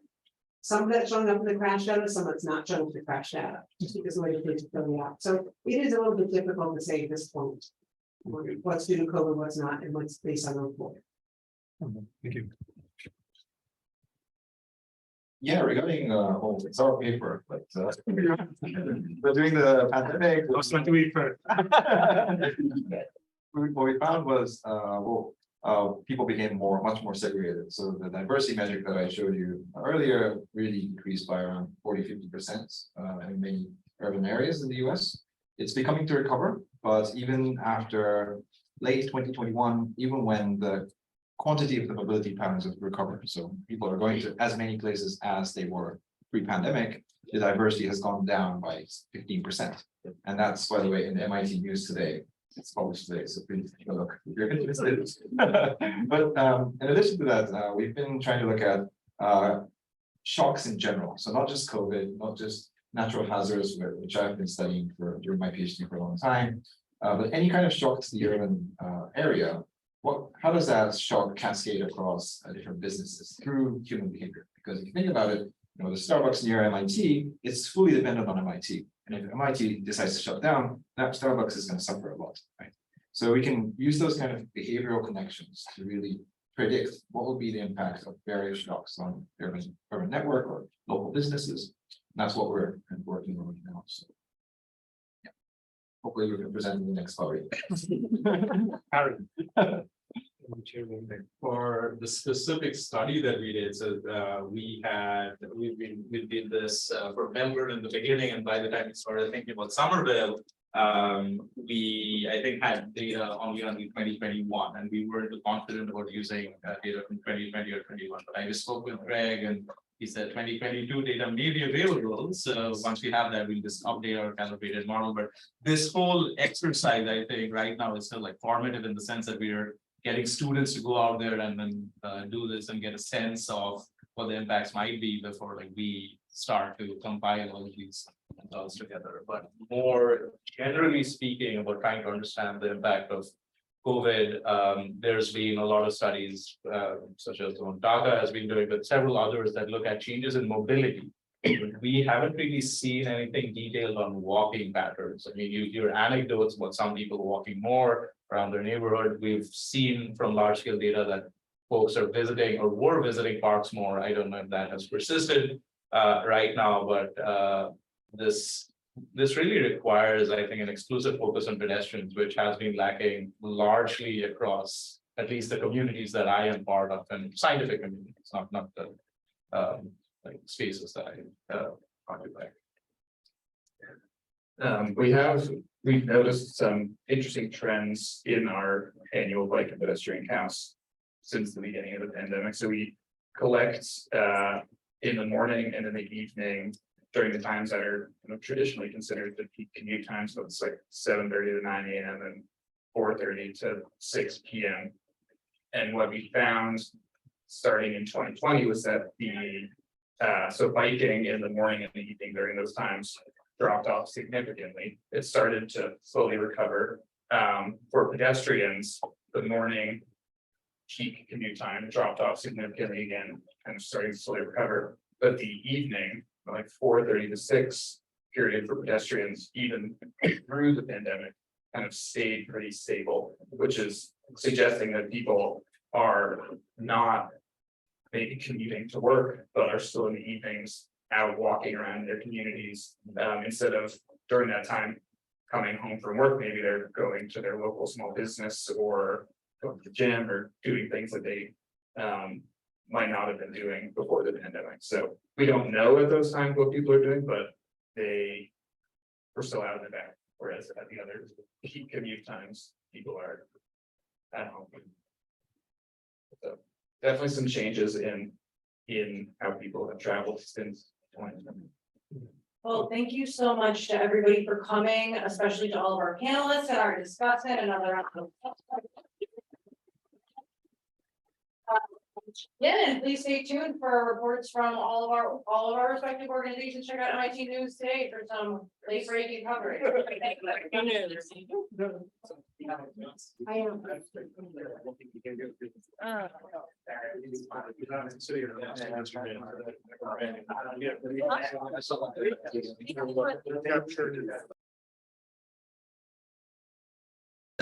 Started.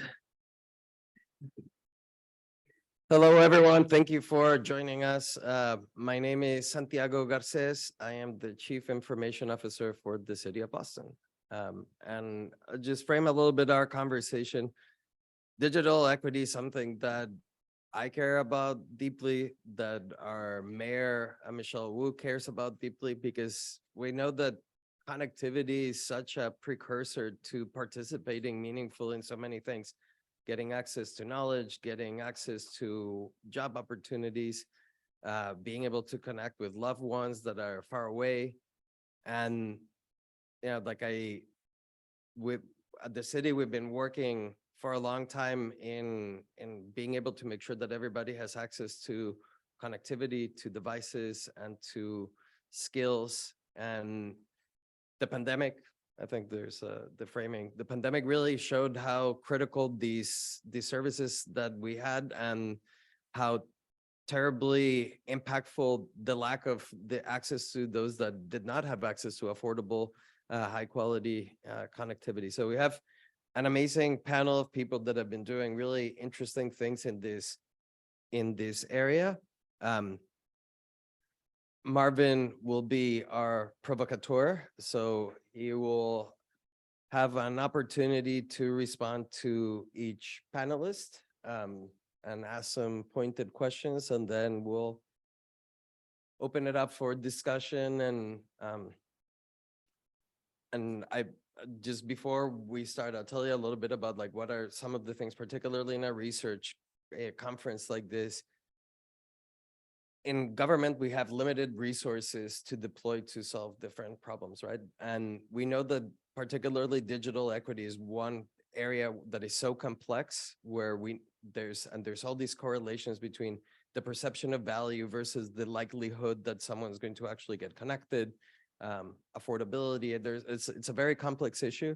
So I'm very keen to get out of the conversation to start thinking about how is it that these experiences start helping us unentangle where the gaps are, to unentangle where is the best value per dollar, per public dollar invested. Think about public policy perspective. and then see how is it that we move forward. But I'll let each person introduce themselves a little bit briefly, just their title, their organization. Then we'll start with Will, and then Marvin can respond. Very quickly, Marvin Vinay, Chief Advocacy Officer at Tech Goes Home. Good to see all of you here. Thanks, Marvin. I'm Will Pfeffer. I am the Civic Technologist at the Metropolitan Area Planning Council, or MAPC. I am Lina Maria Giraldo. I'm an assistant professor from Emerson College in the journalism department. Hi, I'm Amy Mahler. I'm the Applied Policy Fellow with the Mayor's Office of New Mechanics in the City of Boston. And I'm Matt Frank. I'm the Supportive Services Manager and Special Projects Coordinator at the Chelsea Housing Authority.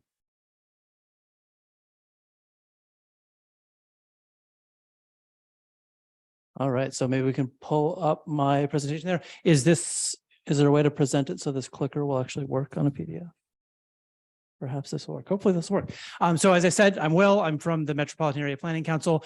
We are the regional planning agency that serves the 101 cities and towns that make up Greater Boston. Matt Frank has been a partner to me on this project, so he's here as well. I'll cover the presentation, and then we'll both participate in the discussion afterwards. So as you all know, hopefully, we are here today to talk about digital equity.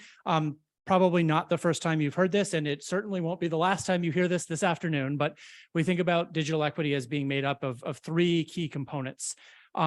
Those components being digital literacy, broadband access, and device access. They're all important, and none of them really matter without the other two. My talk today will focus primarily on broadband access, but we will touch on the other two as well. So I'm going to start by talking about digital equity planning, and then I'll move into some work that we've done to implement some of the recommendations that we've made in this plan. So MAPC received some federal funding through the Economic Development Administration back in 2020 and 2021 to do some planning work with the cities of Chelsea, Everett, and Revere. We did this as a regional plan working with these three communities that share borders and share a fair number of similar demographic characteristics, although they are all distinct in some ways as well. The planning process included both community engagement as well as analysis of administrative data from sources like the American Community Survey and a bunch of others. The bar charts you're looking at here for any ACS heads are from ACS table 2801, which relates to computer and internet use. On the top, you're looking at the proportion of residents or of households, excuse me, without access to a computer. And the bottom is households without access to an internet connection. Chelsea, Everett, and Revere are the bars in yellow, and the red bar is the Commonwealth as a whole. So you can see that there's a higher proportion than the Commonwealth as a whole in these three communities that lack those basic access. So this next slide is kind of a fun one, I think. This is a map that we made using some proprietary ISP data. So ISPs, or internet service providers, do not generally publish the maps of where their fiber infrastructure is.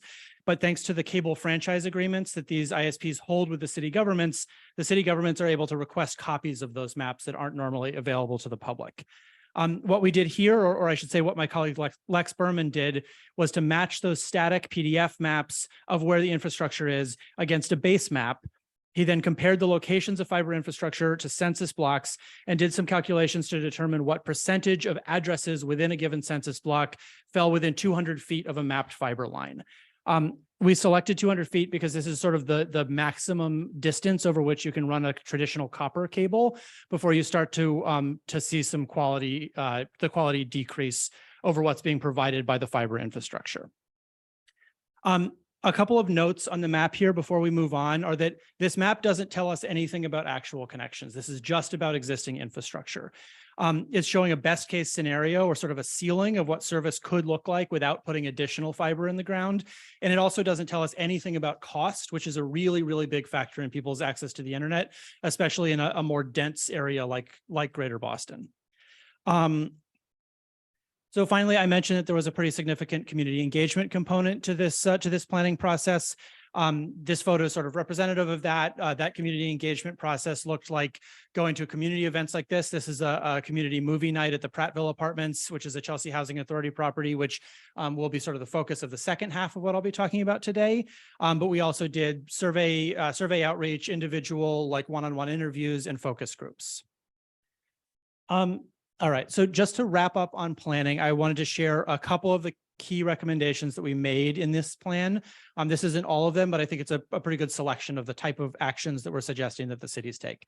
Those actions include doing municipal broadband planning, which is distinct from digital equity planning in that broadband planning involves planning for locations of physical infrastructure, whereas digital equity planning is concerned with the human outcomes. Let's see, I'm losing my place here. We also, the broadband planning is actually something that these 3 cities have done since the publication of this plan, or since we started working on this plan. And it's also something that other communities, including the city of Boston, have done fairly recently. It's essentially an in-depth look at the cost and feasibility of building something like a municipally owned fiber network. Other recommendations here are to hire a digital equity officer, build digital navigator programs that could sit in schools, libraries, or community centers and provide training for residents, dig once policies, which would require that fiber lines be installed anytime a street is dug up for utility work, open access networks in which a city would own the physical fiber and then lease access to providers, and finally apartment Wi-Fi, which is sort of what we're here to talk about today. All right, so we're back at the Prattville Apartments in Chelsea, which is a Chelsea Housing Authority property with 128 units of family housing. There's actually one of 2 sites at Prattville. This one is called the Brickies, and there's another part of the campus that has wood-framed buildings called the Woodies. This is one of the sites where we've been working on this apartment Wi-Fi project.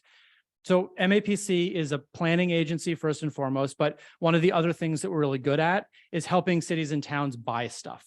And so that's what we're going to do here. The idea behind apartment Wi-Fi is essentially that we can use available federal funding to provide access to the internet in a super direct way to folks that really need it. Essentially, we use ARPA funding through the Mass Broadband Institute to pay for the capital costs in the first year of expenses to build a high-speed network that everyone who lives in the building can access for free in their homes. We also, we partner with housing agencies, partly because in order to be cost effective, this sort of solution requires some density. You have to be able to serve a bunch of people with one big network. And we also know that everyone who lives there meets the income requirements for this type of federal funding. The agreements that we have with our housing agency partners are that we cover all of the startup costs and we cover the first year of service. And then either the city or the housing authority takes on years 2 and 3 of the service. We do this in 3-year contracts because that's the maximum contract that the state will let us sign or that state law will let us sign.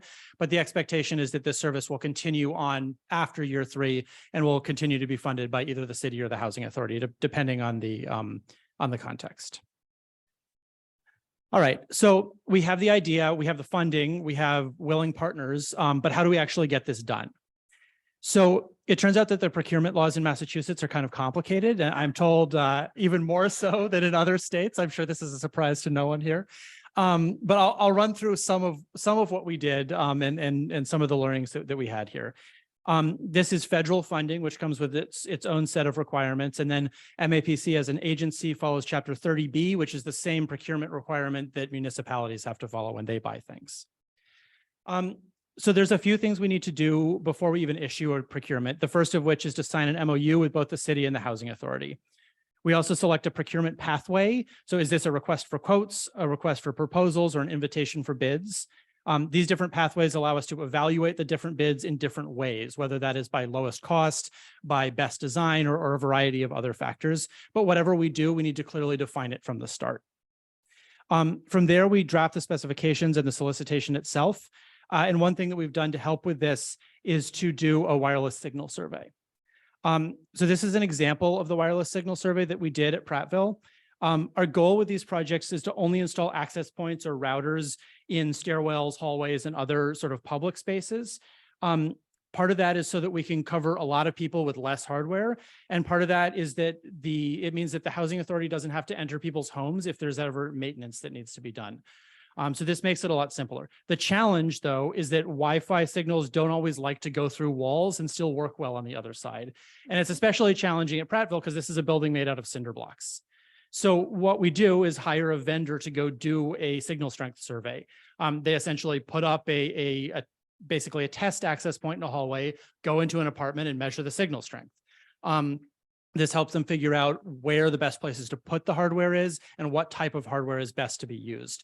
essentially we're measuring, or we actually use this as as one of the performance requirements in the contract.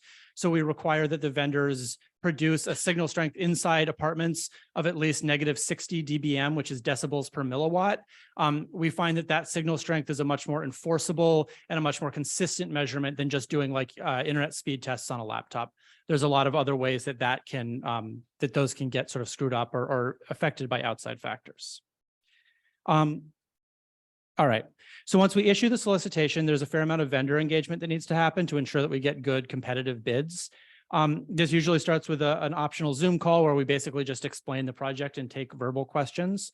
There's a mandatory site visit, which is followed by a period for bidders to submit written questions. And then oftentimes those questions and input that we get from the vendors leads us to issue amendments or addenda to the actual solicitations so that we make sure that we're asking for something that makes sense from the actual technical experts.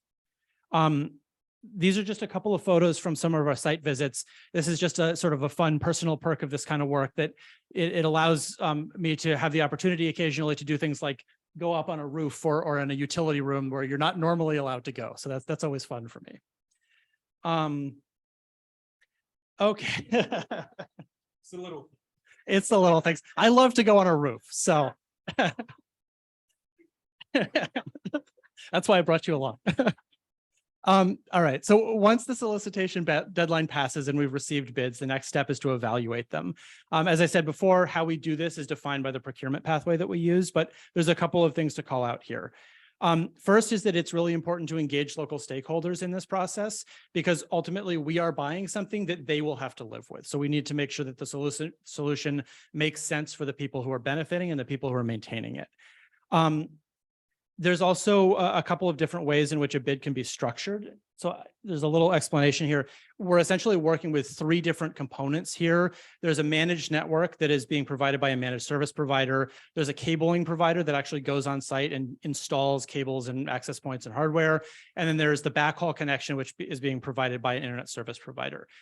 These can be bundled. There are ISPs that do all 3. It's more common that an MSP will do the managed network and the installation. But in the case of Chelsea, these are 3 separate vendors with 3 separate contracts. And there's sort of a variety of advantages and disadvantages of how this happens. All right. So finally, we move to contracting. In Chelsea, the city is the one that is signing the contracts and taking on the ongoing costs. And then MAPC transfers money to the city to pay for those. In this case, the city is also the one footing the bill for years 2 and 3, but that doesn't necessarily have to be the case. It could also be the housing authority or another entity. It's also worth noting that this can just take a little while because there are a lot of moving pieces. All right, so what's next? In Chelsea, everything is actually under contract. Matt told me that this week they started delivering equipment. We're expecting construction to start at the beginning or a week from Monday on May 8th. And we think that the network should be operational sometime in June. So in the meantime, we'll be shifting our focus towards developing educational and outreach materials to let people know that this network is available, it's free, how to use it. In the future, we'd also love to expand this network to serve the rest of Prattville, to serve the Woodies, which are that other half of this campus. And then statewide, we do have other projects at various stages ongoing in Revere and Quincy with public housing authorities, and then another one with a nonprofit housing developer in the city of Boston. We're also in the process of applying for a much larger grant from the Mass Broadband Institute to expand this work around the Commonwealth, not just within the MAPC region. And then we continue to do digital equity planning. So this is my last slide here, and I just wanted to take the moment to acknowledge that this is really a team effort. It's certainly not just me. It's not just me and Matt, but there's a whole team at MAPC, Chelsea Housing Authority, the City of Chelsea, and Mass Broadband Institute that makes this possible. I'll call out that Carl Allen from the City of Chelsea is also in the audience here as well. So thank you all for your help with this, and I'm looking forward to the discussion. So should I pass it on or pass it back to Marvin? Provoking questions. How provoking? No, community is the center of the work, right? And so you guys have talked about planning, you've talked about engagement. How are you actually engaging those residents? And how are they finding comfort in you? Because trust is a huge gap. So I'd love for you to speak to that a little bit. Yeah, absolutely. And that is something that is really important because, you know, much as I said at the beginning, those three aspects of digital equity, like none of them matter if you don't have all three of them. None of that also matters if nobody knows how to use or wants to use or trusts the solution that you're putting in. I think that is one case where, you know, on one level, our institutional partnerships, like our partnership with somebody like Matt, who is on the ground working with residents and is helping them out with any number of other things, is super important. It also, you know, one of the recommendations that I referenced in the digital equity plan was to do these digital navigator programs that's sort of modeled after the idea of a healthcare navigator that would be a trusted person in your community that could help you sign up for healthcare. This would be somebody that you can go to as a resource and they can help you out, meet you at your level. But it's also really important that like they understand why you're using the internet and they're making recommendations that make sense for you, because not the same technology or the same use case is appropriate for every different person. I think it's also really important to meet people where they are in terms of language access. It's hard enough to teach somebody how to use a computer, but to teach them how to use a computer in a language they don't really feel totally comfortable in is just impossible. So what sort of question survey? So the digital literacy piece is a little harder to measure. So I'll start with some of the access things. We're asking things like, are there ever times that not everyone who needs to be on the internet in your house is able to, either because of bandwidth issues or because you don't have enough devices? This becomes more of an issue when kids are going to school on Zoom at the same time that adults are trying to go to work on Zoom. We're also asking things like, have you had to make any changes to your internet service in the last 6 months because of cost issues? Have you had to replace a device that you have because of cost issues? Or have you had trouble replacing because of cost issues rather? And then we're also just asking, do you feel comfortable getting the things done that you need to get done? And do you have a person that you can go to solve a problem when it comes up? If your device isn't working the way it wants to work, is there someone you can reach out to that you are confident can help you fix that problem? This is some of the sort of existing conditions evaluation that we did. I think that we're moving into a phase where we are thinking more about how do we onboard people to this new resource that's being made available for them in a way that is comfortable for them. So that is some training that is sort of, the development of that is sort of ongoing.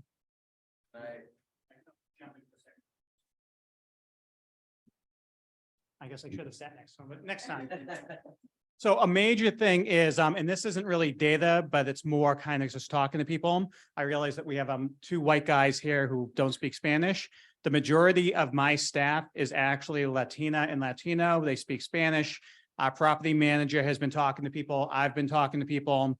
That picture, actually, Will was in that picture. He came to our movie night in August, where we had an outdoor movie night in conjunction with the city, and we were promoting it at that movie night. We were doing research with Josh when he was still with MAPC at the previous movie night. I launched a resident council off of this work because we were already engaging with residents. And we just had a meeting, actually yesterday, I was in that office talking to the new resident councilors, and we were updating them on everything that's happening. And they're all very, very excited about this happening. So that's another way to build that trust, is we've just been talking about it. So when this thing hits the ground, it's not going to hit the ground out of nowhere. It's something that they're anticipating, people are expecting. And honestly, I started 2 months before the pandemic.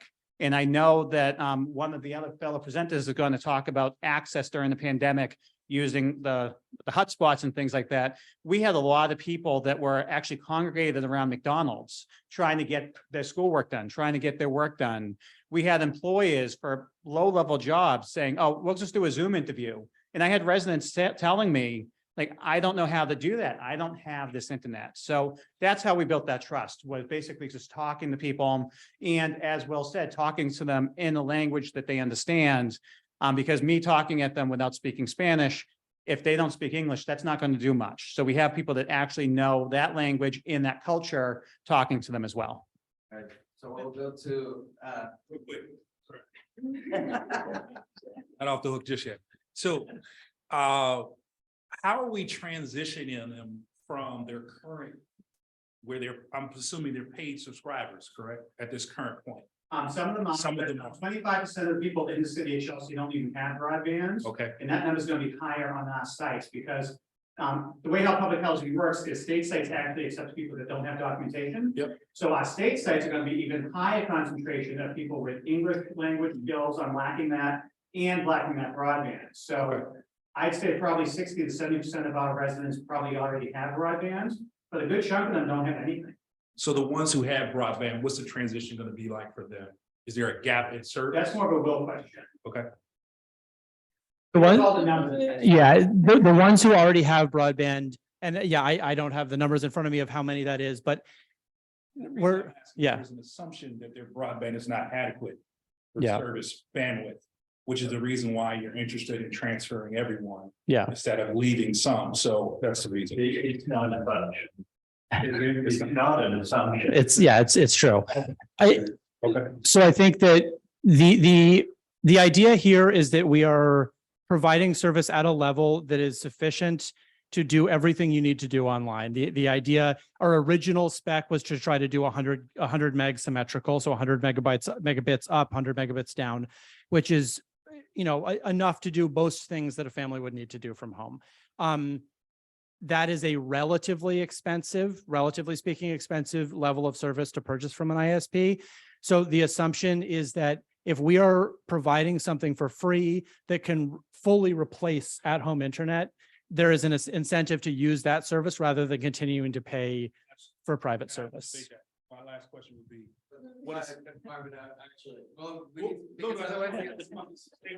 Just want to ask about sustainability. What is the sustainability plan for these residents? Because, as we keep community centered, we have to make sure that we're thinking about them for the long term. I just love you to close out on that. Yeah, I think, the service is paid for for 3 years. It is sort of my personal hope that when people are provided with a service that is free, that is high quality, that they get used to, they will continue to expect for it to be provided. And that is something that I have had every indication from the city and the housing authority will continue to be provided. Thanks. Maria will now present to us more on the usage of I think to Margaret's question, a lot more about the engagement and I'm not even paper. Oh, yes, sorry. Maybe sports activities, but my name is Dina Maria Giraldo, and it's a pleasure to be here after being here all day and being the last panel. I'm like so honored to have this conversation. I'm so inspired by the last 2 panels that I've been here. So what a wonderful conversation to be part of. First of all, as I said before, I'm an assistant professor, but I'm also Colombian born, a Boston-based designer, interactive media artist, and a storyteller with a co-design, civic media, data art, and technology background. I know that's a big mouth words, but I think the most important is that I am a mother, although my kid is not there, it should be there. And I'm a mother, I am a Latina, she's probably behind the camera. I'm a Latina woman, immigrant, and I had learned by my own account what invisibility means, which leads to inaccessibility and lack of decision-making. I've seen how many my communities needs to be recognized and categorized accurately. Through my work, I have learned the importance of storytelling from the maker's perspective. So this, for me, is the perfect kind of combination. Civic engagement, data storytelling, affordable technology, and storytelling. The story is the inspiration for change, and technology is the tool to achieve it. We live in a world where technology is changing constantly, as you were saying, where digital accessibility is critical. And with digital accessibility, it's critical to own our own narrative.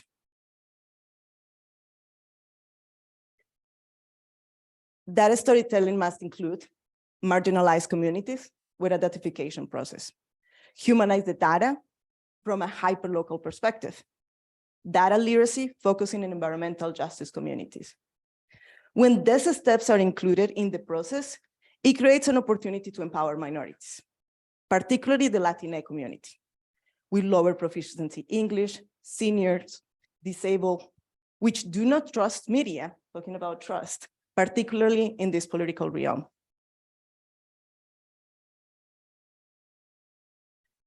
Communities must have access to affordable technology. Actually, it's fantastic to be right behind you because it's basically affordable technology, be able to build, design new technologies to facilitate the data collection process. Approach data storytelling from a maker and exploratory mind, such as creating devices that collect data with communities affected by environmental racism.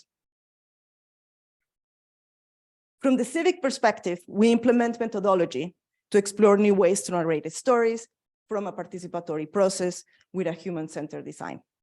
We facilitate an environment of co-creation and change that challenge the narrative based on the community input. Community is everything. Without the community, we don't exist. The data doesn't exist. The story doesn't exist. So this is kind of where I'm coming and from where I'm coming from for the project that I'm talking today. It's called Data para Todos. Data literacy and the democratization of data. Data para Todos improve data literacy among the Latinx community, and the main goal is to learn how to collect, analyze, explore, clean, visualize data to create stories about environmental justice within the community.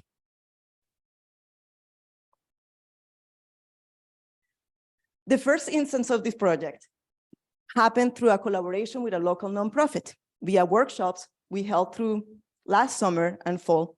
We work with first-generation Latina communities who were able to go to college. We have UMass, we have Amherst, and we have, oh my God, I just step out, it will come back to me for a second. This is in Somerville, Leslie University, that's what I was missing. And students to learn how to create working prototype sensors to collect indoor air quality and samples to analyze them. These students came from an organization called Bottom Line, which mainly work with first-generation students around the United States to help them to get through college and also to get through the jobs.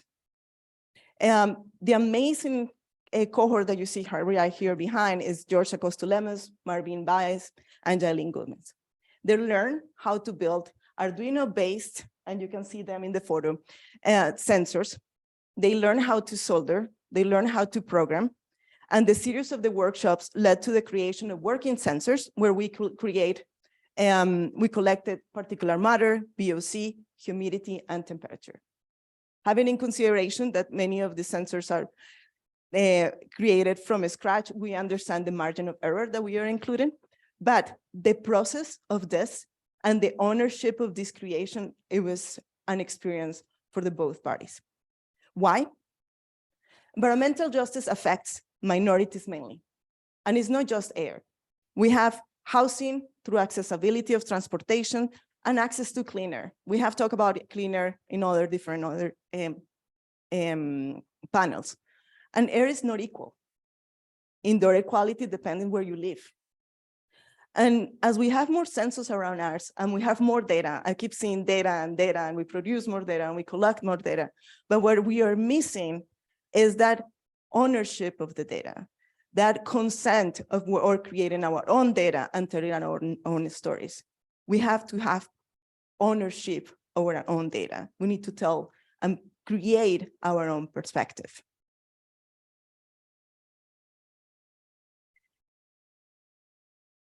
The cohort, which was amazing. We started with 7, and some of them got COVID, some others have other issues, so we ended up with 3. So we were kind of, but the last 3, really, they were every morning working. We have also meetings at 8 a.m. in the morning on Fridays, learning how to visualize data. We work hours just to create those sensors, and they learn how to create and that they visualize the data. They learn how to use Excel. Some of them, many of them, they don't even know how to start with Excel. And Tableau, which is a very kind of common software to visualize the data. And with every involvement in the stages, we understand the value, the implications, where the data is coming from, and we were claiming ownership. The project really fostered and gained the data literacy skills, which was the main goal since the beginning. And we really want to use this data literacy skills to bring and tell stories from each one of the perspectives of who is involved in the cohort. The views that you have here, just to mention why are you looking at it there, we have the opportunity to complete the first step of this project with the Boston Cyber Arts Gallery, which is located in Jamaica Plain. And we use the gallery space as an immersive narrative to tell the data, to really move to the digital space, how we can create the data in a 3D environment. And we use the gallery space. We really have a co-creation process from the collection of the data, from the preparation of the sensors, and then also in the way how we are going to put the data together, how we are going to tell these stories. So what you saw here in the back is each one has, like, we have decals with the photos of each of them, and each one have like the data they collected. We also, from the indoor quality they created, we also compare it with purple air data, outdoor data from the area they were living. They came from the dorms of the house they were living, and the story that they want to create. They were incorporating photos and things that they want to highlight. Here, for example, this is an 18-feet wall of the data that is collected in the data.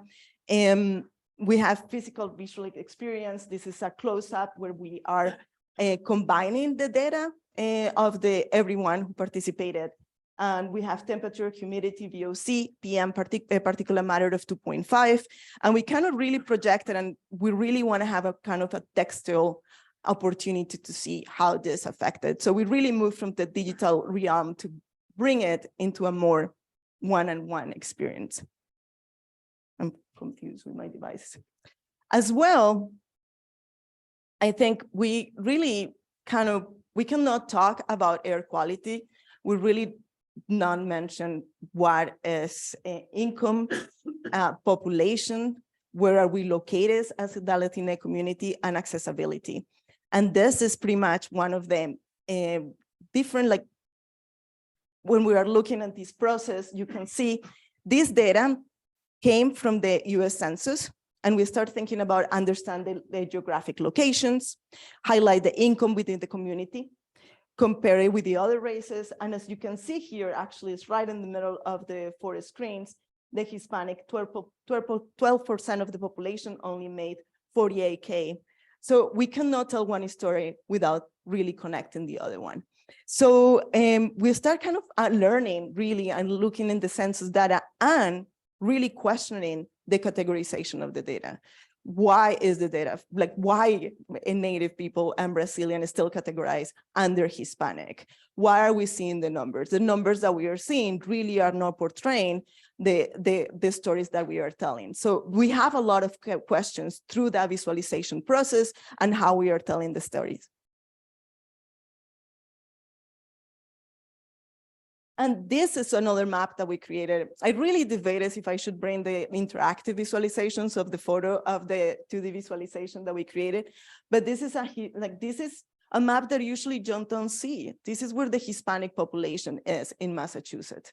And I say Hispanic, I moved through Latine to Hispanic, and I'm not agree with the Hispanic kind of category, just to go and right straight away. And this is my own perspective on this, because it's really missing a lot of conversation. It's erasing other people under this overall conversation. So here we can see where the Latinx community is located. And if we look in Framingham, the Framingham community, the Latinx community is pretty high. And I question again, what is this percentage? Where is the Brazilian community included here? Knowing that the percentage of the Brazilian community in Framingham is pretty high. So this is some of the questions that we are kind of questioning here. And I really don't wanna finish this conversation without saying thank you to many of the people who collaborated with this, starting with George, Jaylene. They couldn't make it today, but with Emerson College, Boston Cyber Arts, bottom line, I think the alignment of the goals of these three organizations allowed our collaboration of promoting data literacy, especially with environmental adjusting community. Thank you so much for listening to me.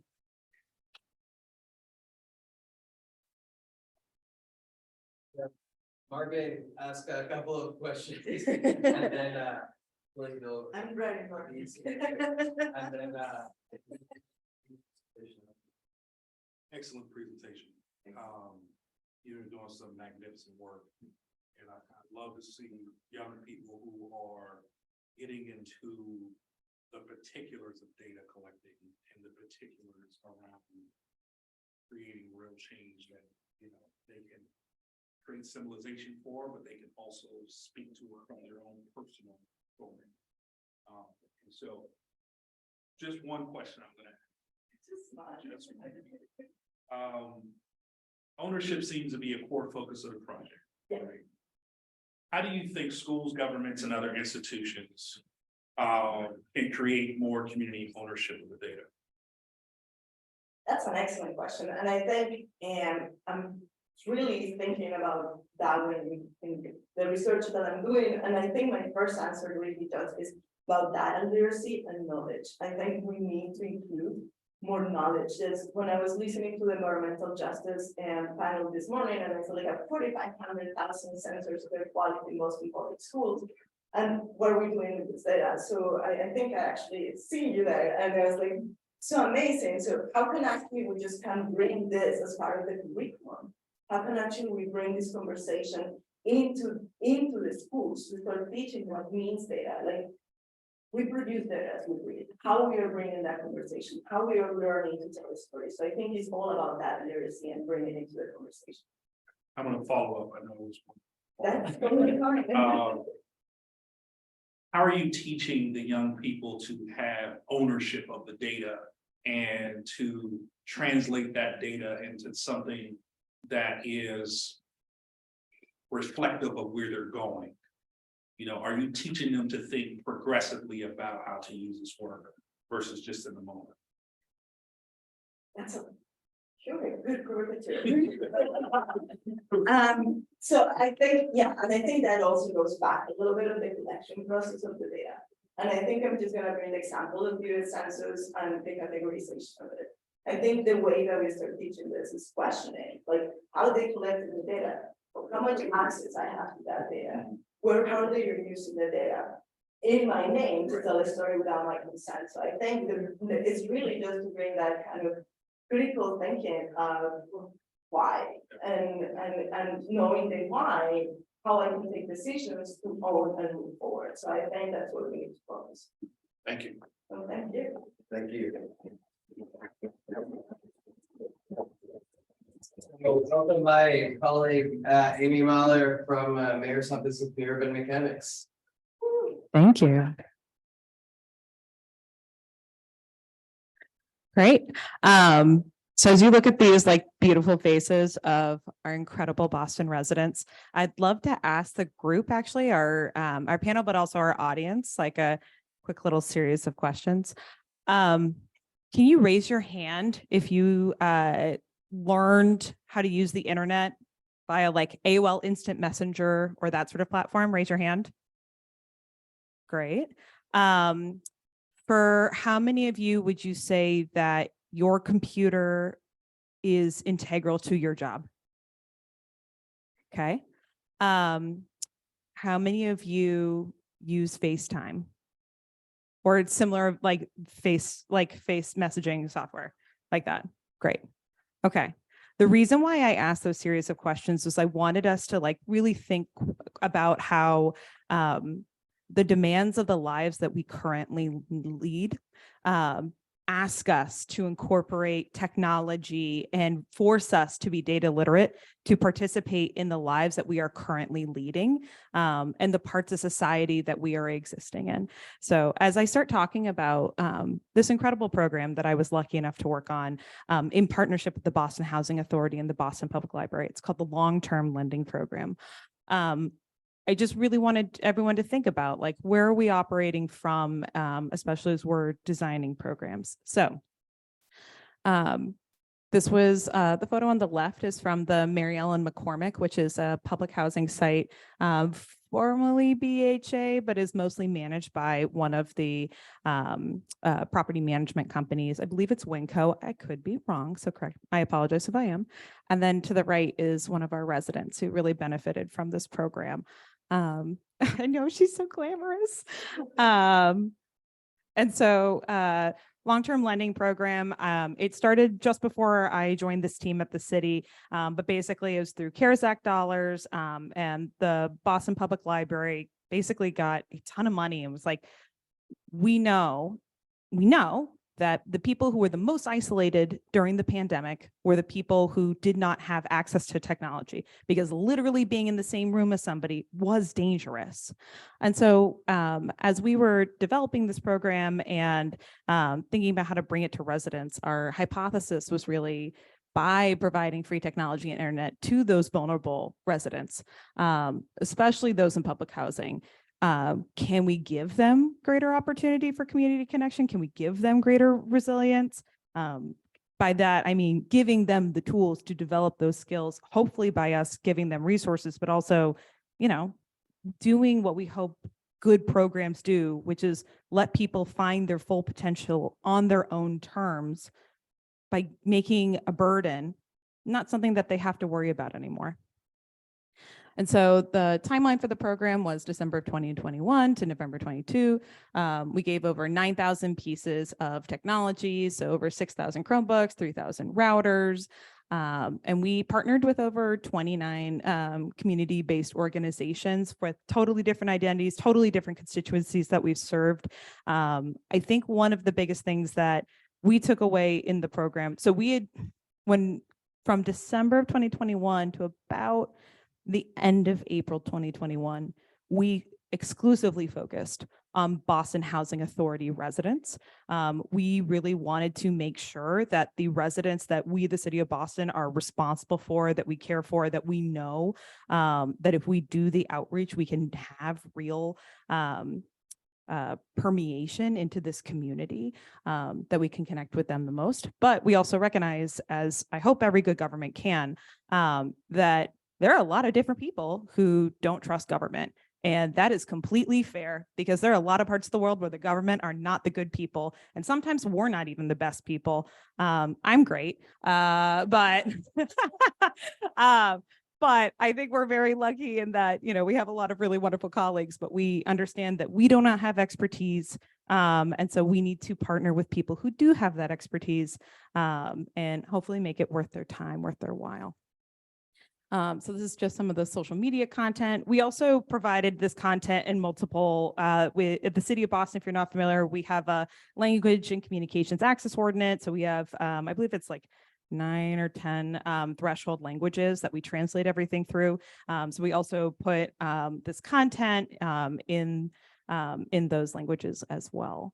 And so our target audience, like I said, was public housing residents, senior citizens, just thinking about like the folks who were, like I said, the most socially isolated, the most vulnerable, but also like aren't already probably making that investment of technology or don't immediately have access. So like, you know, we could have structured this program to like target children, but then I would just be replicating what Boston Public Schools is doing, because they already gave kids Chromebooks during the pandemic. And often if they needed it, also gave them hotspots or routers, depending on what was that investment at that time. So I think a part of this was also like, what are the parts of society that we're not able to currently meet their need?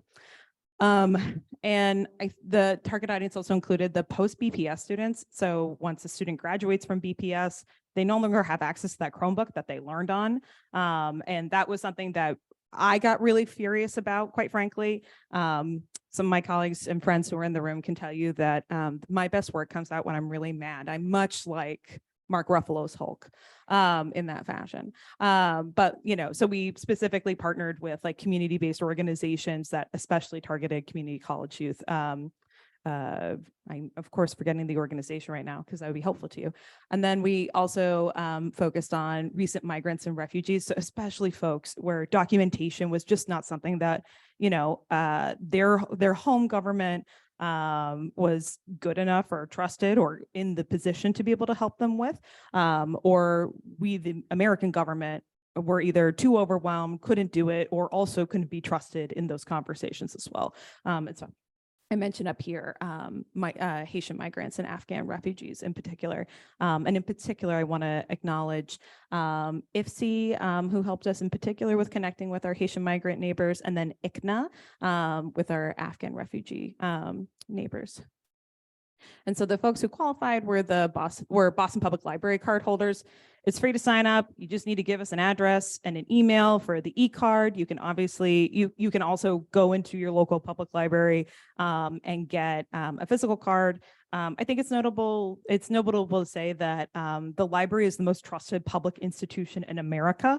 And I think that's one of the reasons why you're seeing libraries across the country do digital equity work, is because we trust them. You know, we have so many stories of like leaders, both internally to City Hall and then across the country, where like the library is where you learned how to speak English. The library was where when your parent had a job, they were able to drop you off and they could take advantage of story time so that they could go and do their work and feel like their child was being taken care of.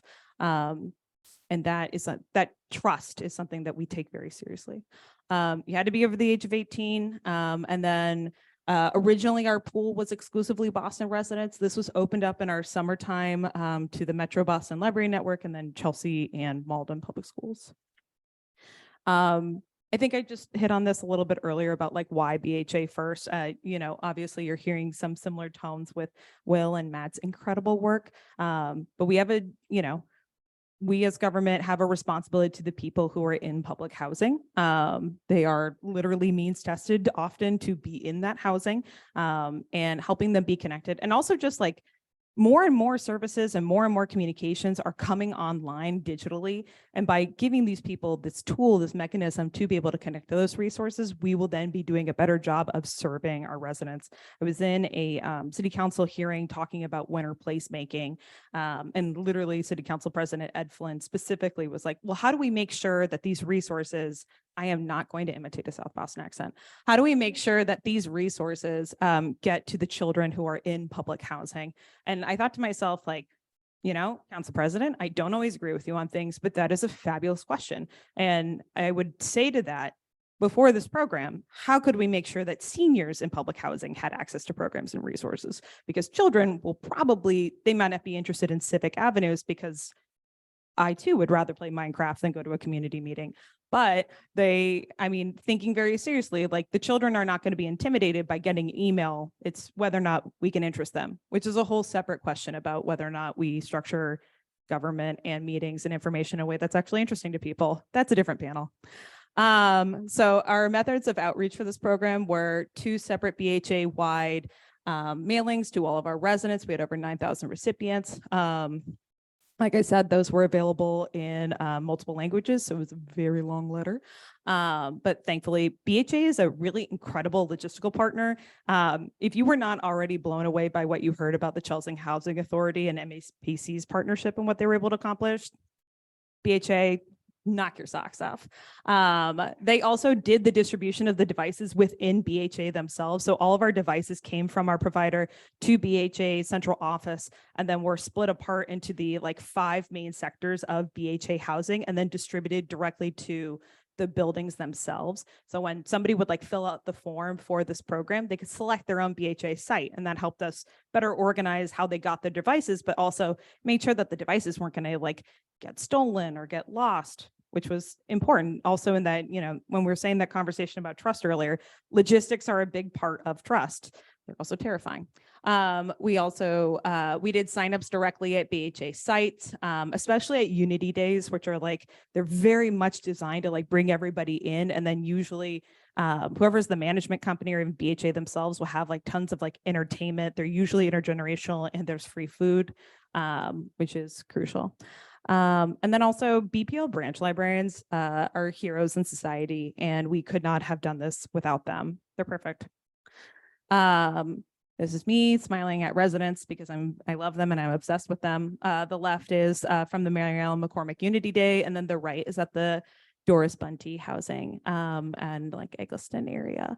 And I think something that I didn't mention earlier was also that each one of our signups, we also made sure to have BHA has an incredible translation team, and they joined us at every one of our signups, and whatever were the major populations of those buildings, of those languages, they had a translator who was able to speak that. So when I was signing up people at Torre Unidad in South End, we had folks who spoke Mandarin, and then we also had folks who spoke Spanish. If you've ever been to Torre Unidad in the South End, you know that it was the Mandarin translator that was in primary use, which is hilarious when you consider that it's called Torre Unidad, which is non-Mandarin.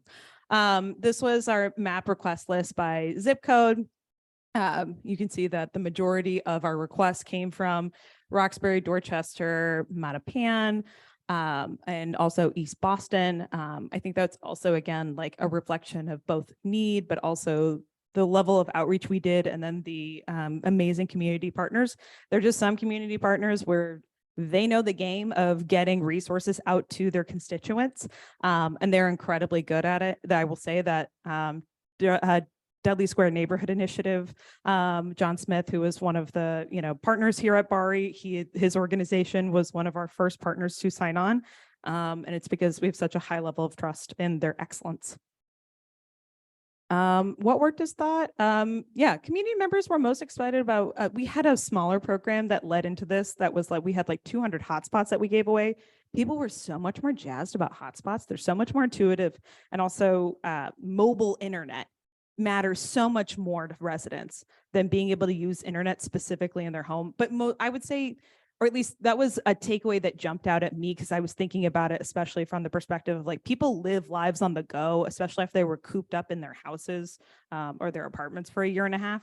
Real, I totally get that. Also, when we're talking about a fixed income population, data allowances are something that's very real. Nobody wants to get overage charges. If you have a Wi-Fi hotspot in your pocket, you don't have to worry about that. And I would love to live in a universe where I don't have to worry about my residents getting charged extra just because they decided to spend 5 more minutes on FaceTime with their grandchild. And then I would also say, this is not shocking to anybody who's done direct community engagement, but our direct signups were, they were crucial. Like literally, that was how we were able to really figure out major pieces of like, oh, you actually don't. So a population that didn't love Chromebooks as much were our Chinese and Mandarin speaking populations, because they use a character-based language in their native language.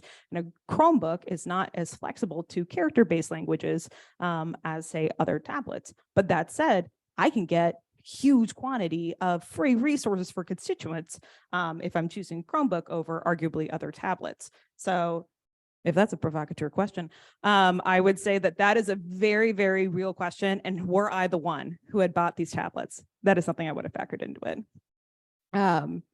I think another piece that didn't work out as well as expected, we really did underestimate how much of a barrier digital hesitancy was around less Chromebooks, honestly. They were a little bit more like hotcakes, but routers. They were like, it was amazing to me. I literally had a constituent. I was signing him up. I was talking to, we had a translator who spoke Portuguese right next to me. The guy was FaceTiming his wife, asking for the password to his email so that he could sign up for this free program. It's like, he's FaceTime. He's like, we live in the future. Does anybody ever realize how weird that is sometimes? Like, we live in the future where you can FaceTime your family member who lives in a totally different country so you can ask them for your email password. That is crazy. And I say that not to sound too dramatic, but I just think it's amazing, like how much technology that we all depend on has developed itself, that we of society, private companies have developed technology so that adoption is so easy, but it does make recruitment for some of these tools much harder. I wish that signing somebody up for a community program with their consent and full knowledge was as easy as like showing somebody how to, use FaceTime. And then I think the sort of final piece was that Chromebooks have a limited use without internet access. They're really great internet surfing tools, but if you have needs for Chromebook for your device beyond the internet, it's hard. And then also if you don't have the internet, you're signing up for a Chromebook that you'll only be able to use in limited spaces. These are photos from ICNA. They're the Islamic cultural, I'm so sorry, I forget the name of the acronym, but basically they're an incredible group that supports Islamic neighbors, and they're out of the Islamic Society Center of Boston and Roxbury, which is a beautiful space if you haven't been. Ahmad Nazar, who's there, is a miracle worker. And this is like folks who are, because they used our program, they were able to take free language lessons. They were able to get the resources that they needed when they were coming here from Afghanistan, and we bungled that. I know, bold, gripping political statements. But that I think it's like very valid to say that like sometimes we as municipal government can step in where other parts of our government drop the ball. I don't know how many times vice versa that happens, but this was a nice moment in that we were able to step in and help our neighbors when they needed us. These are some nice comments from our participants. We especially were able to connect this program to a lot of our nonprofits helping our unhoused neighbors and folks who are in recovery. And so you can really hear like this piece of like job training, job security, like, my families who are intergenerational needing access to greater pieces of technology, or more pieces of technology, so that somebody who's working from home can also be learning in the same space as somebody at home. They can all do it at the same time. And also just like this saving money piece, like the internet is expensive, devices are expensive, and saving money for residents is worth their time.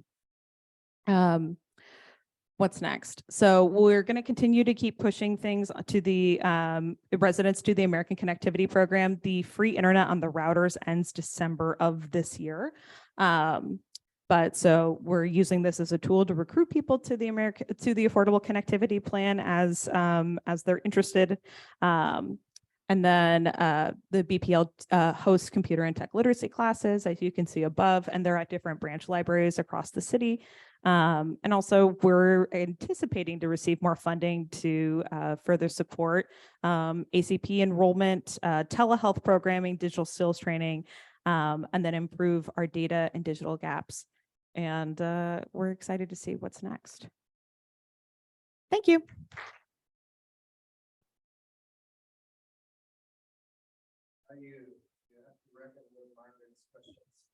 I did try to tailor a lot of that information, hopefully in anticipation for it. I find Albus Dumbledore, probably a canceled person, once said, never tickle a sleeping dragon, but you're very awake and I'm ready.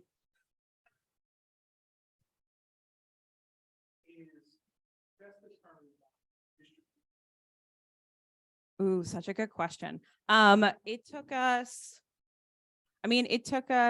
over 10 months to get the full distribution out of the devices. I was incredibly satisfied with the responses we got from constituents. But I will say, in terms of impact, if your question is how many of those folks who we signed up for those devices then went and took Tech Goes Home classes or other kinds of programs, I know. You do. But I think that's a very valid question, in that we didn't put in a digital literacy learning requirement for these devices. And this was a very high trust program. Somebody just had to have a Boston address and a Boston Public Library card. And that was very intentional, so that we could get devices out to people. And also, if somebody decided that they didn't want that device after they got it because the barrier was too big for them, even though we're sending them resources, we're sending them information, we're making it as clear as possible, that's okay. We have to, part of consent means no is also in that conversation. But I hope that kind of answers your question. Uh-huh.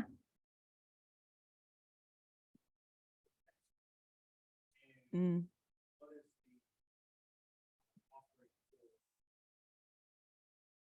I love that you asked that question.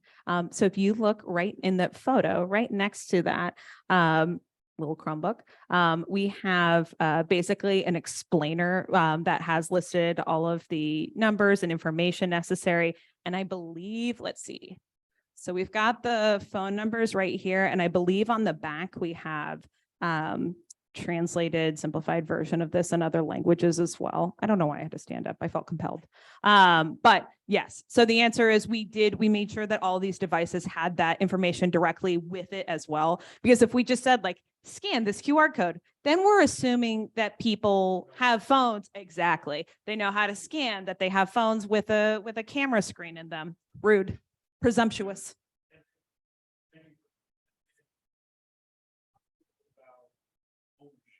Yeah. How many arrive?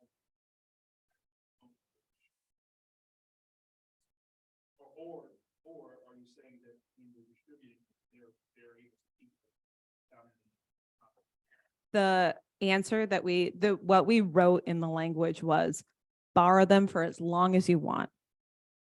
Period.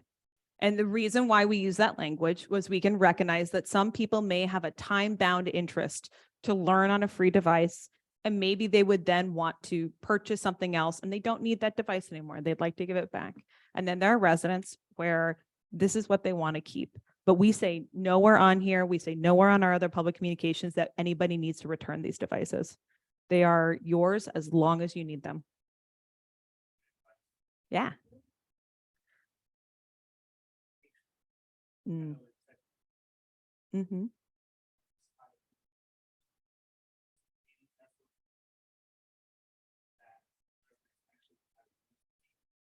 So we have, I believe, so there's been some conversation. So this is a little preemptive.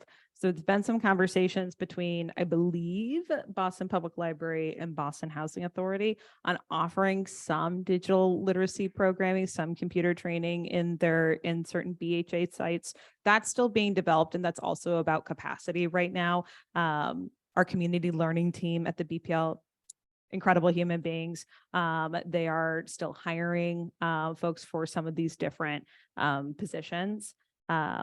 But it's a great question. We certainly, BHA is trying to provide more of these resources directly on site. They do some of that programming in person already through their own resources. But I also very much want to give a shout out to the Digital Equity Fund that is run through Santi Shop, where they fund community-based organizations that are trying to bring digital equity programming, devices, literacy, et cetera, to community-based organizations like Prince Hall and all these other incredible community groups that have level of buy-in. Because like I said, it's not just BHA residents who were able to sign up and access for this program. It was beyond the BHA universe as well. And then if I remember correctly, yes, we also had designed the interface for the Google Chromebook that it would also have resources on the homepage that people could then link and then go to. And I think there was also some other community-based resources. But I think one of the homepages that we set up was tech literacy classes for BPL, that webpage that was on the screen a while ago.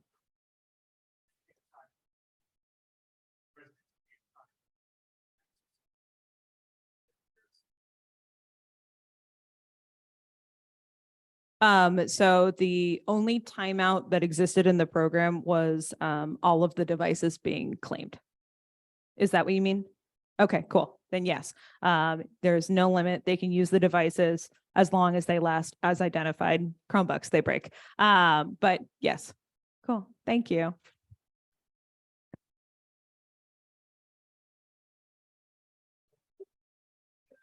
Great job from our panelists. So I figured maybe we open up for some conversation. The audience might have questions or provocations that they want to share with the panel. Then we have until 4:45, so maybe 5 minutes before I'll try to synthesize and add some value beyond just being here.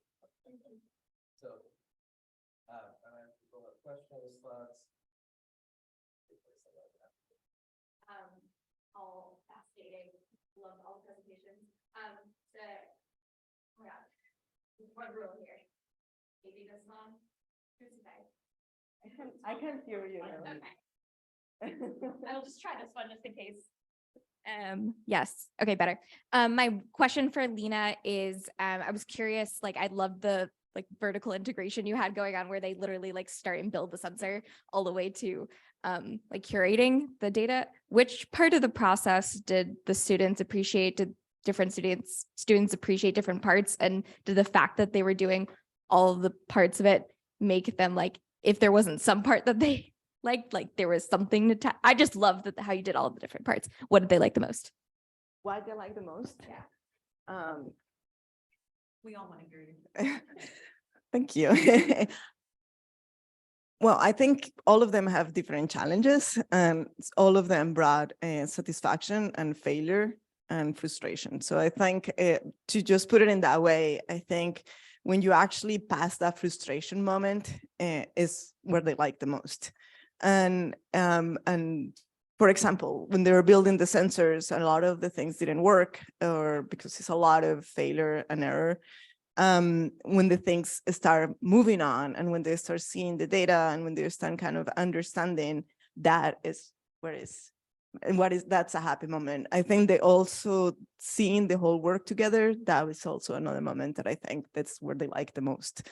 But it's definitely not a straight line. It's more like a lot of emotions throughout the process.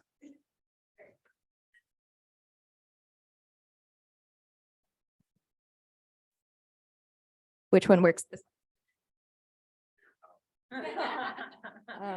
So I make eye contact. Hi, Amy, and everybody else. I'll probably also talk to Will, but mostly Amy. So as someone, I don't have anything to do with digital equity, but I think it's a really important problem. But I do have worked in a whole building full of old Hispanic people, and Hispanic because mostly from Dominican Republic. And I have designed with the help of community partners and researchers this program of air purifiers, and it was all email based and it was all internet based to sign up. It had translations, so that part was covered, but no person in this building, except for one, because the son lived with them, had an email or even like knew how to scan a QR code. So we switched to like door knocking and papers, and they couldn't even write their names on paper because a lot of these people didn't have them fine-tuned skills.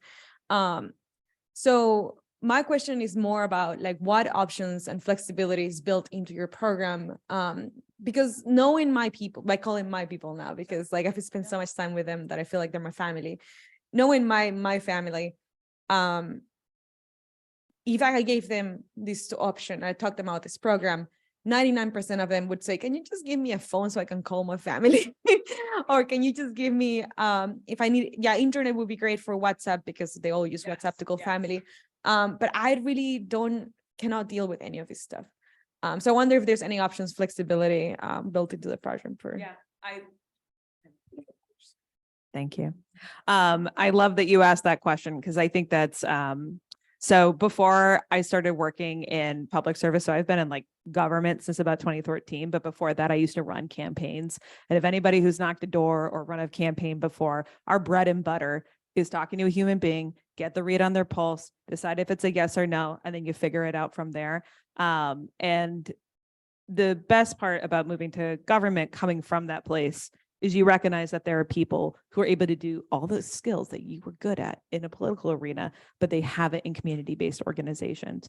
In particular, for when we were focusing on especially the Boston Housing Authority residents, they have such powerful tenants organizations and they're incredible. The Charlestown Residents Association is just like one of the most incredible groups of people. Isaac put on this killer event. We had a 50-person line wrapping around a basketball court. And why? It was because neighbors know each other. They know who's on the tenant. They know who's on the tenant board. I literally, I was like walking to the event, like with my flyers, with like my box of Kind bars. And I was like, oh, ma'am, like I saw a woman. I was like, oh, ma'am, are you, have you heard about our sign? She's like, I'm on the tenants board. You're welcome. And then walked away.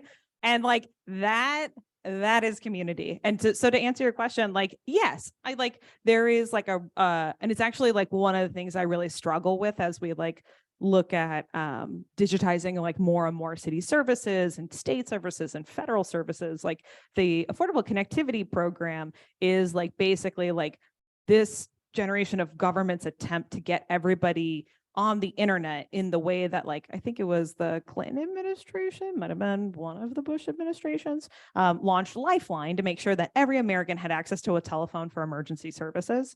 But that does mean that there are these whole generations of people. And when we asked that question earlier about like, what is everybody's level of like digital literacy? I mean, I imagine for your people that you were talking about, and then plenty of folks, they never needed to use a computer in any of their jobs. They have never even needed to have an email. And now we live in a world where that's almost inconceivable. And so that was very much why we like focused on community-based organizations, and also started with public housing first, where we had those residents organizations, but also had like on-site managers and staff who were able to spread the word for us. And that's why we also leveraged, you know, Unity Days and then the coffee hours, because they were like real people, knew that they were coming, they knew that they existed. So really taking advantage of like existing social infrastructure, and then also that reliable events infrastructure that they could go to and depend on. Thank you.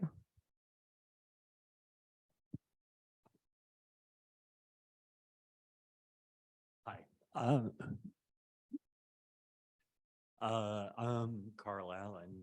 I'm a city planner in the city of Chelsea, and all of this digital equity sits on my desk at the moment.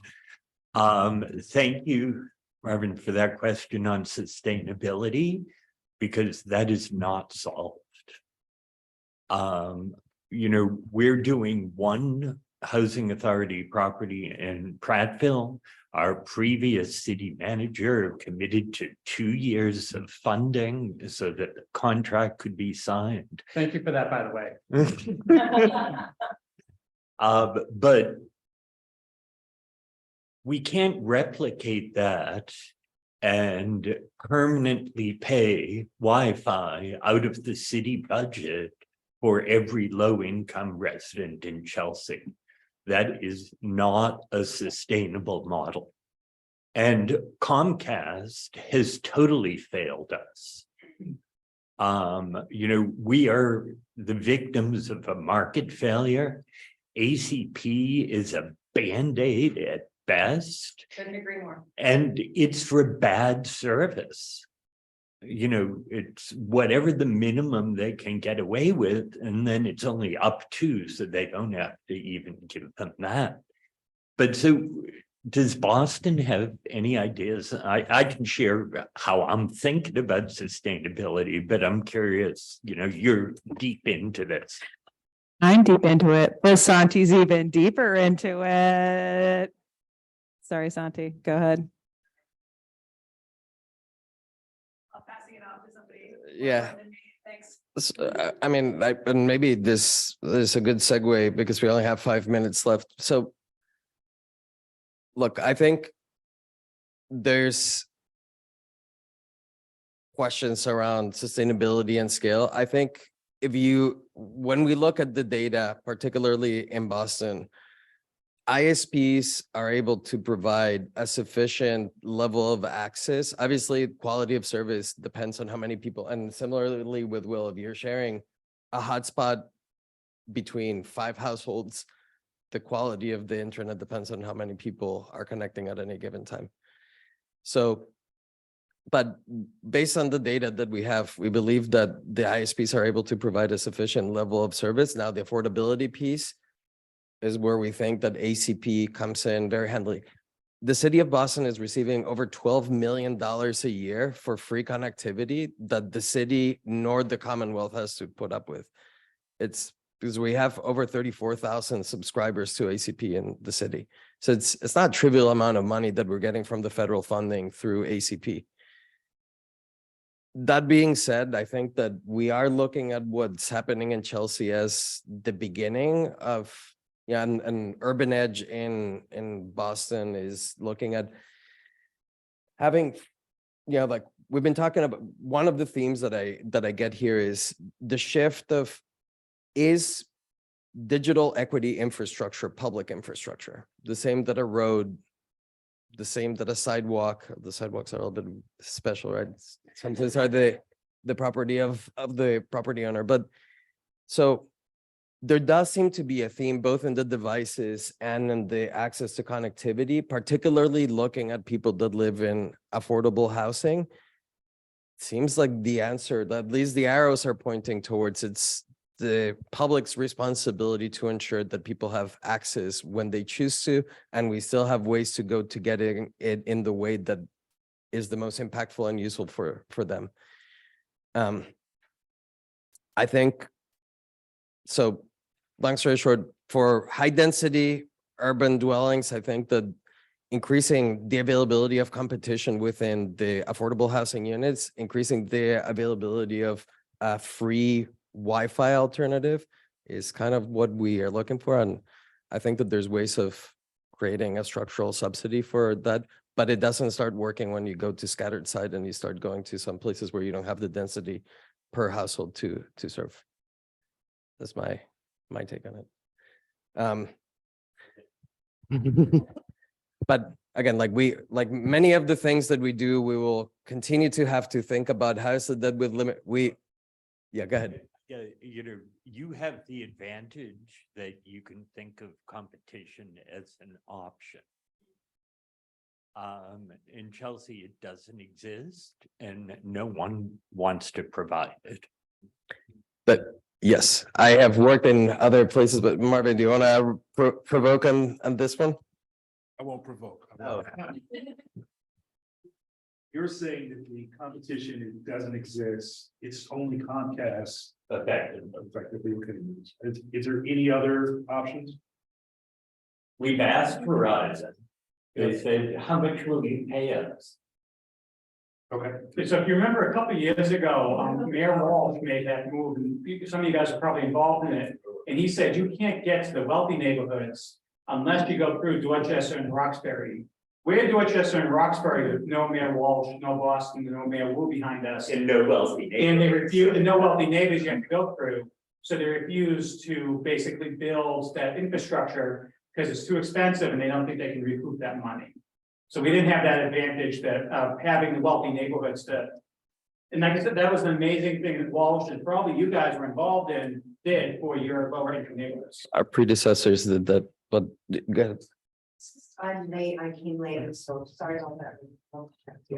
I don't, this is sort of tangentially related and this is not going to be answered now, but I just wanted to throw it out.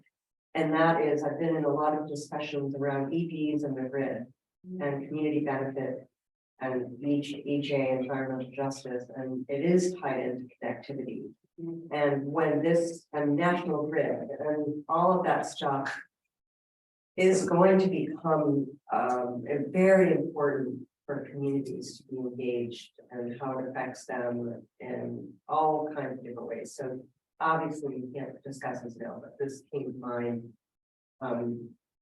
Just even one tiny little example is that somebody is a Grubhub guy from Turkey, is a Grubhub driver in our household, and he can get EVs from wherever from his employer, and he plugged in his EV to my housemate's plug, and it charged up the wazoo to her bill. And these, even just that little micro issue could explode if communities are not engaged with these kind of processes, and where the charging stations are going to be. And anyway, so I don't mean to throw this out there at the end, but it made me think about it.